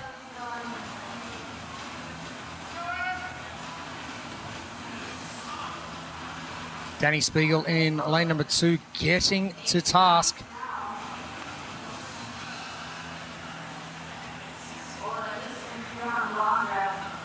Big long strokes from Ella Wilkinson in lane number 8 as well.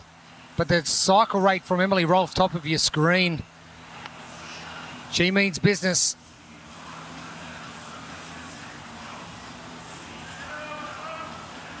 I'm going to make an estimate of probably around 12 to 1,300 calories per hour with the strength of that pool. And Spiegel and Rolfe, no surprise to see them finishing up first. Anna Black, City Mikulishin. Very close. But it was for Thurman Moe to get things underway But it's not just about the ergs, it is about the work in the pool, which is going to put you ahead.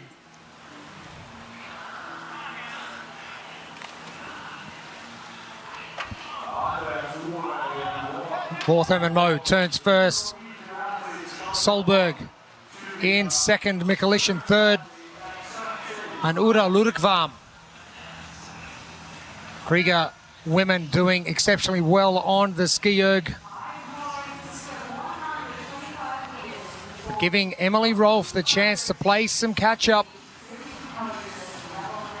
But it's 125 too short a distance for Emily Rolfe to catch up.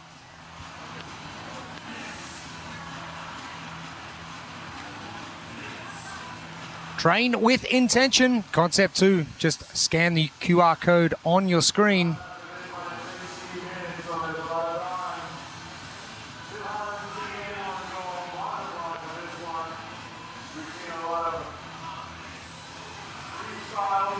Solberg.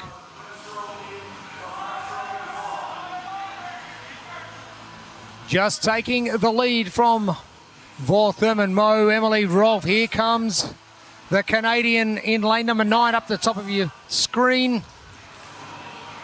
But from previous competition, we know that Andrea Solberg is great on the bike erg. So she might gain a big lead on that machine. Solberg turns first, Rolfe second. Thurman Mo in third.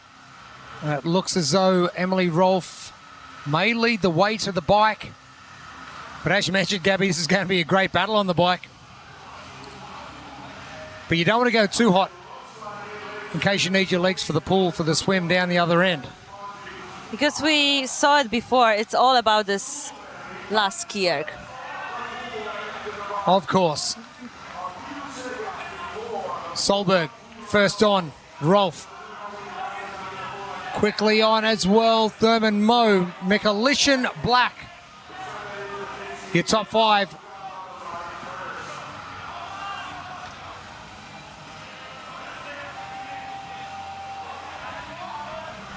$32 calories on the Concept 2 bike erg. Thurman Mo. Top of screen is Emily Rolfe. Ella Wilkinson joins them.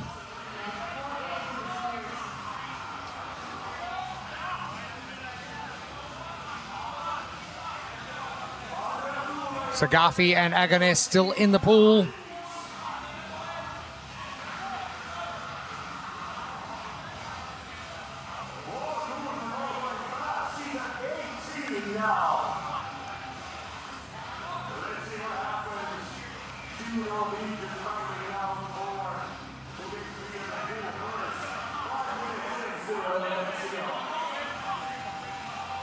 What has Emily Rolfe got in the tank? Amazing result from Jen Muir earlier. Well, for all your official results, make sure you scan the QR code on your screen or head to competitioncorner.net. Your full schedule will be there for the 4 days of competition. The World Fitness Finals. Thurman Mo first up, Emily Rolfe second, Andreas Solberg in third. Thurman Mo making some good headway at either end of the pool. And the way she's going, I think she's going to do well on the final 32 calorie ski. As you said, Gabby, that's where you win this.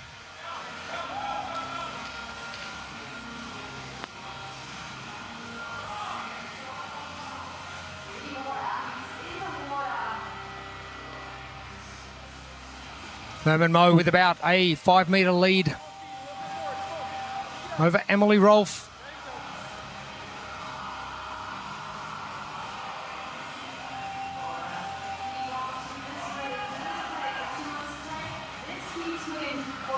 Wilkinson jumps back in the pool. She is a full 50 metres behind your first and second, but swimming pretty well. Solberg in third.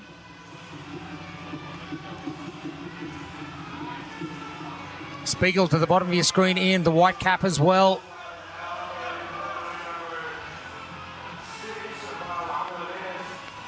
Emily Rolfe catching up a lot of ground on that length. Has Thurman Moe gone out too hard on the bike?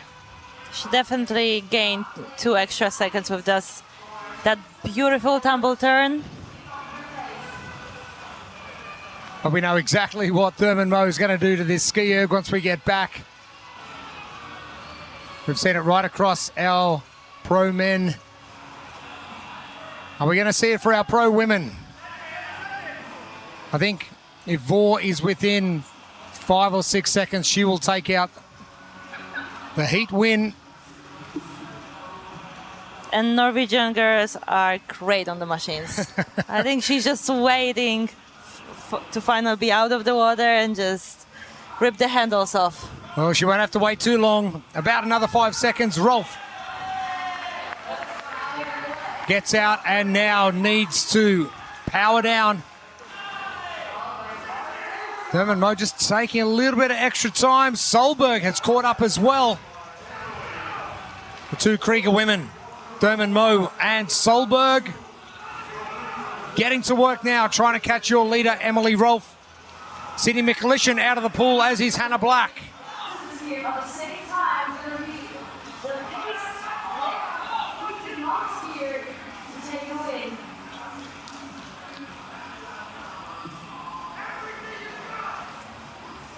I have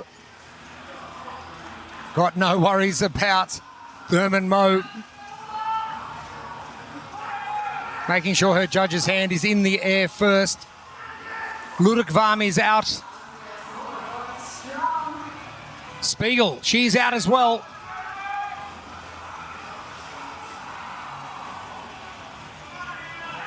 We wait patiently for some judges' hands. Coming up to the 9-minute mark.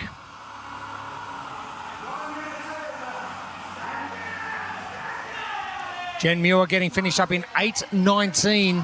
Give you any indication of how quick she went. That is 1 minute ago right now.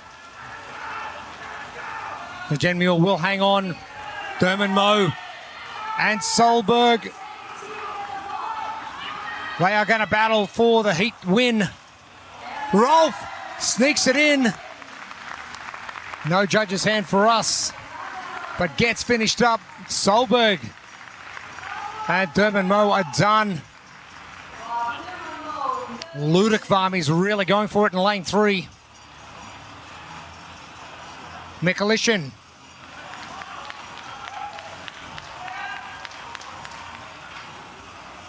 Will be Ludekvam to finish next.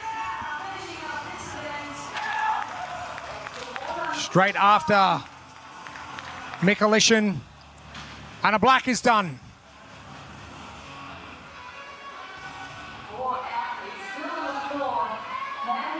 Ella Wilkinson. Big long strokes from her. And your winner of the heat, Emily Rolfe.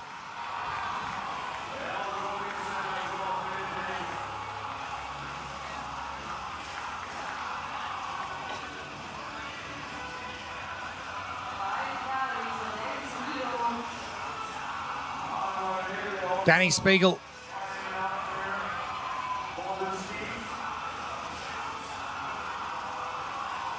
The final calorie for her. We'll see off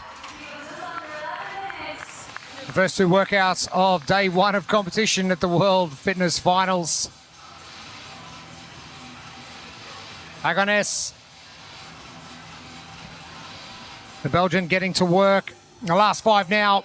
As Fisa Garfi makes her way down for her final turn.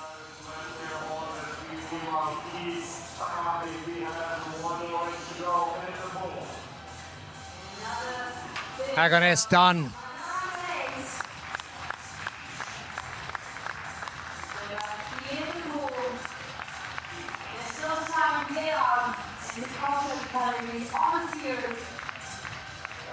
Fisa Garfi still with plenty of time on this time cap.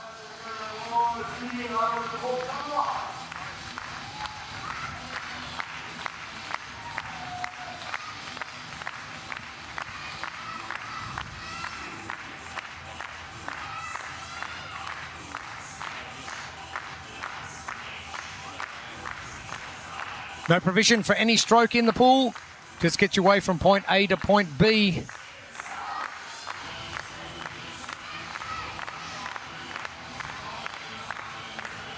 Fee playing it pretty smart there, trying to ease off the front deltoids, the shoulders, because she knows there's going to be a fair bit of pain right now.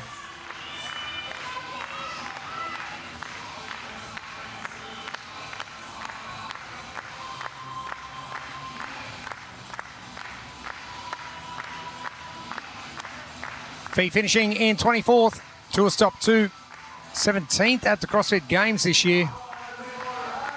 And a great 11th position for Tour Stop 1 in Indianapolis to start things off for the World Fitness Project 2025.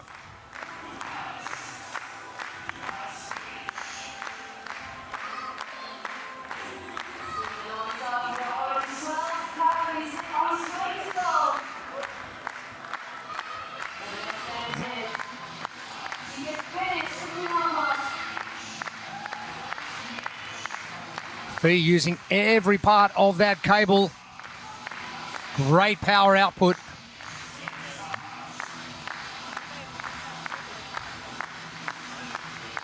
Two and a half minutes left of our second heat of our pro women. Our third coming up very shortly.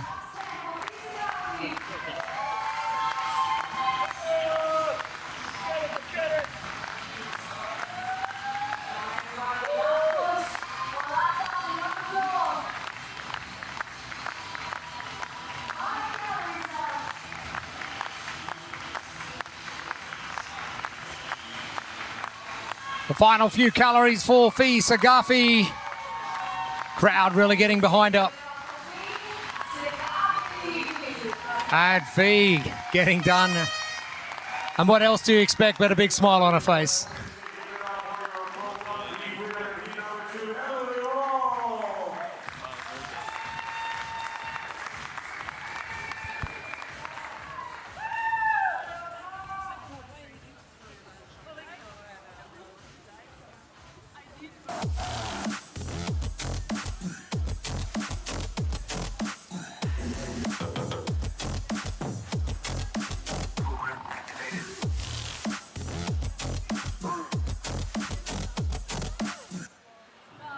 Earmarked as one to watch in heat number 2, the Canadian Emily Rolfe. She is standing by with Lauren Smith. Emily, coming into today, you had averaged 4th across your last 6 swimming events. Where does that consistency come from? I didn't know that stat, actually. I think just being consistent in the pool all year round, not just before a comp. And my pool workouts are usually pretty hard. They're not just a lax swim, so I think that really helps, the right programming in the pool.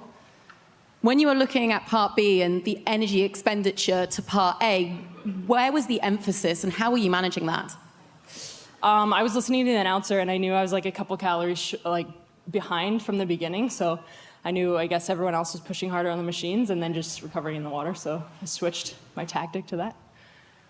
Damper setting? How were you using that to your advantage? I think like moderate setting. Nothing too hard and nothing like you feel like you're spinning your wheels. Now, you withdrew from Tour Stop 1 due to an elbow tear. How have you managed kind of the mental resilience through the latter part of the season to be back at top level of competition, but also making it to the World Fitness Finals? Yeah, I mean, going through an injury is always tough, and I think that's one thing I have going for me, though, is I'm pretty resilient, and it's going to take a lot to keep me down, so yeah. We can't wait to see you keep crushing it. Great work out there. Thank you. It was fun. Thank you. Thank you, guys. Thank you, Lauren, and thank you, Emily. Great performance as we cast our attention to our final heats. And it won't be too far away before we get back to action here at Filborna Arena. Don't go anywhere. We'll be back shortly.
Welcome back to Filborna Arena for the final time. It is heat number 3 of our pro women and the final event in Sweden before we head back to Copenhagen. It has been a great morning here so far. Our lane assignments for our third and final heats. And I think all eyes are only going to be on one person in particular, and that is going to be Lucy Campbell.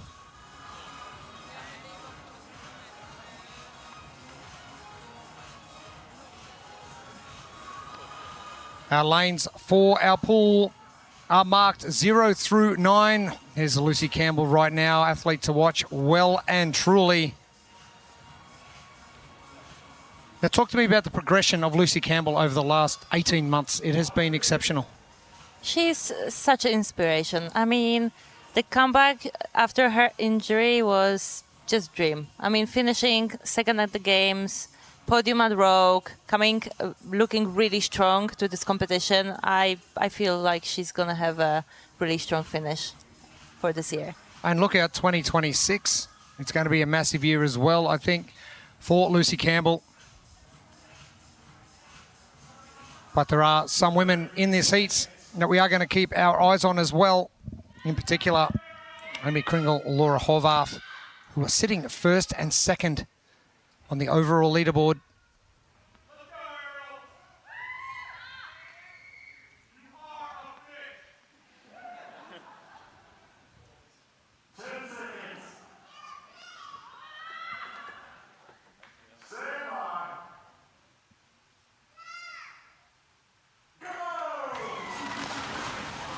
Underway for our final heat, our pro women taking to the pool.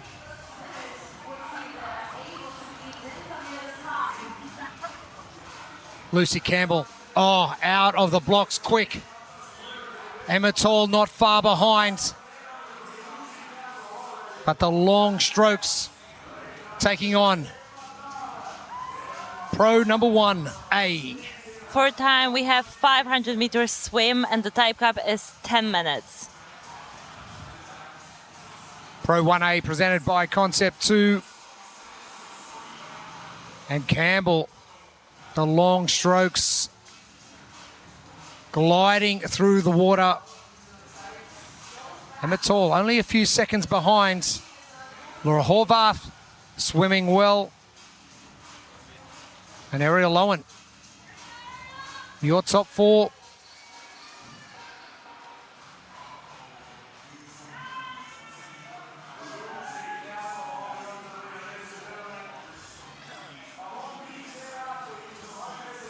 And the best way to get 1A and 1B completed more efficiently than anyone else is to follow the blueprint presented by Concept 2. And this is not a short distance at all, so staying efficient in the water is going to be key here. With long strokes, steady cadence and rhythm with the kick.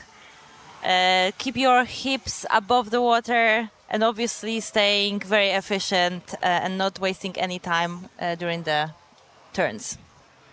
And you mentioned the cadence. Lucy Campbell's cadence, it is really deliberate. She is gliding and not doing more strokes than she needs to. Well, let's head down to the pool deck. Lauren Smith. Cheers, gang. You've already mentioned Emma Tall. She's chasing down Lucy Campbell, a 12-year swimming career. This is a woman that is very comfortable in the water. Now, I spoke to her before the competition began, and she's still struggling a little bit with that rotator cuff injury she picked up at the Rogue Invitational. Obviously in tour stop 1, she also had to pull out due to a lat injury on the other side.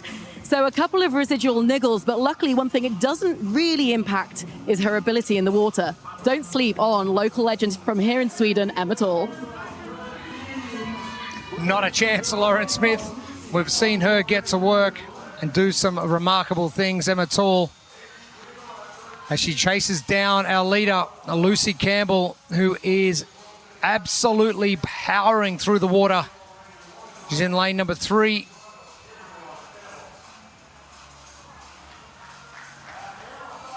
And Lucy used to compete in junior level professionally in the swimming, and her specialty was 500 meters. So, 400 meter and 800 meters. So this distance is just a dream for her. Oh, it's perfect, isn't it?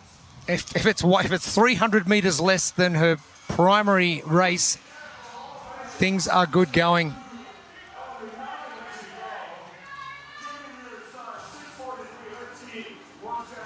Not much head position change at all. Changing sides for the breathing.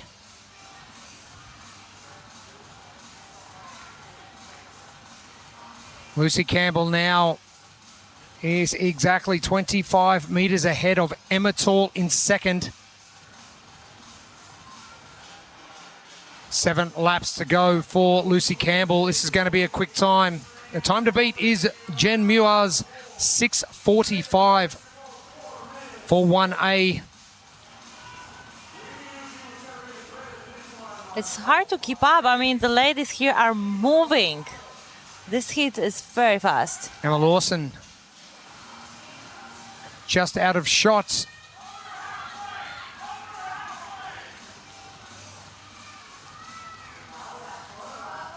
Laura Horvath making some inroads. Lucy now with 5 laps to go. Laura not swimming slow at all. It is just the fact that Lucy is swimming so much faster.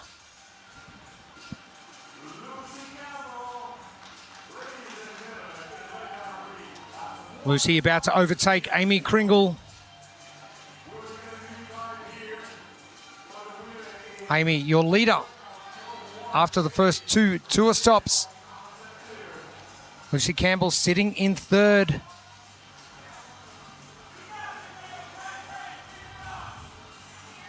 Lucy Campbell could even overtake Emma Tall if she continues this speed and trajectory. Lucy now only a couple of meters back from second place Emma Tall.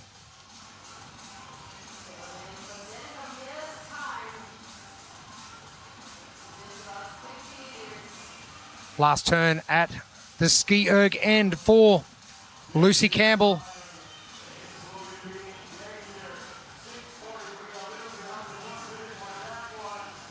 And she is doing this with ease. Haven't even hit the 6-minute mark yet.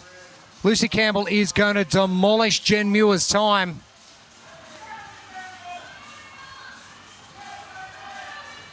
And when you've lapped second place in a 25-metre pool, you know you're doing okay.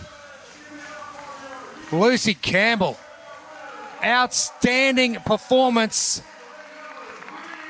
And a very quick time, 6:15, 30 seconds ahead of Jen Muir. And faster than Jonakoski's time earlier, so we know it was quick. Jonakoski for the pro men getting 6:23.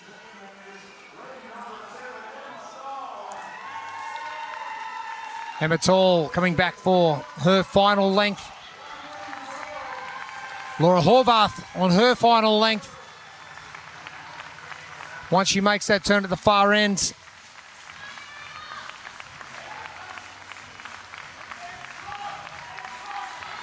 Emma Tall.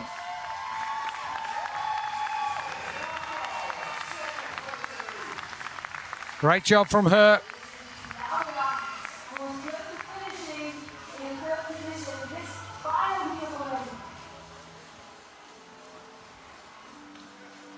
Horvath will be next. 7:24. And a very decent swim from Laura Horvath. Kringle. Coming back for her final 2 lengths. Emma Lawson will turn for the final time. She's in lane number 2.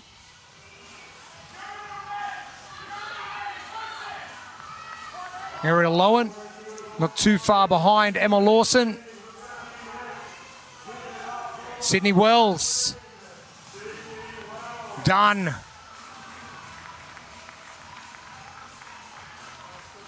And less than 2 minutes left.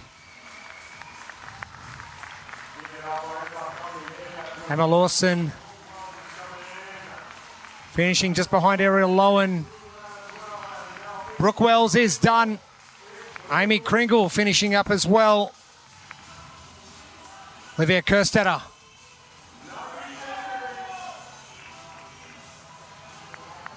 Still some laps remaining, as is Annika Greer.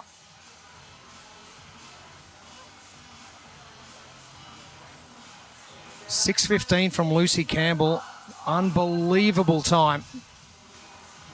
The fact that she even beat Jonas' time. Impressive. It's so impressive.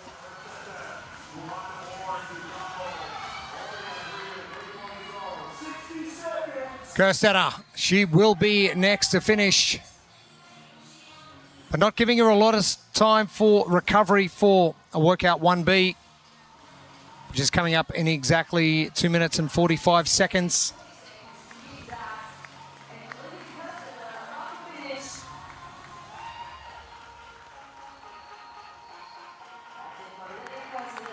Kerstetter in just under 9:30.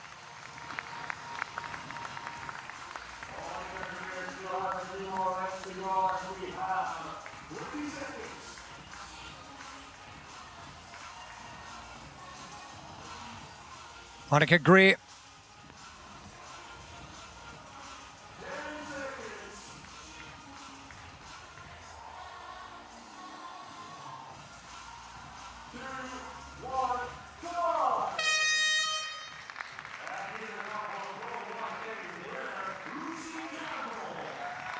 Feels like an eternity since Lucy Campbell finished. 6 minutes and 15 seconds for Lucy Campbell. And I'd be smiling as well.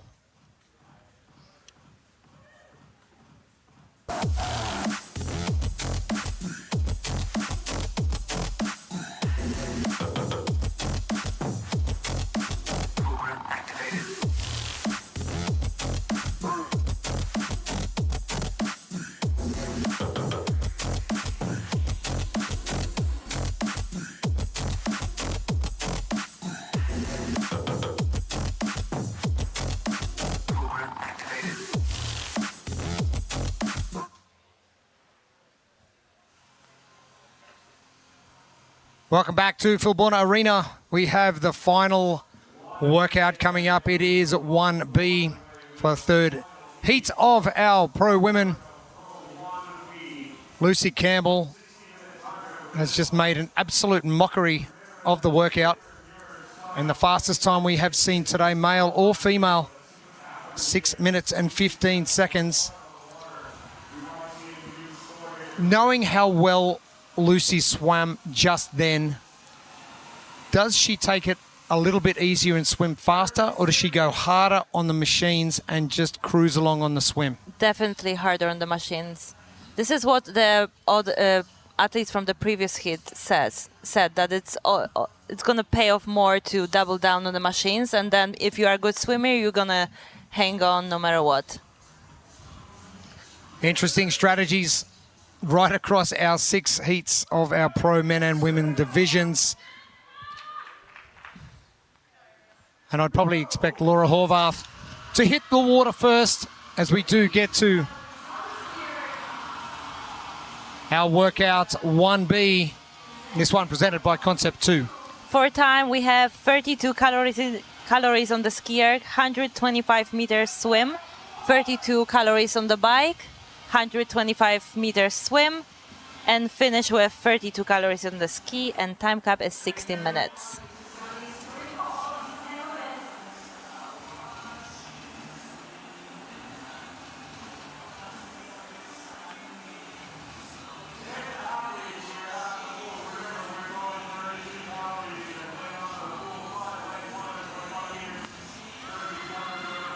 The Brooke-Sydney Wells sisterly battle continues. Sydney getting the better of that one. And they are always next to each other, right? Always. That's so funny.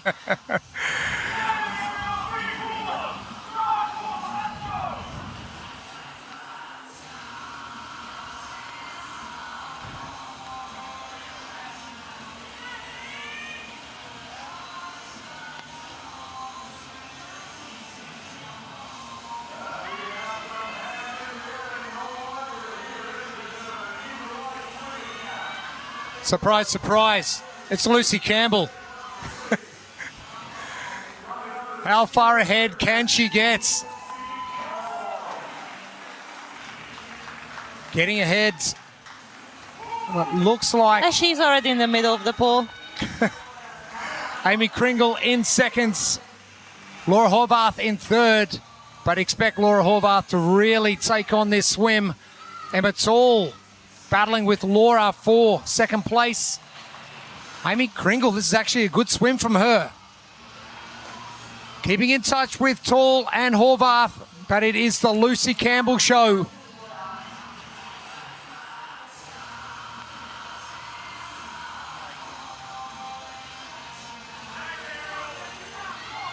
Lucy already 25 metres ahead of next best, which is Emma Tall. Laura Horvath in third, Kringle in fourth.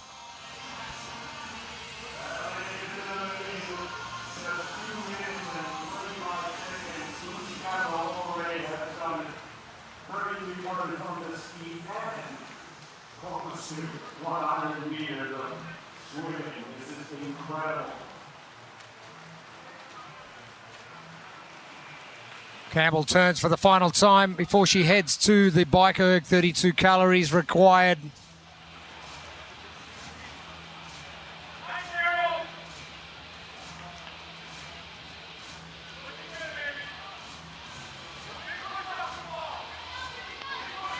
Campbell out, well ahead. We just tick over the 3-minute mark. The Crocs are on.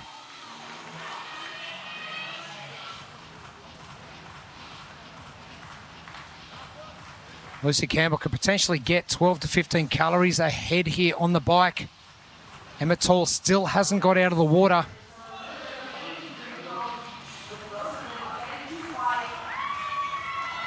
For Lucy Campbell, a full 30-second lead over second-placed Emma Tall. Laura Horvath is coming strong now.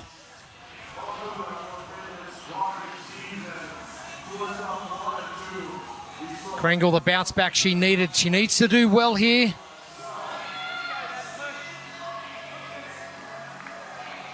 Campbell doesn't look like she's moving very fast, but I reckon she is. Yeah, her number is a bit higher, so that's why she's moving her legs a bit slower.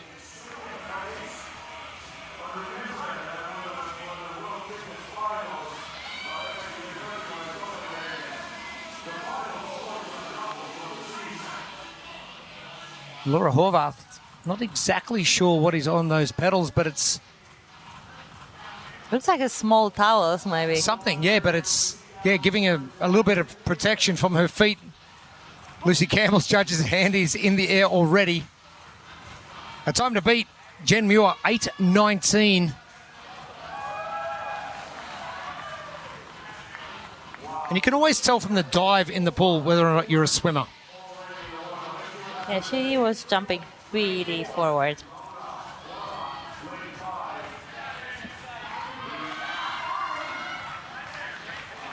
Emma Tall, Laura Horvath, judge's hand in the air. Amy Kringle, we still wait for her judge's hand in the air. As Lucy comes back, she's almost got a 50-metre lead over Emma Tall. This has been one of the most dominant performances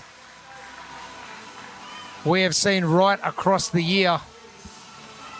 Let's go, let's go. Accuracy.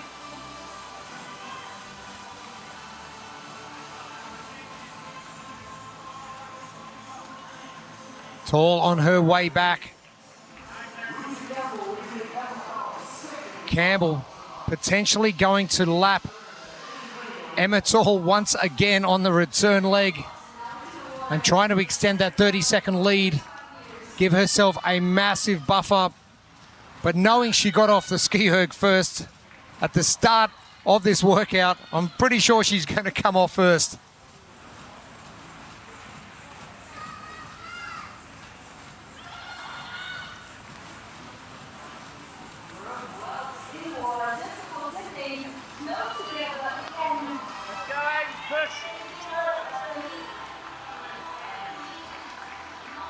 And 32 calories left for Lucy. And she's going for it from the beginning.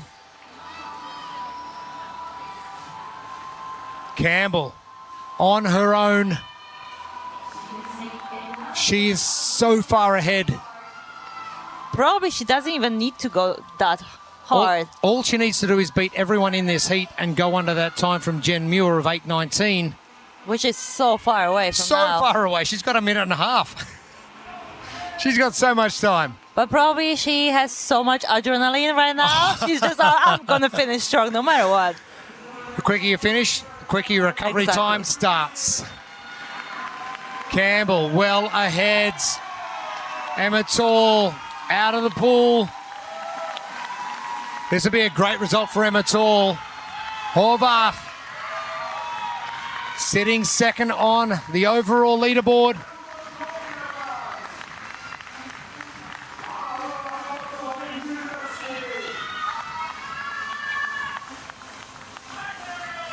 Kringle about to get out of the pool as well. So Amy not swimming as fast as the others in Part A, but Part B, she's done some real work and getting herself into fourth position in this heat. Lucy Campbell, she's going to get the fastest time in this heat, and she's still got 20 seconds before that time of Jen Muir. Oh, it's all too easy for Lucy Campbell. And all that points, just like that. Oh. What a start. What a start. Epic start. Brooke Wells getting the jump on sister Sydney at the bottom of your screen. That battle will continue. The battle for second is on. Emma Tall, Laura Horvath, Amy Kringle. Tall was off before Horvath on the first 32 calories at the start. We'll wait for those judges' hands. Oh, it is going to be a close one. Emma Tall, Laura Horvath. Who wants it more?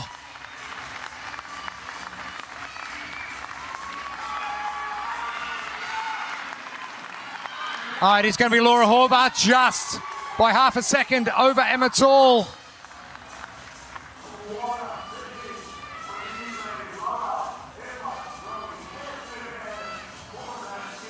Amy Kringle will look to finish fourth in this heat. Monica Greer just finishing off her last length in the pool. Kringle is done.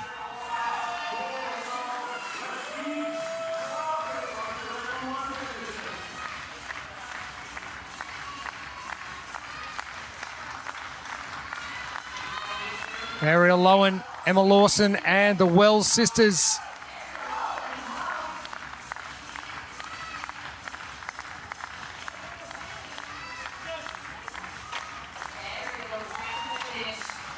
Lowen is done just ahead of Emma Lawson. Brooke with 2 to go. It's one apiece in the pool. Kerstetter not far away as well. Sydney Wells, 1 calorie to go.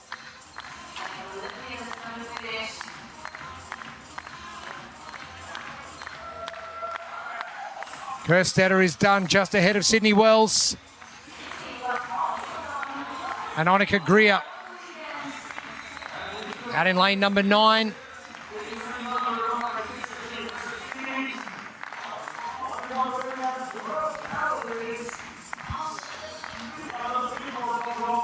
Monica at 14 calories out of 32.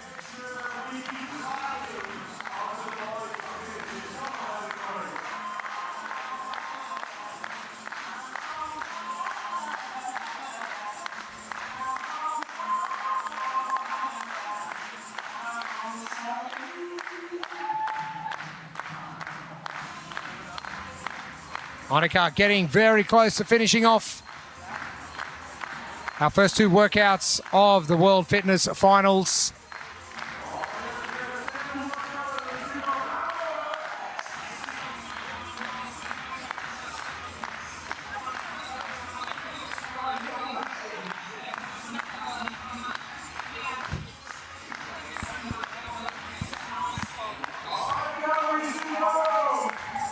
The judge's hand goes up. This again will be well under time cap.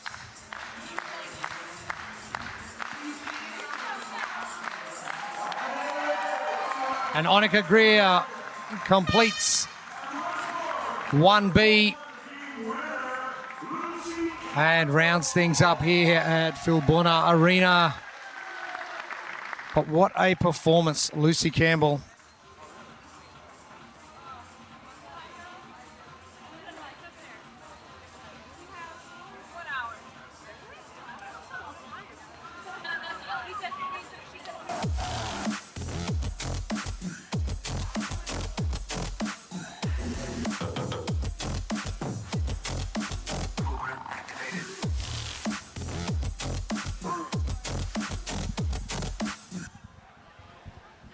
It has been a great morning over here in Sweden. Helsingborg has set the stage for the start of the World Fitness Finals. Workout 1A and B before we head back to Copenhagen to finish off in Bella Arena for the rest of the competition. But let's head down after a massively dominating performance. Lauren Smith is with Lucy Campbell. Lucy, that was absolutely unbelievable. The fastest 500-meter time unofficially of the entire day. Let's hear that. But seriously, we know you have this huge background in swimming, but how are you still maintaining those skills and keeping them so sharp? I don't know, I think so much of it is just like drill technique over the years. I don't really swim much anymore. Just like obviously when we heard that there was going to be a swim and it was going to be like a pure swim event, I've been like once a week for the last sort of 4 weeks or so. So, yeah, I think it just comes down to, you know, the fitness that's been maintained through CrossFit, but the drills and all those years of technique work. How compromised were your swims off the erg work? On the first 125, it was definitely, I could feel my heart rate coming off the ski. Although I didn't feel my lats as much as I thought I was going to. My legs were definitely like jelly coming off the bike. I think I didn't really realize how hard I was pushing until I got onto trying to dive and was just like, oh, there's nothing there. So yeah, it definitely put a bit of strain, but I'm lucky that I can sort of rely on the swim to settle a little bit. Can you describe the sensation of being in the middle of the chaos of competition and diving into a completely still, clear pool and having it all to yourself? Yeah, I think there's an element of calm that always comes with being around water for me. So, you know, when you dive in and you look around and just off the dive, you're sort of a body length ahead, it's quite a nice feeling. Now, you are in the thick of the fight, the top of the table in the World Tour Series standings is, you know, got a lot of unbelievable athletes amongst it. How big of a job do you have on your hands this weekend? Oh, massive. I mean, there's a lot of really heavy work to come. Tonight, the handstand push-ups are going to be a struggle. We've got, for me, basically a 1 rep max clean event, a 1 rep max snatch. I wouldn't say the odds are in my favor, but I'm going to give it my best shot. And you've kicked it off really well. Amazing job. It was unbelievable to watch. Thank you. Thank you so much. And just like the Hunger Games, may the odds be ever in your favor, Gabby McGower. Thoughts on this morning? Thoughts on the morning? Well, it pays off to swim when you were younger, right? Something like that, yes. Yeah, I mean, the machines didn't really bring any bigger twist into all of this. It really was all about being efficient in the water, and Lucy and Jonna just demolished the times, so it's very impressive. Great result from Jen Muir as well, and the finish from Jelle Hoster was incredible. So we've seen some amazing stuff here at Filborna Arena.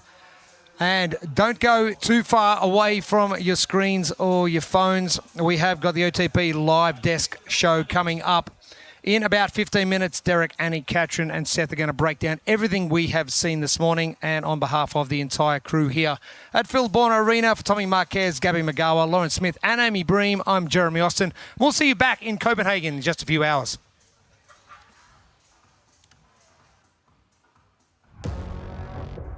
I like compete. We can make more money. I didn't think, to be honest, they would come with me at that pace, but they did, so. I felt comfortable giving that dose, especially to the best in the world. comes down to literally just you, me, who gets to the finish line first gets the overall crown.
Intensity and consistency are keys for recovery. You can be rigorous, perform at the top level, and still face obstacles and challenges. That's where red light therapy can change your life. Red light therapy has allowed me to optimize my time in the gym in order to get the most out of every session. I can confirm red light therapy is the best way to recover. Train hard, recover faster with Novolab.